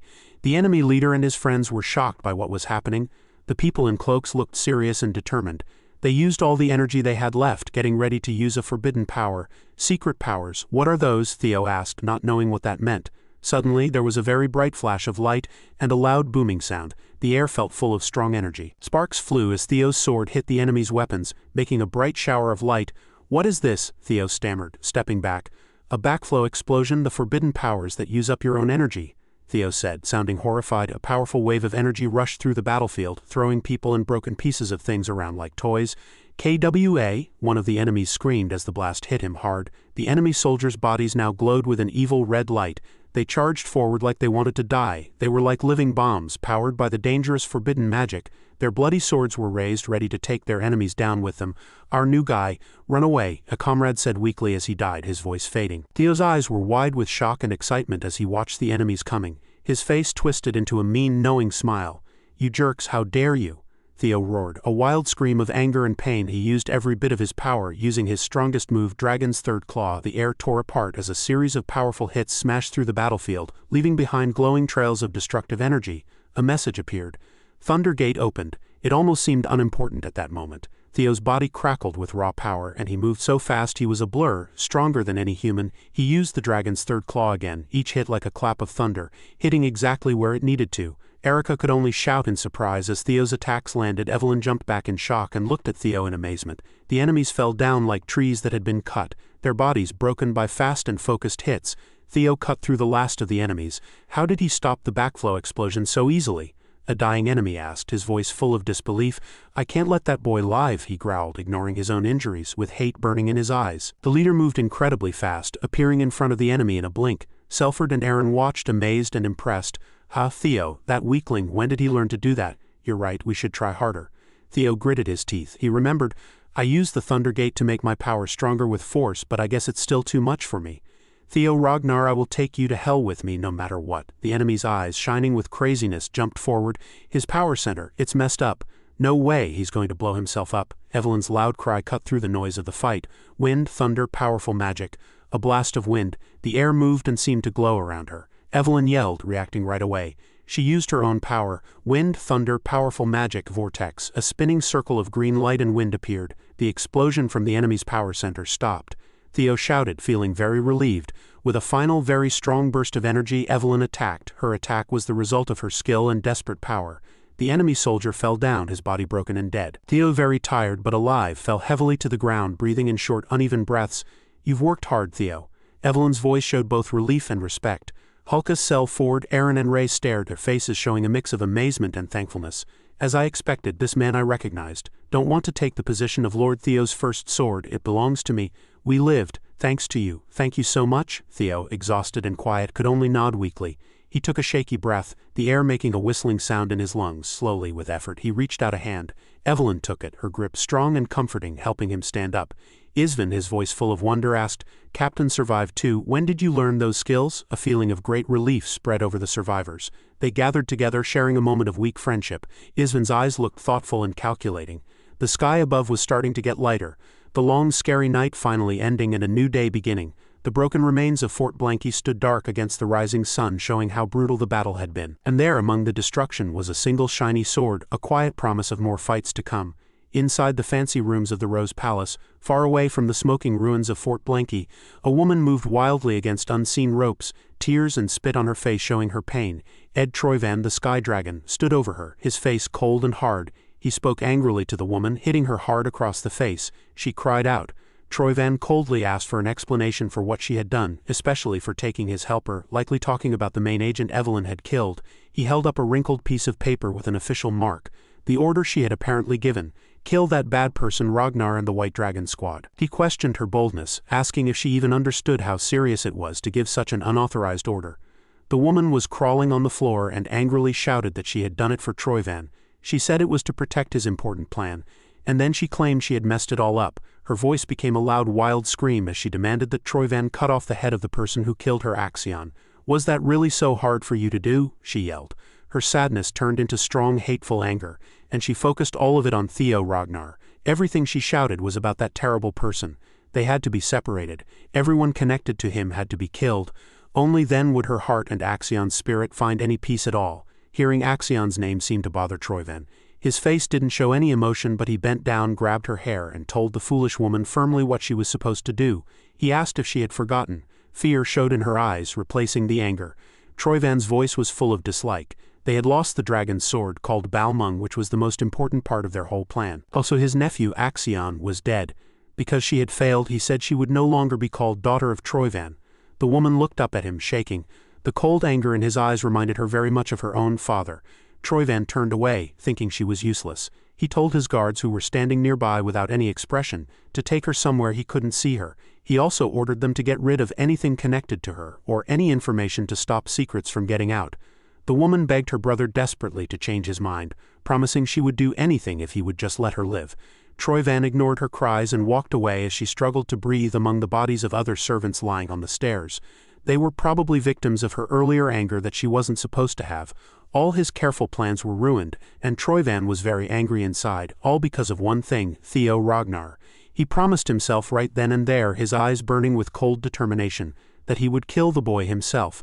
It seemed like this family had problems that were way beyond just needing to talk things out. Meanwhile, back in the quiet of his room at the White Armored Dragon Cavalry headquarters, Theo was looking at the rewards shown on a screen. A beautiful large sword appeared from the system, shining in the light of the room. The screen gave details about it. Dragon sword. Strand of Fate, type, Greatsword, Divine Relic. It said how to use it was unknown. And what it did was also unknown. A note said it was currently locked and needed a special release to be used. Theo quietly said the sword's name, Dragon Sword, and reached out to grab the handle. As his fingers closed around it, a burst of dark, thick energy shot out, pushing his hand away hard, and making the heavy sword fall to the floor with a loud clanging sound against the stone tiles. Theo wiggled his hand, which was still stinging. He knew it held a powerful force. It truly lived up to its name.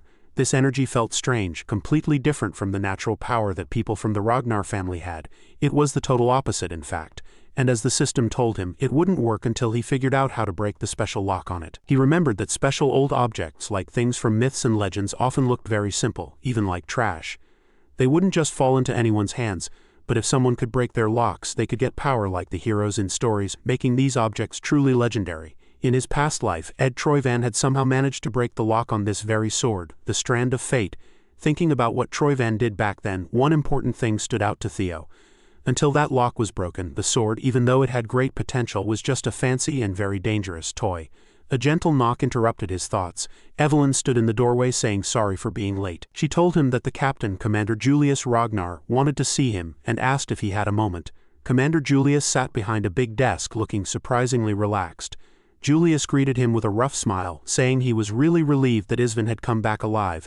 Then, the commander's face became more serious, and he put his hands together in front of him. He got straight to the point, asking if Captain Isvin was planning to retire. A moment later, Isvin himself walked in looking tired but calm. He nodded, agreeing with Julius's guess, saying it was a shame but he had to. He explained that the last battle had been hard on him. He had lost his dragon partner and his leg. Continuing to work would be too difficult for his aging body.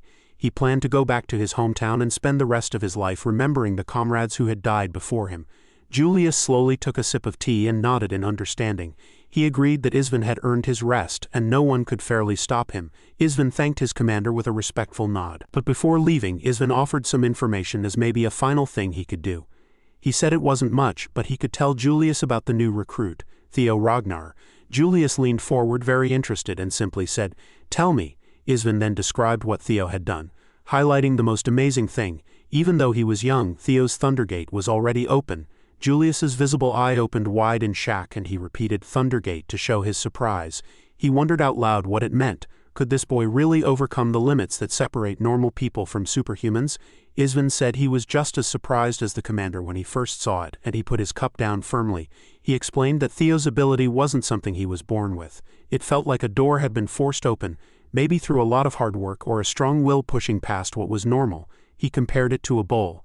Theo's ability to grow had suddenly become much bigger than what he currently knew. It seemed impossible, but it had happened. A fierce smile spread across Julius's face. He understood. So their job was clear. They needed to fill that big bowl and help Theo's sudden potential grow. He said that this was all the advice he could give as someone more experienced. Julius looked towards the door, where Theo was probably waiting. From now on, the commander announced, Theo would have to learn and find his own way forward. Theo walked fully into the room, understanding the important conversation he had partly heard. Later, under the huge, snowy training area for the cavalry, Julius went up to Theo. He praised Theo again for doing a great job during their mission. Theo humbly said that their success was because of his teammates. Julius chuckled and playfully called him a little rascal before becoming serious. He asked about how Theo's fighting skills were developing. Theo thought about the question, at first thinking Julius meant his general fighting ability. He said he felt more comfortable in fights now. Julius shook his head slightly to make it clear. He wasn't asking about basic fighting. His eyes were sharp, looking at Theo's sword hand. He wanted to know what level of swordsmanship Theo had reached. Surprised, Theo admitted he wasn't sure. He explained that he had just focused on copying the sword techniques of the Ragnar head family. Julius made a neutral sound, saying that everyone says that. He lifted his large training sword, and with a small change in how he stood, the world around Theo seemed to break apart. Reality disappeared, and in its place was a swirling mix of red energy and sharp floating pieces of ruby-like crystal. The air buzzed with power. Theo immediately recognized this. The demon dragon glass domain. He noticed that this looked very different from the calm flower-filled glass domain that Theo Ragnar, the sword dragon, had shown before the nomination ceremony. He started to understand. Was this realm a picture of someone's own fighting style? A flash of understanding appeared in his eyes. Julius nodded seriously, confirming it. This violent red world was how his demon sword looked. Energy glowed around the commander as he got into a low, strong fighting stance. He moved, a fast burst of controlled anger, showing his fighting style. His sword cut through the red space with powerful slashes, each hit filled with raw, wild power and the ability to destroy. Theo watched with wide eyes, a little scared but also amazed. It was like the whole area around them roared along with Julius's movements. He felt strong, wild energy all around, like a storm that Julius was somehow holding back. When it stopped, Julius stood in the middle of the swirling red light, his sword still shaking a little. He looked at Theo and simply asked, "What did you think? How did you see the demon dragon fighting style you just saw?" Theo answered honestly, still feeling the raw power of it. "It was incredibly strong, like it could destroy anything," Julius grunted, agreeing. "That's what the demon is like," he explained. "It's natural and direct. It's like a will that never gives up and breaks through everything. It's a straight path of fighting, destruction, strength, and even death, smashing through anything in its way." After showing his own way of fighting, Julius then changed the subject. He asked Theo to remember the sword of Theo Ragnar, the Lord of Plum Blossom Palace, that he had seen. Theo said it was beautiful, like looking at blooming flowers. Julius nodded. "Osa's sword is about the meaning of life," he said. "It's like a seed growing into a bud and finally blooming into a flower, life showing itself. It's a process that's slow but steady and can't be stopped. Even if it's pushed around, broken, or forced to go a different way, life, like the plum blossom tree, keeps growing." Suddenly, Theo understood what Julius meant by martial arts and the world of the sword. It wasn't just about the moves, but the basic ideas and beliefs behind them, which could be very different even among the 9 dragons. A small smile appeared on Julius's face. He asked Theo a question. "Do you think these two ideas, Osa's life and my demon, which is like death and violence, are completely opposite?" Theo hesitated and stammered. "Aren't they?" Julius stepped closer and leaned in a little. "It wouldn't teach you much or be very interesting if I just gave you the answer," he said. Instead, a thick leather book appeared in Julius's hand, glowing softly. Theo stared, curious. Julius explained what it was. "This book has the records of a discussion about sword fighting ideas between the master of the Plum Blossom Palace and a sword dragon from the past." Theo's eyes widened in surprise as he realized what this meant. Julius looked straight at Theo. "This is very unusual," he said, as glowing plum blossom petals floated through the fading red light. "But Theo Ragnar, you are now the joint successor to both the demon dragon and the sword dragon." Way up high above the clouds, among pointy mountains with strange blue plants, Commander Julius Ragnar was sitting and thinking quietly across from Theo Ragnar, the plum blossom dragon. She held a book with a leather cover, looking calm and ready, like she was about to write the last thing in it. Julius didn't say anything, and you couldn't tell what he was thinking because of the patch over his eye. Finally, Theo spoke, sounding a little amused. She said Julius was being mean. She told him off for wanting to keep Theo all to himself when she had suggested they both teach him together. Julius just made an annoyed noise and looked away as Theo chuckled softly, telling him not to be so jealous. She explained that this plan was best for Theo, and she was sure Julius knew that. Osa went on to say that she was certain Julius already knew that everyone had very high hopes for Theo, much higher than for anyone else who might take over in the future. Theo was so talented that he would improve very quickly, but going up so fast meant he would probably hit a point where he couldn't improve anymore much sooner and much harder than others. If that happened too early, it could stop him from growing or even ruin his potential. This teaching together, this book with different ideas about swords, Osa said holding up the book would give Theo the understanding he needed to get past that problem. But Julius had a deeper worry. A what-if question. What if Theo, with so much power and understanding, didn't just become someone who might take over from the clan leader, but an enemy of the whole Ragnar clan? Osa's face became serious, showing she understood his unspoken fear. She reminded Julius that, as they both knew, people who became very powerful very quickly often had bad, often violent, endings. Exactly, Julius replied. If things happen the same way they have before, the very things we want to teach Theo could be used by him to kill people in the Ragnar clan. Osa smiled slightly, surprised by his worry. She had thought he was only focused on being tough with the boy. It seemed he was genuinely worried underneath his rough outside. But after hearing his fears, she felt even more sure of her decision. Julius, she said with a confident smile, was definitely the right person to keep this book for now. She gave him the book and told him exactly what to do: watch over Theo. When Julius was sure that the boy wouldn't become greedy, when he had grown into a true Ragnar who valued every moment and understood how much power he had, only then should he give the book to Theo.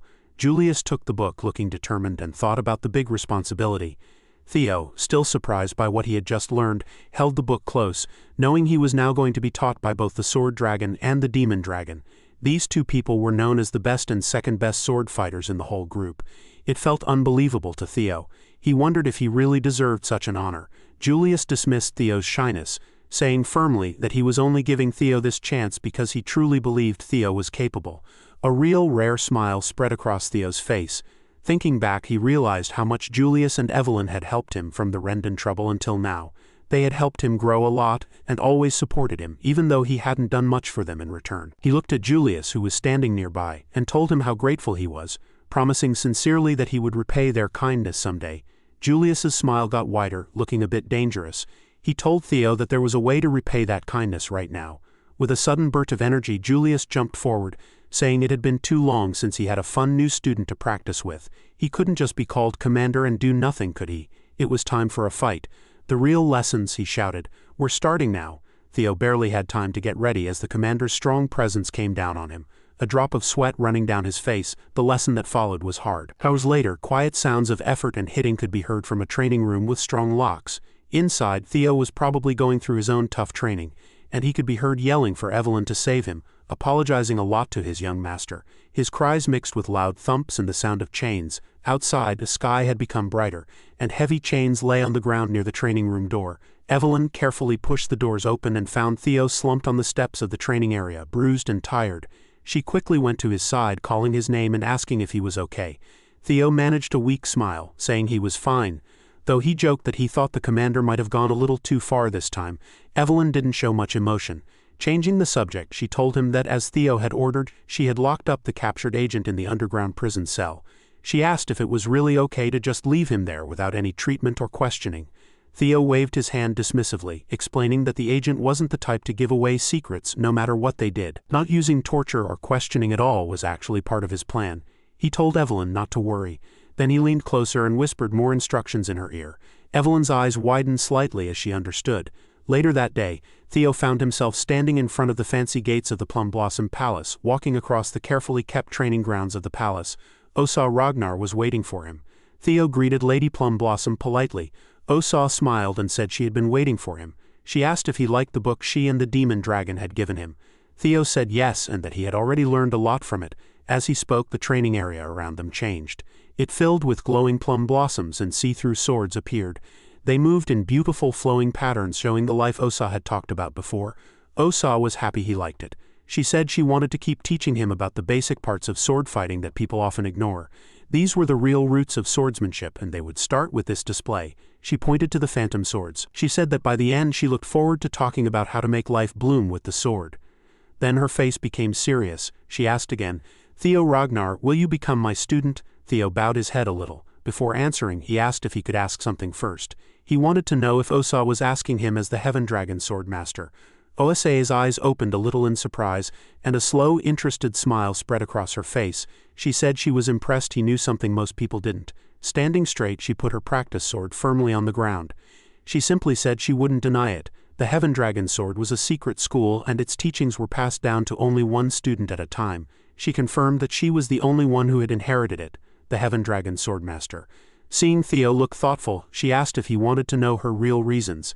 Theo quickly said sorry for assuming things. Osa waved her hand saying she wasn't upset and that she had no hidden reasons. She had planned to share everything with him, from the beautiful plum blossoms to the secrets of the Heaven Dragon sword. Just as Theo was thinking about this amazing offer, he heard footsteps coming closer through the courtyard full of blossoms. A voice called out, "Hey you!" A group of men wearing Plum Blossom Palace clothes walked up. Their leader looked at Theo closely and said Theo was the new recruit of the white-armored dragon cavalry. Theo said that was him, and asked rudely, "So what?" The leader got annoyed at his rude reply. He reminded Theo that as a new member of the Plum Blossom Palace and Lady Plum Blossom's student, he should at least be respectful to his seniors. Theo laughed, thinking their behavior was a childish way to protect their pride. Senior this, senior that, ranks only mattered when there was a direct boss, which none of them were. Their titles meant nothing here. The leader was very angry and asked how Theo could say they weren't in charge of him when he was now training at their place. Wasn't he supposed to be below them in rank? Theo just smiled and said they seemed to be very wrong about something. Lady Plum Blossom had kindly offered to make him her student, but he had said no. The Plum Blossom people just stared, completely shocked. Theo knelt down on the training area, where petals had fallen on the ground. He was thinking hard about Osa Ragnar's offer. She wanted to give him both the important history of the Plum Blossoms and the famous Heaven Dragon sword fighting style. Osa looked at him calmly and asked if that didn't sound good to him. Theo hesitated and said that of course it did, but then he looked down and said he really didn't understand why she liked him so much. He hadn't done anything important for her yet. Osa simply told him to stand up. She gently touched his chin, lifted his face, and explained that there was no big reason. It was just that he reminded her of Theo Ragnar, who was the current head of their group. Theo was surprised and asked if he really looked like the clan head. Osa said yes, he was exactly like Kyle when he was young. And not just how he looked. Like Theo, the young Kyle always strongly followed his dreams and what he believed in. Osa paused, looking like she was remembering something fondly. She added that maybe Kyle was still dreaming of those things even now. That strong determination, she explained, was why Kyle could never become hopeless. He worked very hard, overcoming any difficulty or challenge in his way. Every single day was full of never-ending hardship, battles against terrible enemies in harsh places. But even with all of that, Kyle never gave up or went against his basic beliefs. Osa smiled warmly and said that when she looked at Theo she saw that same strong idealistic side of Kyle that she had fallen in love with. Seeing that spirit alive again in Theo, how could she just stand by and do nothing? Now that she had answered his question, she said it was time for him to give his answer. Theo took a deep breath. He said it was a very attractive offer, even more tempting than an all-you-can-eat meal, but he would have to refuse. Osa asked him why. Theo explained honestly that he already had too many teachers. Besides Lady Plum Blossom herself, who had already taught him a lot, there was the powerful demon dragon leader Julius, his older dragon friends Evelyn and Aaron, his other friends Wellington, Hulkus and Erica, even his friends from the first training grounds. He even considered his rivals, Axion and the Sky Dragon Ed Troyvan, as people who had taught him valuable even if difficult lessons. They were all his teachers in different ways. Osa raised an eyebrow, surprised that Theo would want to include Ed Troyvan, someone she thought they didn't get along with. Theo said yes, that was exactly the reason. The tough times his enemies had created were what had made him the person he was now. Osae's face softened a little. Theo went on to explain that his way of using a sword had learned and completely changed because of everyone who had loved him or done him wrong. Because of this, he felt he couldn't just follow one sword fighting style and teach it exactly as it was to the next generation. Osa thought that Theo not being able to pass on tradition because his sword skills kept changing was both sweet and a bit sad. Theo looked at her seriously. He might not be able to be her student, but he would be happy to be her son. Osae's eyes opened wide, showing real surprise, and then her face lit up with joy. Later, in a garden area with blooming plum trees under the moonlight, Osa was leaning back, sipping wine while her servant poured. Osa smiled, enjoying the taste of the wine. The servant said that Lady Osa must really like Theo. Osa agreed right away. She explained that the heavens, or maybe fate, had never let her have a child of her own. And now, here was a young man who reminded her so much of the person she loved, who had just promised to be her son. How could she not be happy? The servant smiled, saying she was happy to see Lady Osa so pleased. Osa felt she should thank Theo for finally making her a mother, in a way. Then she told her servant to prepare a letter for her husband to tell him the news. The servant asked what the letter would say, and Osa said it was about Theo's promotion test. The servant looked very surprised and respectfully pointed out that excuse her for saying so. Theo was still new and had just finished his awakening ceremony. She worried that if he got too much attention so young it might put him in danger. Surely Lady Osa understood those risks better than anyone. Osa put down her wine glass, her face becoming determined. That, she said, was exactly why she needed to hurry. Before the big, strong winds that were gathering arrived to destroy the Ragnar family, she wanted to give Theo as much strength, knowledge, and support as she possibly could. Deep underground, below the cavalry headquarters, in a plain, cold cell, the captured leader of the enemy sat slumped against the wall, heavily chained and bandaged with one arm missing. His one good eye snapped open when he heard footsteps in the hallway. A figure wearing a cloak, chilling mask-like face paint, and sharp claws stood outside the bars. The agent knew who it was. The person wearing a mask told the agent not to be angry with him. He said it was all part of a plan. Probably Ed Troyvan's plan. The agent said he would never question it. With his last bit of strength, the agent told the masked person to kill him right then. The masked person did what he was told and jumped forward. But just as his sharp claws were about to touch the agent's neck, the chains holding the agent suddenly glowed with green light and broke apart. The masked person jumped back in surprise as Evelyn Narvel quietly dropped down from an opening in the ceiling. The masked person made a hissing sound, recognizing her. He realized too late that the whole thing was a trap. Evelyn said she had been waiting and immediately started fighting him. The masked person blocked her quick attacks, surprised by how skilled she was. Had she always been this good? He cursed his bad luck. It was too bad he couldn't kill the agent to get rid of any problems later. Getting caught himself would be much worse. He needed to get away and make a new plan. As the masked person tried to get away, Evelyn used a burst of wind-like energy to stop him. She told him she wasn't going to let him just walk out of there. She used another move that belonged to Hector Ragnar. The secret technique called Squall, which was like a storm. A swirling wind of green light appeared, trapping the masked person. He choked and blood came from behind his mask. Realizing he couldn't be caught like this, he started gathering bright blue energy, getting ready to destroy any proof, including himself. But Evelyn knew what he was going to do. She grabbed his jacket and said it was predictable that they all tried to blow themselves up when they were cornered. Using his own movement against him, she threw him down the hallway, saying that trick wouldn't work on her again. Later, in a hidden safe cabin deep in a snowy forest far away from the main Ragnar place, a meeting was happening. Someone told Commander Julius that earlier that day, at 1:15 in the morning, she had successfully captured a masked person who had sneaked into the underground jail. An intelligence officer, probably Cleve from Black Snow, showed what they had found, pointing to a map. They confirmed that the masked person was from Serpent Season, which was a smaller group within the Eastern Elite clan, the Troyvan clan. This made it very likely that Ed Troyvan was involved. Julius, sitting at the head of the table, said seriously that this pretty much proved their suspicion that there was a traitor within their own group. Cleve agreed, explaining that this meeting was being held in such a secret place to prevent any more information from leaking out. Cleve continued the report. Current information said that Serpent Season's base was in an old castle in the Calhelm area. They thought that within the next 3 hours the people there would realize their masked person's mission, likely to silence Sidra, had failed.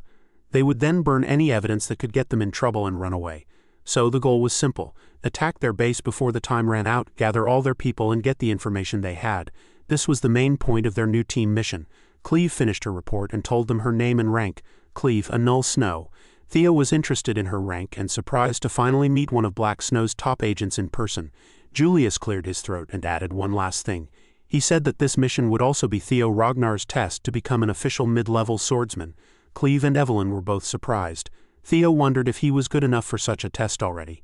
Julius sighed and said Theo was qualified, but warned him it wouldn't be easy, or in their line of work, maybe he meant it wouldn't be all about easy victories.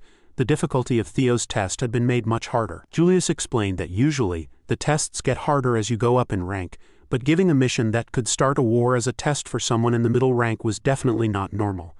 Julius leaned forward and said he knew Theo had told Evelyn to watch the prison cells because he thought someone would try to kill someone there. Evelyn coughed slightly to say yes. Julius continued, saying that since Theo started this whole thing, he now had to see it through to the end. Theo apologized for acting on his own. Julius accepted his apology but warned that even though Theo was an heir, it was not okay to act disrespectfully without talking to others first. Since things had gone this far, Theo had to finish the mission perfectly. Julius leaned in, grabbed Theo's shirt and shook him roughly, telling him he had to get promoted to mid-level swordsman and earn the right to go on missions alone. Understood, Theo said, getting his calm back. Yes, sir, he added with a small, knowing smile. He thought to himself that this whole situation was really starting to focus on him. He hadn't expected to become the center of attention like this. A familiar blue screen appeared in front of him. Scenario Quest Number 4, Dark Ties of the Previous Life. The goal: this is your chance to get rid of the bad connections from your past. Stop their secret plan. Theo looked at the message, wondering, as he always did, what invisible link connected him and these people across different times and caused all this trouble. Cleve noticed he was distracted and asked if something was wrong.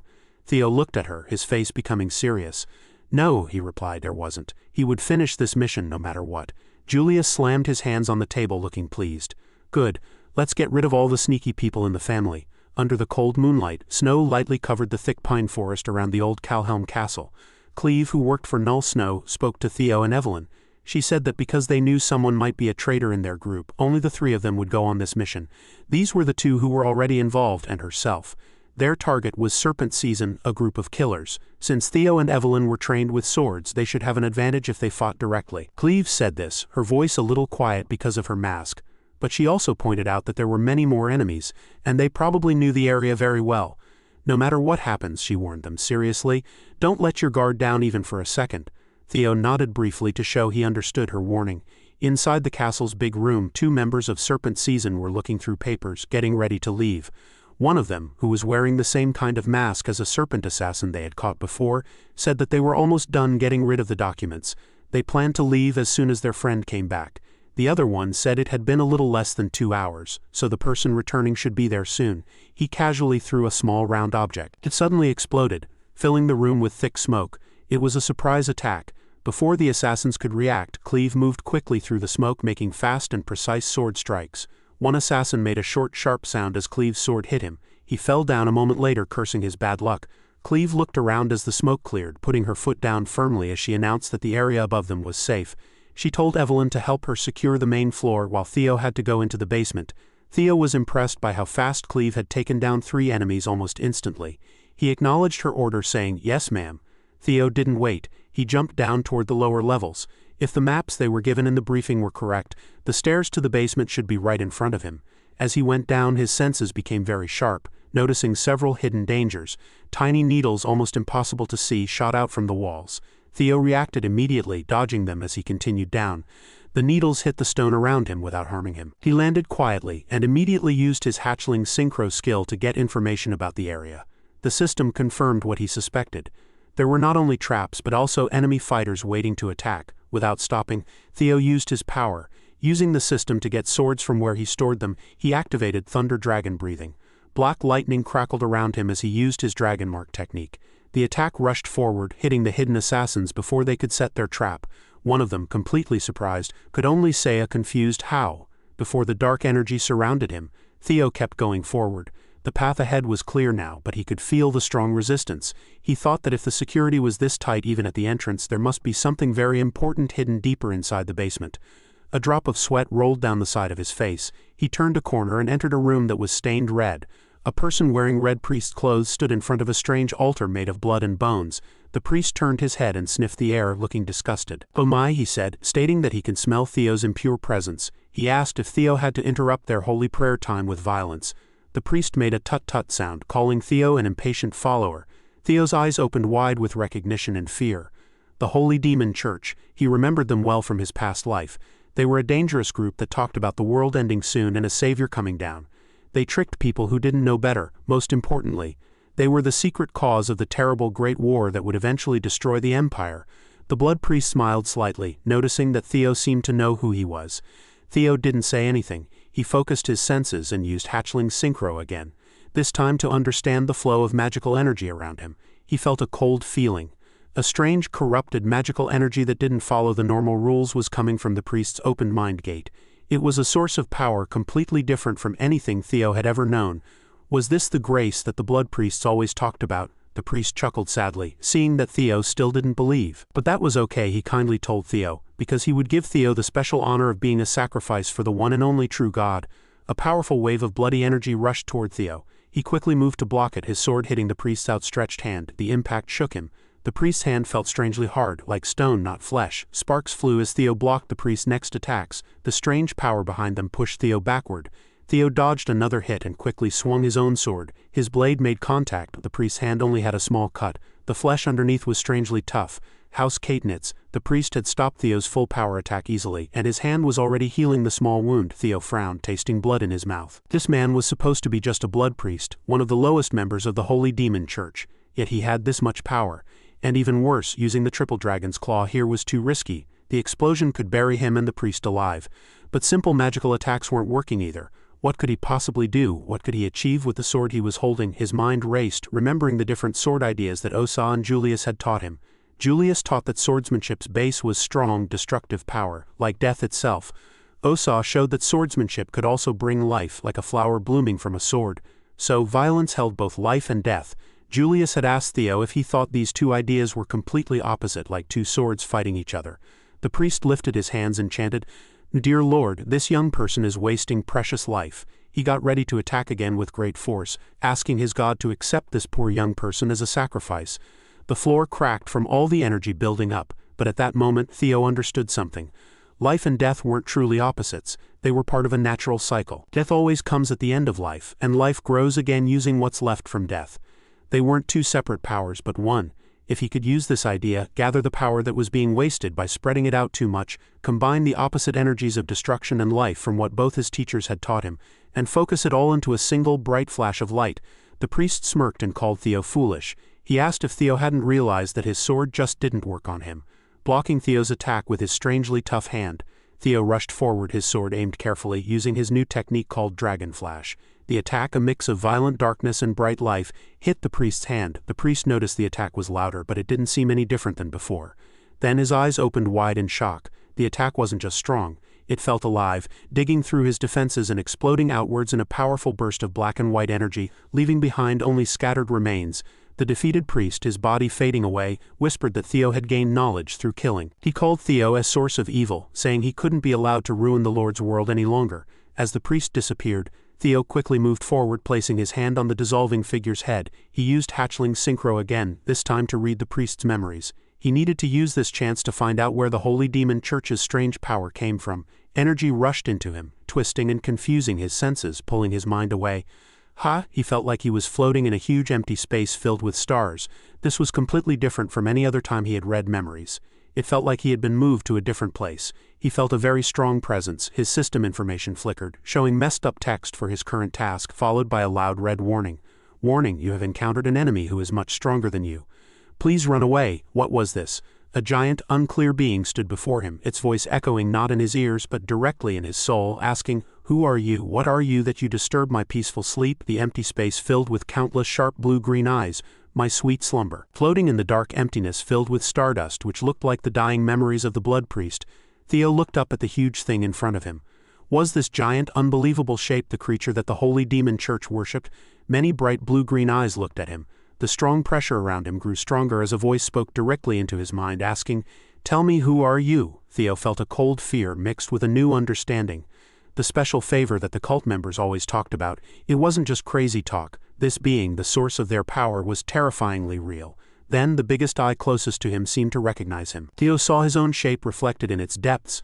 "Oh, it's you," the voice said, sounding old and tired and also like it knew him. "Theo Ragnar." Theo stepped back suddenly, shocked. This being from space knew his name. "I have been looking for you," the powerful being declared, its dark, thin arms reaching out not just for Theo but also towards the glowing computer screen nearby. It called him something terrible, the blight of this world. Theo quickly got ready as the swirling dark emptiness rushed forward, forming a crushing spiral aimed right at him. Just as the darkness was about to swallow him completely, a bright, warm, golden light burst out from the center, pushing back the shadows. The light became solid, turning into the grand shape of a golden dragon. "Lodbrok," Theo shouted, feeling very relieved. Lodbrok's voice, full of worry, answered him, calling him her special nickname. "Oh, significant other," appearing, Theo yelled, wondering how Lodbrok, her dragon form, had shown up here. The golden dragon turned its huge head towards Theo's spirit form, warning him that this thing, the nameless sovereign, was not something he was strong enough to fight yet. Lodbrok explained that even if Theo was as strong as the legendary Siegfried, she couldn't promise victory against such a powerful enemy. Theo couldn't speak. The power of this sovereign was almost impossible to understand. "So leave this to me," Lodbrok ordered, using her power. Theo felt a strong force pushing him out of the emptiness, his mind flying back towards reality as he shouted her name one last time. He gasped and fell onto the cold stone floor of the basement, the change feeling sudden and rough. He was back, He touched his face, feeling the little bit of blood from his fight with the priest. His mind was still spinning. What was that? Had Lodbrok really been fighting against a scary monster like that all by herself for centuries? He couldn't imagine how difficult that must have been. A weak, quiet voice got his attention. The blood priest was kneeling close by. He looked like he was fading away, his body shimmering and disappearing. He stared at Theo in total disbelief. How could someone who doesn't even believe be allowed to see the Lord? The priest cried out, sadly. He had spent his whole life devoted, but he had never been shown such a thing directly. He screamed in pain and confusion, demanding to know how Theo had done it, before he finally turned into nothing. Theo watched him go. A god like that, he didn't want anything to do with it, but this encounter had given him important information.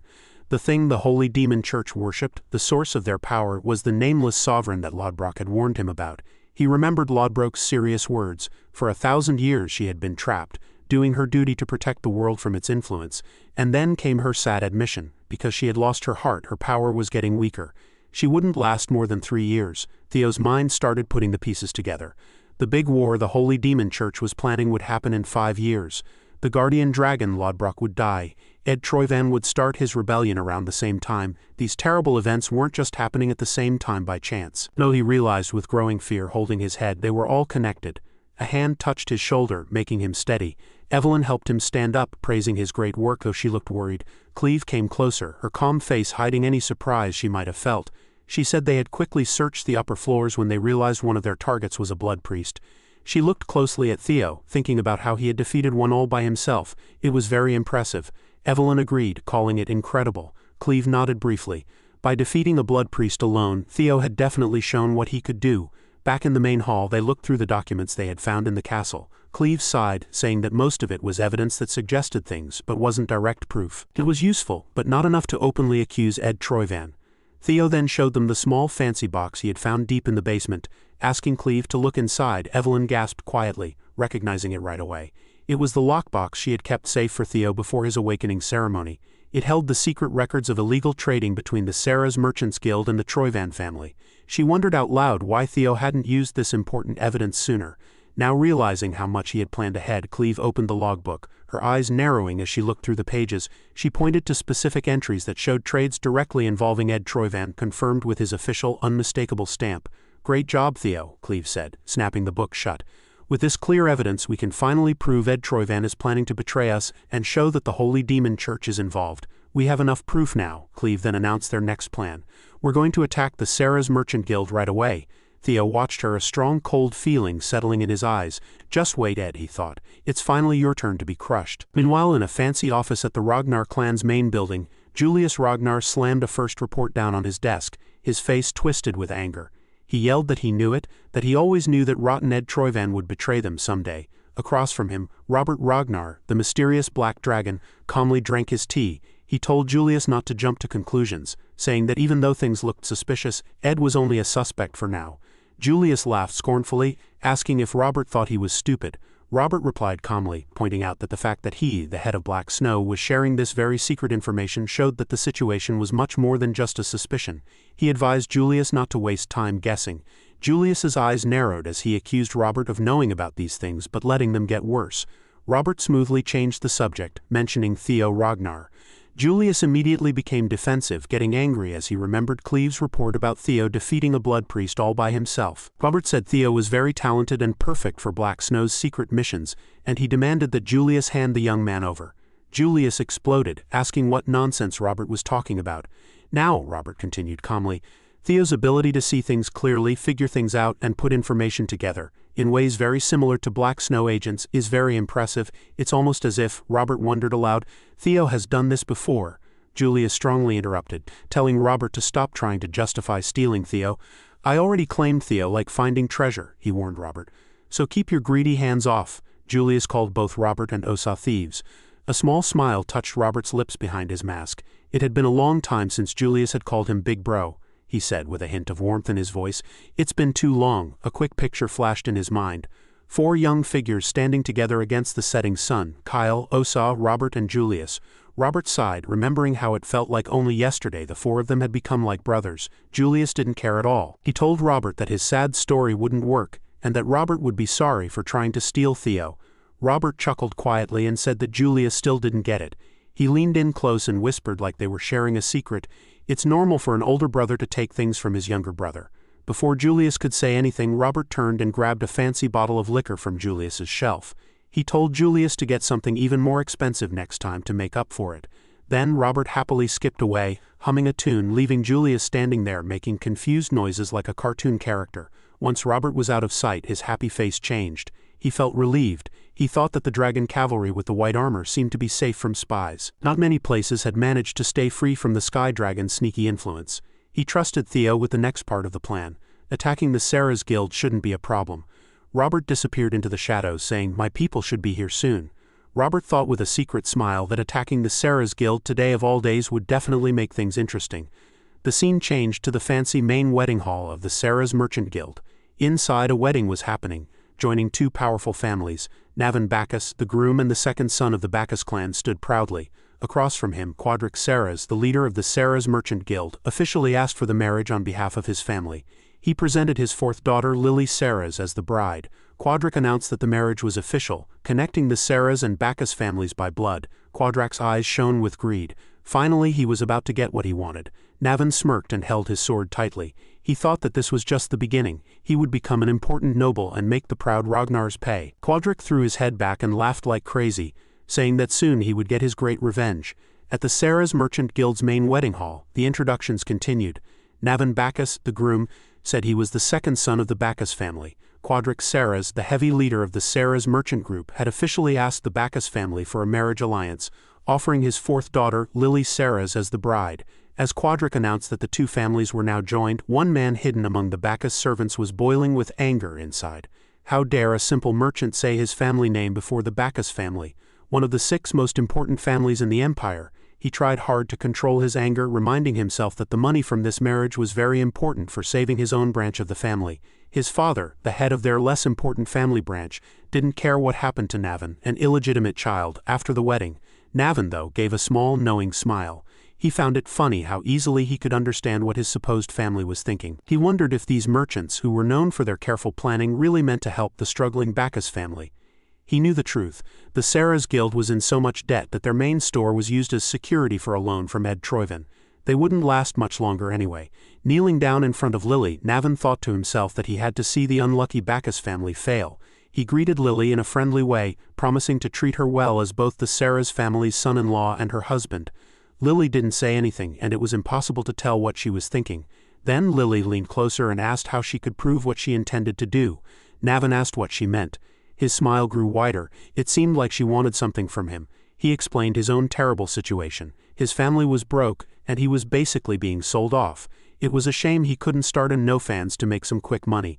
But if Lily, his future wife, wanted it, he could give her the Bacchus family seal. This made his father very angry, and he silently cursed Navin, calling him that damned illegitimate child. Lily thought about the offer, then suddenly screamed, demanding that Navin bring her the head of Theo Ragnar, the one who had scarred her arms. Navin watched her outburst and thought that for her to publicly demand the murder of a noble heir, she was clearly not an ordinary woman. A quiet buzz went through the wedding guests. Quadric hurried to his daughter, scolding her for saying such things in public, but then quietly agreed to her request. The fake sadness on Lily's face disappeared, and a hungry smile appeared instead, which greatly surprised her father. Navin, seeing this exchange, thought that since his young bride wanted Theo's head, he guessed he would have to get it for her. Suddenly, the sky outside became dark. Guests looked up, wondering at the sight of dragon-like creatures flying in circles overhead. Then, figures jumped down from the creatures, landing hard in the courtyard. Everything became chaotic. One of the Bacchus guards recognized the symbol on the flag that the newcomers planted. It was the mark of the Ragnar family. Cleve, with Theo and Evelyn beside her, announced that in the name of Ragnar, they would make sure justice was done. She declared that they had found out that the one who attacked Ragnar, meaning Ed Troyvan's people at Blanky, had close connections to the Sarah's merchant group. Because of this, they would start a search to look at all signs of betrayal. Anyone who dared to interfere would be considered involved and killed immediately. The guests drew back in fear. Immediate death. Was the Sarah's merchant group really plotting treason? Cleve challenged Quadric. If he wanted to claim he was innocent, he would allow the Ragnars to carry out their investigation. Quadric turned pale, wondering if the others already knew what he was planning. One of his helpers whispered quickly, asking what they should do. Another person nearby said worriedly that Quadric had to look strong. Quadric stumbled over his words, pretending to be angry and asking what this talk about betraying them was. Cleve looked at Quadric seriously, her eyes firm. She gave him one last chance to give up and work with them now. One of Quadrak's people asked him nervously what they should do. Quadrak suddenly got angry and shouted at them not to joke around, talking about a small piece of paper. He said the record of trades could easily be faked. He insisted that someone was trying to set them up, no matter how unfair the Ragnars played. He encouraged his own men, saying the Sarah's family would prove they were loyal to Ragnar and that they were innocent. He told the Sarah's soldiers to move forward, yelling for them to kill those who looked down on Ragnar. It was a clear order to attack Theo's group. Navan's helper grabbed Quadrak's arm, pointing out that fighting back meant he wouldn't be helping with the investigation. Quadrak pushed his hand away, angrily saying the wedding was off. The helper called him stupid, asking if he thought they would be let go after this. He said their crime was betraying them. Quadrak replied that the helper, as one of the important members, knew what betraying them meant. Did he think Quadrak would die alone? Then Quadrak thought out loud that if the Ragnars really had solid proof, they would have sent a whole army, not just 3 people. He urged his men on, saying the Ragnars didn't really believe in their own evidence. If they stopped them just this once, they could get through this difficult time. Navan walked up to Quadrak, making fun of him by asking what he was saying to an old man who even had trouble going to the bathroom by himself. Then he quietly tapped the older helper of Bacchus and called him Elder. The helper cursed Navan quietly. Navan, not bothered, said this was better, a chance to bring a wedding gift to his future wife quickly. He jumped onto a nearby balcony before the Bacchus helper could react, then leaped down into the courtyard, his sword shining. The helper cursed the illegitimate fool. Realizing that the moment Navan picked up his sword, the Bacchus group became involved in Sarah's fight against them, he reluctantly ordered his men to join Sarah's and help them. Spears flew toward the 3 people from Ragnar, who were ready to fight. Cleve gave a final warning. If they didn't move, they would all be killed for betraying them. The Sarah's and Bacchus soldiers hesitated, sweating nervously, before running forward to attack. Theo, Evelyn, and Cleve faced the attack directly. Navan watched the chaos unfold, a small smile on his face. People from Ragnar, he thought, really seemed to enjoy killing people. The 3 warriors with Ragnar became alert as Navan spoke to them. He moved so fast it was hard to see as he stopped their attack. Navan greeted Ragnar's group, especially Theo. He said he never thought he'd say this when they first met. Theo was very surprised to see him there. It was Navan Bacchus, the ghost sword. Theo remembered him from the Great War as someone who caused big problems for Ragnar, working with Sarah's and Troyvan. Navan smiled widely and said he was going to cut off Theo's head. He jumped forward, his sword a flash of silver aimed at Theo's neck. Theo just barely blocked the very fast attack, but Theo was already thinking about what to do. He realized that if he used what he knew from his past life, this could be a chance to become much stronger. He said he would fight Navan himself. Evelyn shouted to warn Theo, but Cleve stopped her, saying it was okay to trust Theo. Cleve pointed out that the others were probably getting rid of evidence and they didn't have much time. They needed to finish quickly. Evelyn hesitated but agreed to do her best. Navan was happy they wouldn't interfere. He asked Theo if he would be all right, bragging that even though he might not look it, he was quite strong. Theo smiled confidently back and said that he had to say the same. Then Theo asked if he could ask one question first. Navan was curious and told him to ask whatever he wanted. Theo pointed out that holding a sword at Ragnar was clearly an act of betrayal. Did this mean Navan was a traitor? Was he trying to ruin the Bacchus family? Or maybe, Theo asked, was this revenge for Navan's mother? Navan's smile disappeared. He said that the great young leader of Ragnar was bringing up a sad memory that just gave him another reason to take Theo's head, and he would chop it off well. Just listen to me until I'm finished, Theo said, looking serious. Let me help you get your revenge. As the Bacchus family fell, a message appeared in Theo's mind. Secret task, get Ghost Sword Navan to become your ally. Navan Bacchus is the family's unofficial strongest sword. The reason he didn't receive any recognition from his family was that, despite having abilities comparable to Thorkel, it's because he's an illegitimate child born in a brothel. Because of this exceptional talent, his mother was killed as he cried in deep agony. Because of that, he must also have the intention of taking his revenge against the Bacchus family. If he can make use of this information, he can come to his side. Theo says he will help him with his revenge and the downfall of the Bacchus family. He holds his head, telling Theo that he is not aware where he got this information about his mom. But one thing is certain, that in that instant, he launches an extremely strong attack, which Theo blocks. As Navan says that he has no reason to accept his offer, even without working with Theo, the Bacchus family is going to fall because of treason. Theo says that he is right, that without his help the Bacchus family is going to disappear together with him. That is this lazy ass size telling him that there is no need to worry since he doesn't have any regrets in life anyway. So he doesn't mind disappearing with that useless family. He remains quite the second. Theo says that it is because of the ether fever, an illness he got because his young body couldn't bear his talent. If he received intensive treatment in the early stages, it would be curable. But if one misses the time, it becomes an incurable disease and dramatically shortens his lifespan. The Bacchus family didn't treat his illness on time, so his remaining life expectancy was reduced. Navin says that he has 5 years at max and elaborates that, as expected from a young master of a noble clan, he must have done a dirty investigation on his background. As he gets ready to attack Theo, saying that nothing is going to change anyway, since the Bacchus clan will disappear today, and he will meet his demise. Theo blocks his sword, smirking and telling him that he can cure his disease. But Navin cannot accept that Theo pushes him back, thinking to himself that in his past life the cure was found just after his death. So now only he knows the cure for the disease. Theo assured him that the cure can be cured 100%. Hearing this, he instantly loses his composure. Theo says that just like he said that the Bacchus family will disappear even without him working with them. But if he takes his side even after the Bacchus family disappears, he can live as a hero who helped the Ragnar family, telling him to trust him this once. Moving to the Sarah's Guild main building, they are throwing cannons at the ladies, but they are easily deflecting them. Evelyn thinks they are very annoying. Cleve agrees but wonders if Theo is done. Looking at them from afar, they are having in conversation. Cleve throws aside the spear and thinks it too much for her and wonders if she should kill everyone. In a flashback we see the Black Dragon ordering her not to act up since their priority is to analyze his potential and they should recruit him soon. She asks him if what he means is for her to observe him. He agrees, saying that although he caught the priest she didn't witness it directly. She agrees, and he says that is why they will have to confirm it. The mission of the Black Pillar is to accurately analyze the individuals who will lead the future of Ragnar's. She should keep that in mind. Securing additional evidence is Theo's mission in this operation. So she should focus on assessing Theo's capabilities. She says that she will keep that in mind. But what is the limit beyond which she can intervene? He thinks for a second, and since it is related to the demonic sect, he will let him interfere at the level of bishop and above. Moving to the present, she thinks that the leader is going to nag him a lot if she interferes only at this level. But if the mission is delayed, her time off will also be delayed. That's when a figure rushes forward at blazing speeds at none other than Navin Bacchus.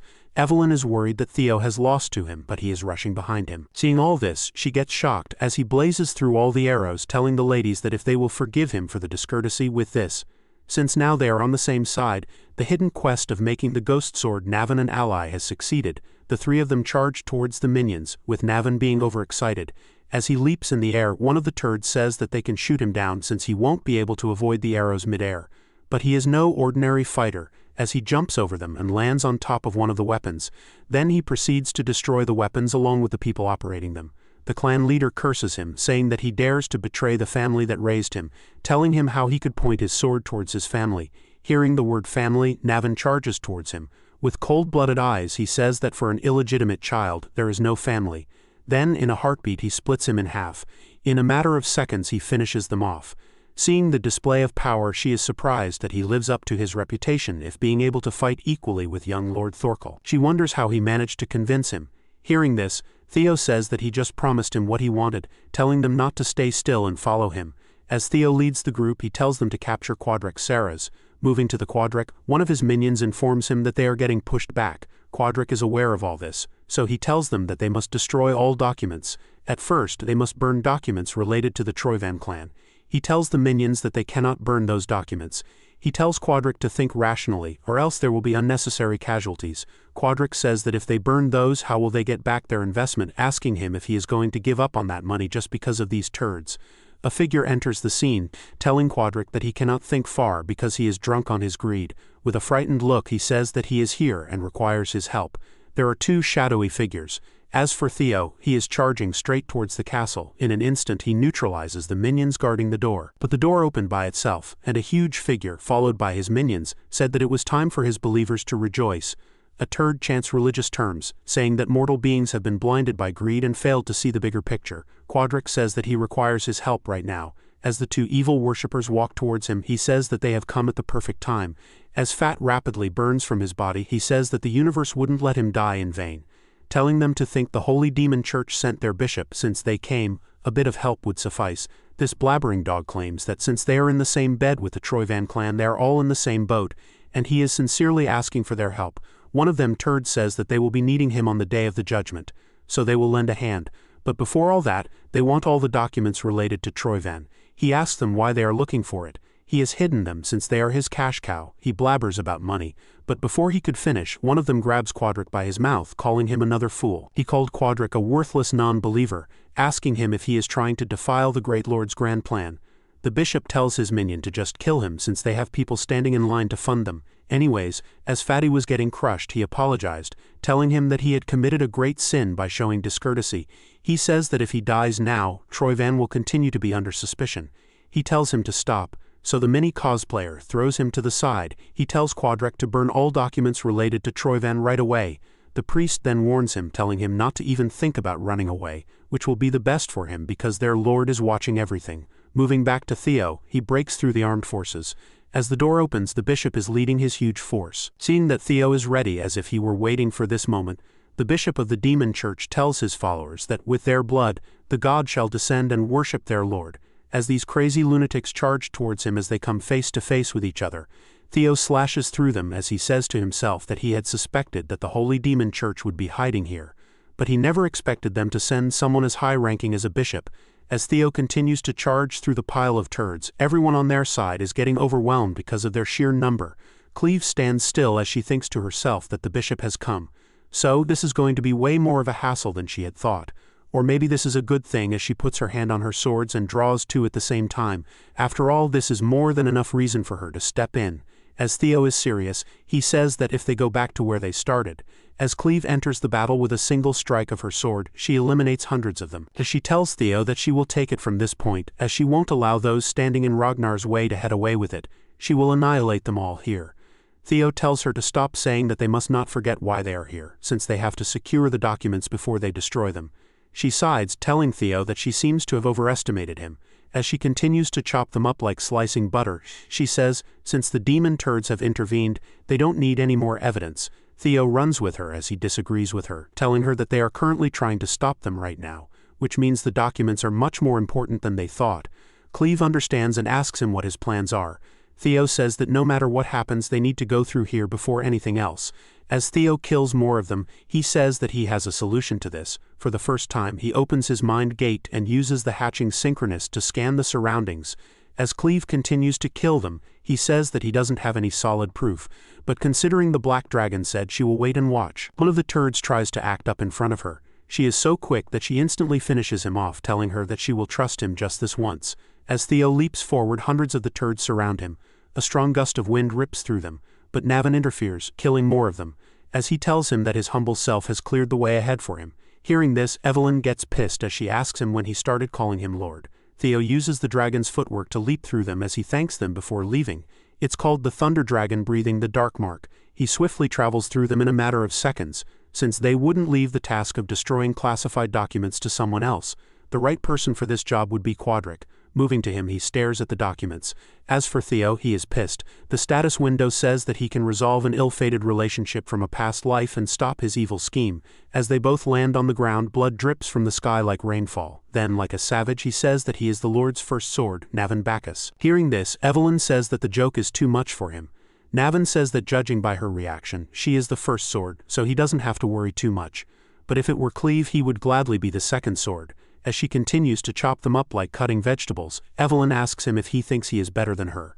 Hearing this, he charges towards her and uses his sword, but instead of attacking her, he chops multiple of them who tried to attack her as he points his swords towards her neck. She says that it just so happens that they are on the same side, so they can decide it here, and the one who catches the most believers becomes the first sword. She says that they are on a mission, and she has no time to participate in trivial stuff.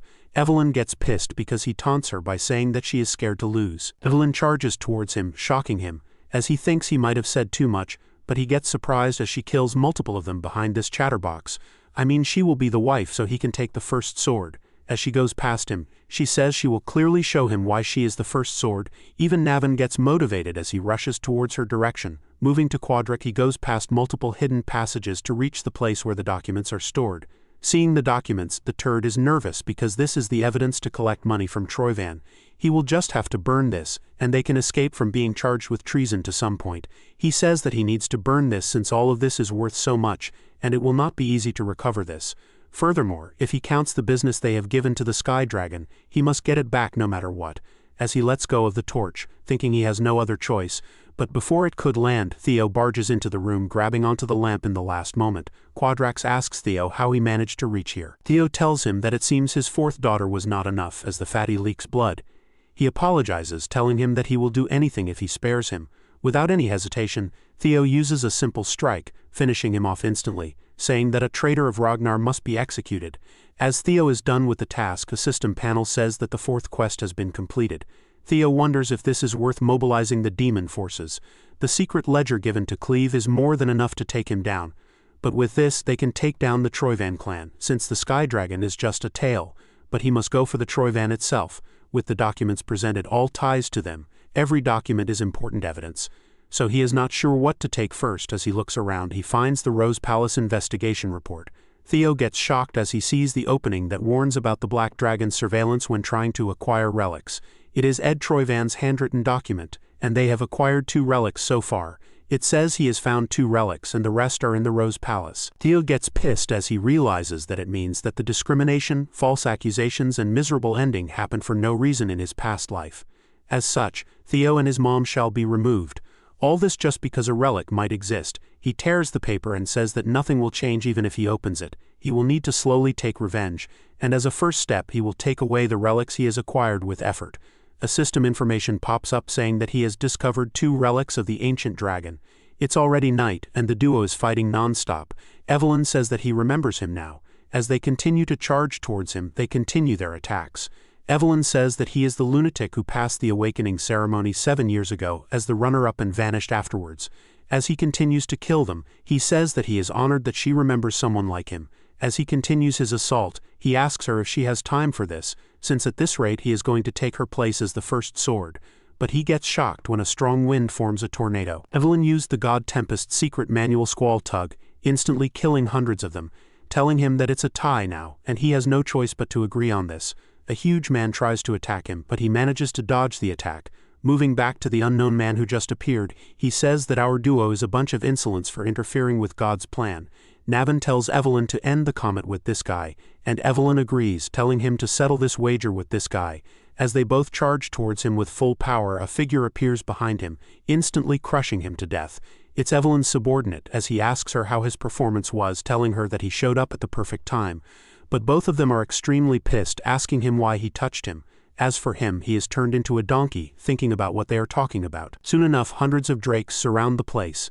As one of the squad leaders, he orders the platoon to annihilate the Ceres Merchant Guild and Holy Demon forces. As their battle continues from inside the church, a voice echoes. It's the bishop, as he says that he deeply yearns as the blood sky heralds a new sun that never draws its end. And their faith shall not falter, and their sacred guide shall bring in peace. As for Cleve, she is exhausted after her battle. She sighed, saying that being calculative doesn't sit right with her as she went all out for this battle. As for the bishop, he has been turned into a pile driver, as she says that it feels like weight has been lifted off her chest. After the battle, Evelyn sits with townspeople and tells them to show their trade association ID, and they are free to go. She orders the damage control people to move over to another desk. As for the guy helping her, he has gone mad, telling her why she even needs this information. Everyone has gone crazy as rumors mention that someone ate Flying Dragon's cargo horse. Another turd asks if they will get a special allowance for this commission. Their voice floods her ears as she cannot control her temper. As she loses her control, she throws them away, telling them to figure it out themselves since she sucks at paperwork herself. She then starts looking for Black Snow, since they dumped their work onto them and ran away. Theo reports that the files he has submitted are the ones they try to destroy. It contains evidence of stealing property and intel from Ragnar, and even a detailed treason plot. Cleve shocks Theo as she praises him, calling him a mid-rank swordsman. She says that he works well like someone who has been with Black Snow, so it might not be bad to accept the Black Dragon's offer. Theo acts like a turd, so she says that she was only acting joking, so there is no need to get flustered. He says he cannot figure out if he is joking. She tells him that she has good news for him. The Sky Dragon operation is underway, as the ledger from last time was enough to prove their treason after all. She says that Black Snow's elite arrest team is on the way. They are likely taking them to the capital. Somewhere else, another masked dude enters the scene, telling them that Ed Troyvan has been hiding his power all this time. As he slaughters them, only a fool reveals all his cards. As he is done with the elite force, he congratulates Theo, saying that he has destroyed everything he has worked hard to build, and he is tearing it all down this time. As he laughs like crazy, saying that he will go crazy if that is what he wants because the Troyvan's plan is still in motion. Although they might have lost the Dragon Slayer's sword, he got his hands on this, which is more than enough. He says to his father that the time is coming, and he will need to call him forth. At the Camellia Palace, which is filled with people, everyone is busy making clothes, and it seems that they are serving customers. The blacksmith is surprised because this place is getting busier day by day. Cecilia greets her mother as she asks her what it is with the tailor. With enthusiasm, she says that they are starting a new business, a high-end brand dealing with luxury fabrics and accessories. How did she get prettier, her mother thought. She laughs, telling herself that it has been ages since she saw her smile like that. Cecilia tells her mother that she does not have to worry about payment anymore. Before she could say anything, she told her that she must be here for money, and Elf tells herself that she catches on way too fast. She agrees, but that is not the only reason she is here. Hearing this, Cecilia asks what news it is about, but hearing that it is about the Rose Palace, fear struck her face. With a worried look, she asks her if anything has gone wrong with her son, then says that wicked Emil did something to hurt him again. Looking at her face, she wonders how worried her daughter has been all this time. She holds her head, telling her to calm down since it's the opposite of what she is wondering. She tells Cecilia not to be surprised, but her information shocks her to the core. Back at the Rose Palace, everyone is shocked to the core, since what they are witnessing is her at the top of the gates. Just the sight of this is enough to shock everyone present. Back at the place, she fell to the ground saying that she had thought about all this, and her legs gave out. She continues to cry, telling her mother if it happened, and she asks her if she has ever seen a lying elf. As she cries, she tells her that all this time she didn't let it show since she felt like she was walking on a blade's edge. There have been constant plots, false accusations, and even assassination attempts. She has never told anyone, but she almost died many times, and every time she prayed and begged that her son would be spared. As tears pour down her face, she asks if all this is over. Elf gets shocked by her answers, so she calmed her down, saying that it's all over and she has endured a lot on her own all this time. Moving to Navin, he tells Theo that he has turned into quite the celebrity. As for Theo, he is making tea, telling him that it took him long enough. Asking him if he has wrapped things up, Navin says that he told Black Snows not to let it out, but he already knows about it. He says that the Bacchus clan will be dissolved from the head of the clan to anyone who has signed the merchant receipts. They will all be stripped of their titles at least. He laughs, saying that they are reaping what they have sown. With this, the Bacchus clan will be done for. Theo asks him if this is enough. Hearing this, Navin cannot figure this out, so Theo proposes something to him. He gets shocked because he says that he will become the head of the Bacchus clan. With a focused look, he says that if everyone besides him loses their title, he will be the only one who can become the head.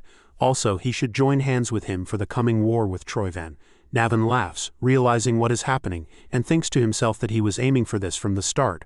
The power struggles between them are in the open, and a war with the Troyvan is inevitable. The involvement between the Holy Demon Church and Troyvan has been confirmed in the Sky Dragon Rebellion. Outside, this information is available on the notice board, and the people of Ragnar think that it is a declaration of war between the clans. Since they have been exposed, the Holy Demon and the Troyvan won't stay silent. Navin says that these mean nothing to him since he has no time left. He also needs to be getting something in return. Theo laughs, saying he has done something about it, and he drops something on the table. It's a device, as he says, that is the cure to his disease. He hands him the recipe for the cure of the ether fever, and the main ingredients of an ether core. Although it is not publicly known yet, ether fever is caused by disrupted internal mana flow. The core will stabilize his mana flow, saying he didn't expect this. Theo gets shocked when he says that he had figured Theo would treat him just enough and he wouldn't, and keep him on a leash. Then suggests that he take what he wants and then run away. Theo says he wouldn't mind if he did. Right now, the way Ragnar's obsession with power has a lot of problems. Both of them are victims of that culture after all, and he doesn't want to dominate all this through strength but trust alone. Hearing all this, Navin remains quiet. What Theo wants to build is not oppression or pressure but trust. As he picks up the teacup, he says that he tried not to look down on Theo for being young but not an immature romantic. After drinking his tea, he took out his sword, saying that he was Navin Bacchus of the Bacchus clan. Swears to serve him as the sword of Theo Ragnar. He says if this is enough for him, and Theo says that it is more than enough. After dealing with him, Theo gets up, wondering that the war with the Troyvan is unfolding quicker than he had thought.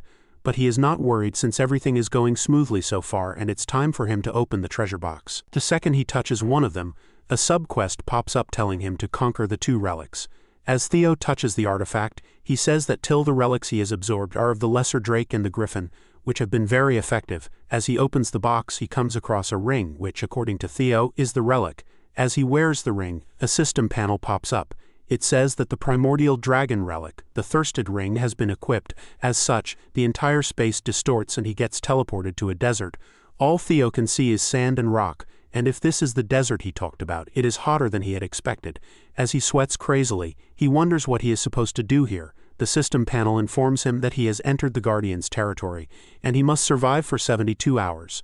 Theo continues to sweat. He cannot believe that he has to survive for 72 hours. As he feels like he will have a heat stroke, all of a sudden the ground starts shaking, and from the ground something bursts out. Seeing the entity, Theo has a face of déjà vu. A huge worm which is the boss has appeared. In front of it, Theo looks like an ant. Seeing Theo, it recognizes Theo as an intruder and opens its smelly mouth to eat him. As Theo creates distance, he summons his sword and instantly uses the Thunder Dragon breathing mark. Although the strike looks strong and heavy, it just left a small mark. Theo is shocked that his dragon mark did nothing to it. That is when an attack shocks Theo, turning him into a white-faced turd. Huge waves of thunder are emitted from it as Theo realizes it's a thunderworm. His earlier attack was not effective because they possess the same element. This ugly worm continues to blabber intruder die as it spams its thunder attack. Although it is stupid, it knocks the mountain in front of Theo, blocking his escape route, and then opens its ugly mouth and tries to eat Theo, but he manages to escape in the nick of time. He was so fast that he used his footwork to create some space. Theo checked his timer, just to see that all of this happened in a span of 5 minutes, and with the time left, he cannot survive. This worm travels underground, so it is hard to attack this as it blasts out again from the ground, releasing immense thunder, and since they are from the same element, it's ineffective. Moreover, even the terrain is on its side. Thinking about this, he generates an idea, putting a smile on his face. He then takes something out from his inventory, and it's another relic he got from his last mission. As he continues to barely dodge this ugly worm, he gambles and equips the beautiful earring. Since it might be worth a try, the system window pops saying that he has equipped the primordial butterfly, saying that Theo is about to enter the third dungeon. An error occurs, and the system says that he is currently in the middle of another mission, so he may not enter another mission. Theo already expected this, but to his surprise, the space starts cracking, ripping open, and from an extreme amount of cold is released. The system pops up and says that the two dungeons are attempting to invade each other from the portal. And it says that the ice bloom as the huge creature arrives. It has a unique design as it is a dragon with butterfly wings. It tells Theo that it has been a while since he saw a chosen one. This guardian is the fairy dragon. As it starts raining ice shards, it says that Theo has to pay for his arrogance. Theo manages to save himself in the nick of time, saying that this is not what he had expected. Theo realized that from both sides he has been surrounded, and he has no way to escape, so for the next 72 hours all he can do is defend himself. So he should survive on his own, getting ready to kill them.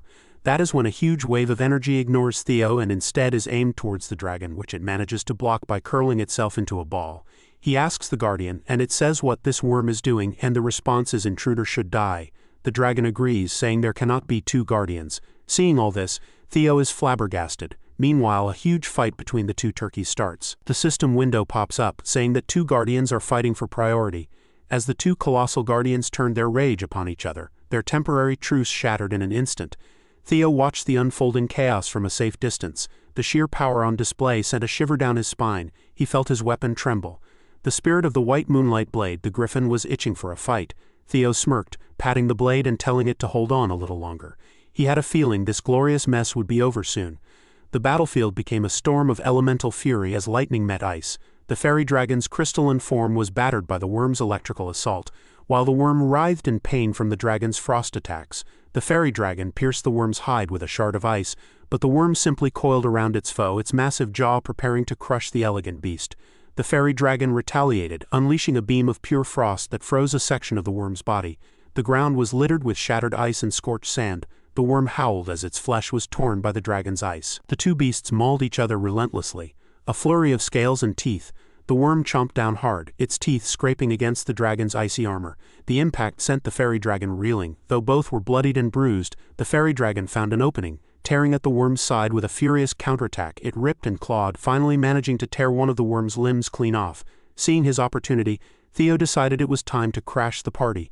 He shot forward like a dark arrow, spinning his blade as it glowed with power. He declared that the worm was first on his list. His attack, amplified by the chaotic energy, struck the wounded dragon. The beast shrieked in pain. Theo then gave his blade permission to run wild. With a surge of power, he unleashed the spectral form of the griffin. The ethereal beast dove towards the shocked desert worm, its phantom claws tearing through the monster's spiritual essence. The fairy dragon could only watch in stunned horror. The battlefield fell silent. Theo landed softly on the now frozen ground. The pair of system notifications confirmed his success, congratulating him on hunting the desert worm and updating his sub-quest progress to 1 of 2. As he suspected, hunting the boss was the same as conquering the relic. He turned his cold gaze to the last one standing. Panicked, the fairy dragon pleaded for him to wait, asking for a moment to talk.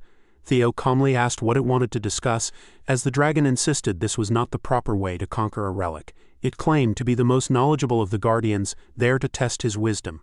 It offered to spare him if he could solve its riddle, a proposition Theo found amusingly timed.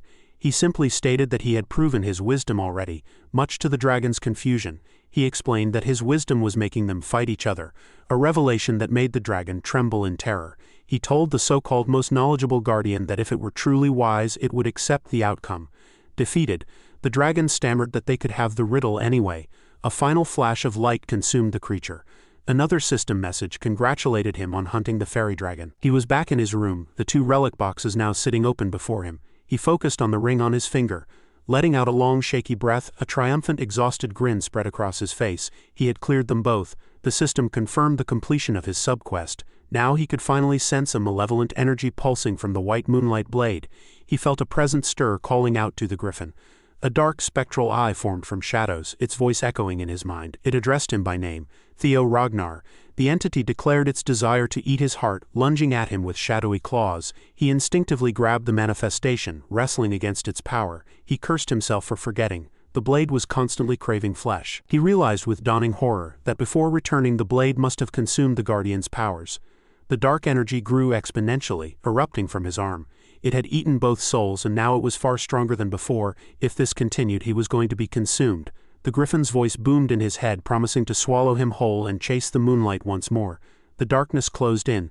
The darkness closed in around Theo, a prison of shadows. His world condensed into a black sphere suspended in nothingness, woven together by ethereal threads. He snapped back to awareness with a gasp. He found himself standing in a rippling, colorless void, wondering where he was. Shadows coalesced around him, revealing the spectral forms of the guardians he had defeated. It became clear he was inside the griffin's stomach. The fairy dragon informed him that the griffin had finally swallowed him. Having waited for such an opportunity, it warned him that the beast would soon consume his heart, a fate Theo seemed grimly prepared to accept. The guardians called him a foolish chosen one for desiring their power when he couldn't even control a single griffin.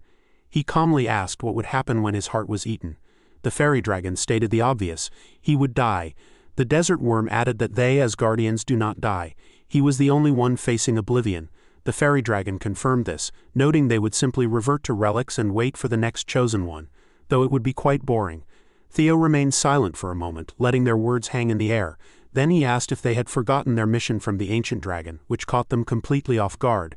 He reminded them of their duty to aid the chosen one against the nameless monarch, warning that if he died, the world would collapse again. He chided them for their irresponsibility, leaving the fairy dragon speechless. With a smirk, he questioned whether they only cared for their interests just like the griffin. The fairy dragon erupted in fury, accusing him of bluffing by invoking their master's name. It threatened him, saying it seemed he truly wanted to die. It reminded him that they could simply wait for a new chosen one. Theo looked the dragon dead in the eye and toned it to kill him. He dared it to stop the empty threats and just do it. He added that they should if they truly wanted to see the world ruined by their failure. The guardians fell silent, their threats deflated. The worm was the first to speak again. Its crystal prison shattered. Both guardians conceded. The worm called him brave while the fairy dragon admitted he was good. The fairy dragon confessed it liked his confidence. It announced it would open a door for him to escape. The worm declared it was opening the way as well. A portal began to swirl into existence before him. They explained that opening the door was all they could do. The rest was up to him. They urged him to get in. Theo didn't hesitate. He leapt toward the portal. He vowed to teach the griffin a lesson once he was out. He shot through the swirling void, emerging into a different part of the internal space. The griffin spirit had finally found Theo's core consciousness. It was prepared to swallow the orb of light, certain that Theo's body would soon be its. Suddenly it let out a choked cry. Theo burst out from within, impaling the spirit with his essence. The griffin writhed in agony. As Theo stood over it victorious, he had escaped. The griffin's physical form collapsed, stunned at how he got out of its stomach. It looked around wildly, accusing the other guardians of helping him and having no pride. Theo promptly grabbed its beak, shutting it up. He reminded the talkative creature that they had first met through subjugation, not discussion. The griffin stammered, asking to be let go so they could talk. Theo stated he wasn't expecting cooperation, pointing out that if they all kept fighting for dominance, they would just exhaust each other. The Guardians considered this. The Griffin's glowing eyes dimmed slightly. Theo simply told them to be sensible. As the Griffin relented, Theo noted it was a wise choice, but he was interrupted by another presence. The Lesser Drake, his first relic, materialized, greeting the Chosen One and asking if the others had forgotten it. The Drake explained that pitting the spirits against each other to control their power was a method used by past Chosen Ones. When Theo asked about these others, the Drake dismissed the question as something he didn't need to know yet. It simply promised that they would all help him grow. Now they would be looking forward to what he did from now on. Back in his room, system notifications confirmed new buffs. The Fairy buff granted enhanced immunity, while the Worm Eater provided resistance and increased attack power. The dark corrupting energy receded from view. Theo staggered slightly. The ordeal is finally over. He was surprised to find that the Guardians were not dead, but living inside of him. His eyes narrowed. The white moonlight blade lay still on his desk, its malevolent aura gone. It was finally calm. He walked over and asked if it had finally settled down. He mused that things had turned out for the better, as he now had a deeper understanding of the ancient dragon's power. He picked up his relic boxes. Whether they liked it or not, he would be in their hands. Meanwhile, in a desolate, snow-covered graveyard of swords, two powerful figures stood. Robert Ragnar, the Black Dragon, asked Kyle if he was truly going to recognize Theo as a successor candidate. Kyle confirmed it, but asked if Robert was worried because Theo was a regressor. Robert admitted he was, and Kyle noted his well-known loathing for them. Robert recalled that Kyle had killed every last Ragnar regressor with his own hands. Kyle confirmed this without emotion. He stated that was precisely why he would take this chance to test Theo himself. Robert was taken aback. Kyle explained that to be an official candidate, Theo must follow the proper procedure. His eyes fell to the sword in Kyle's grasp, noting its dangerous aura. Kyle agreed but said there was no sword more suitable for the task. He revealed it was the sword of the previous family head, the crazy dragon whom he had also killed. At that moment, Julia summoned Theo, announcing that the family head had summoned him.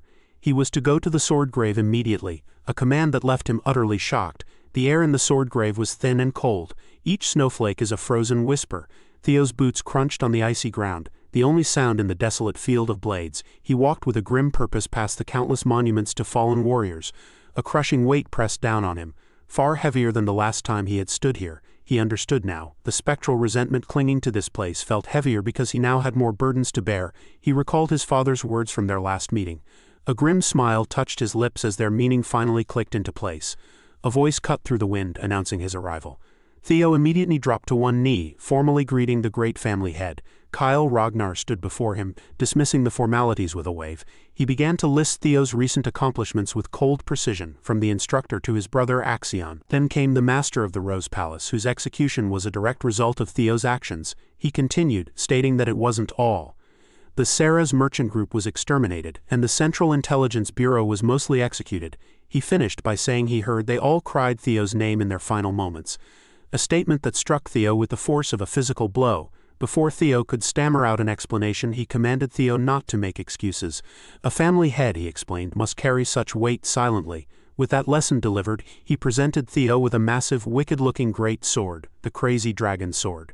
Theo stared in shock, recognizing the name of a tyrannical former family head who had massacred thousands, an enemy the current head himself had killed. Kyle noted his reaction, seeing that he knew something. Theo chose his words carefully, stating he was only aware of the name, knowing all information on the man was confidential. Kyle was silent for a moment.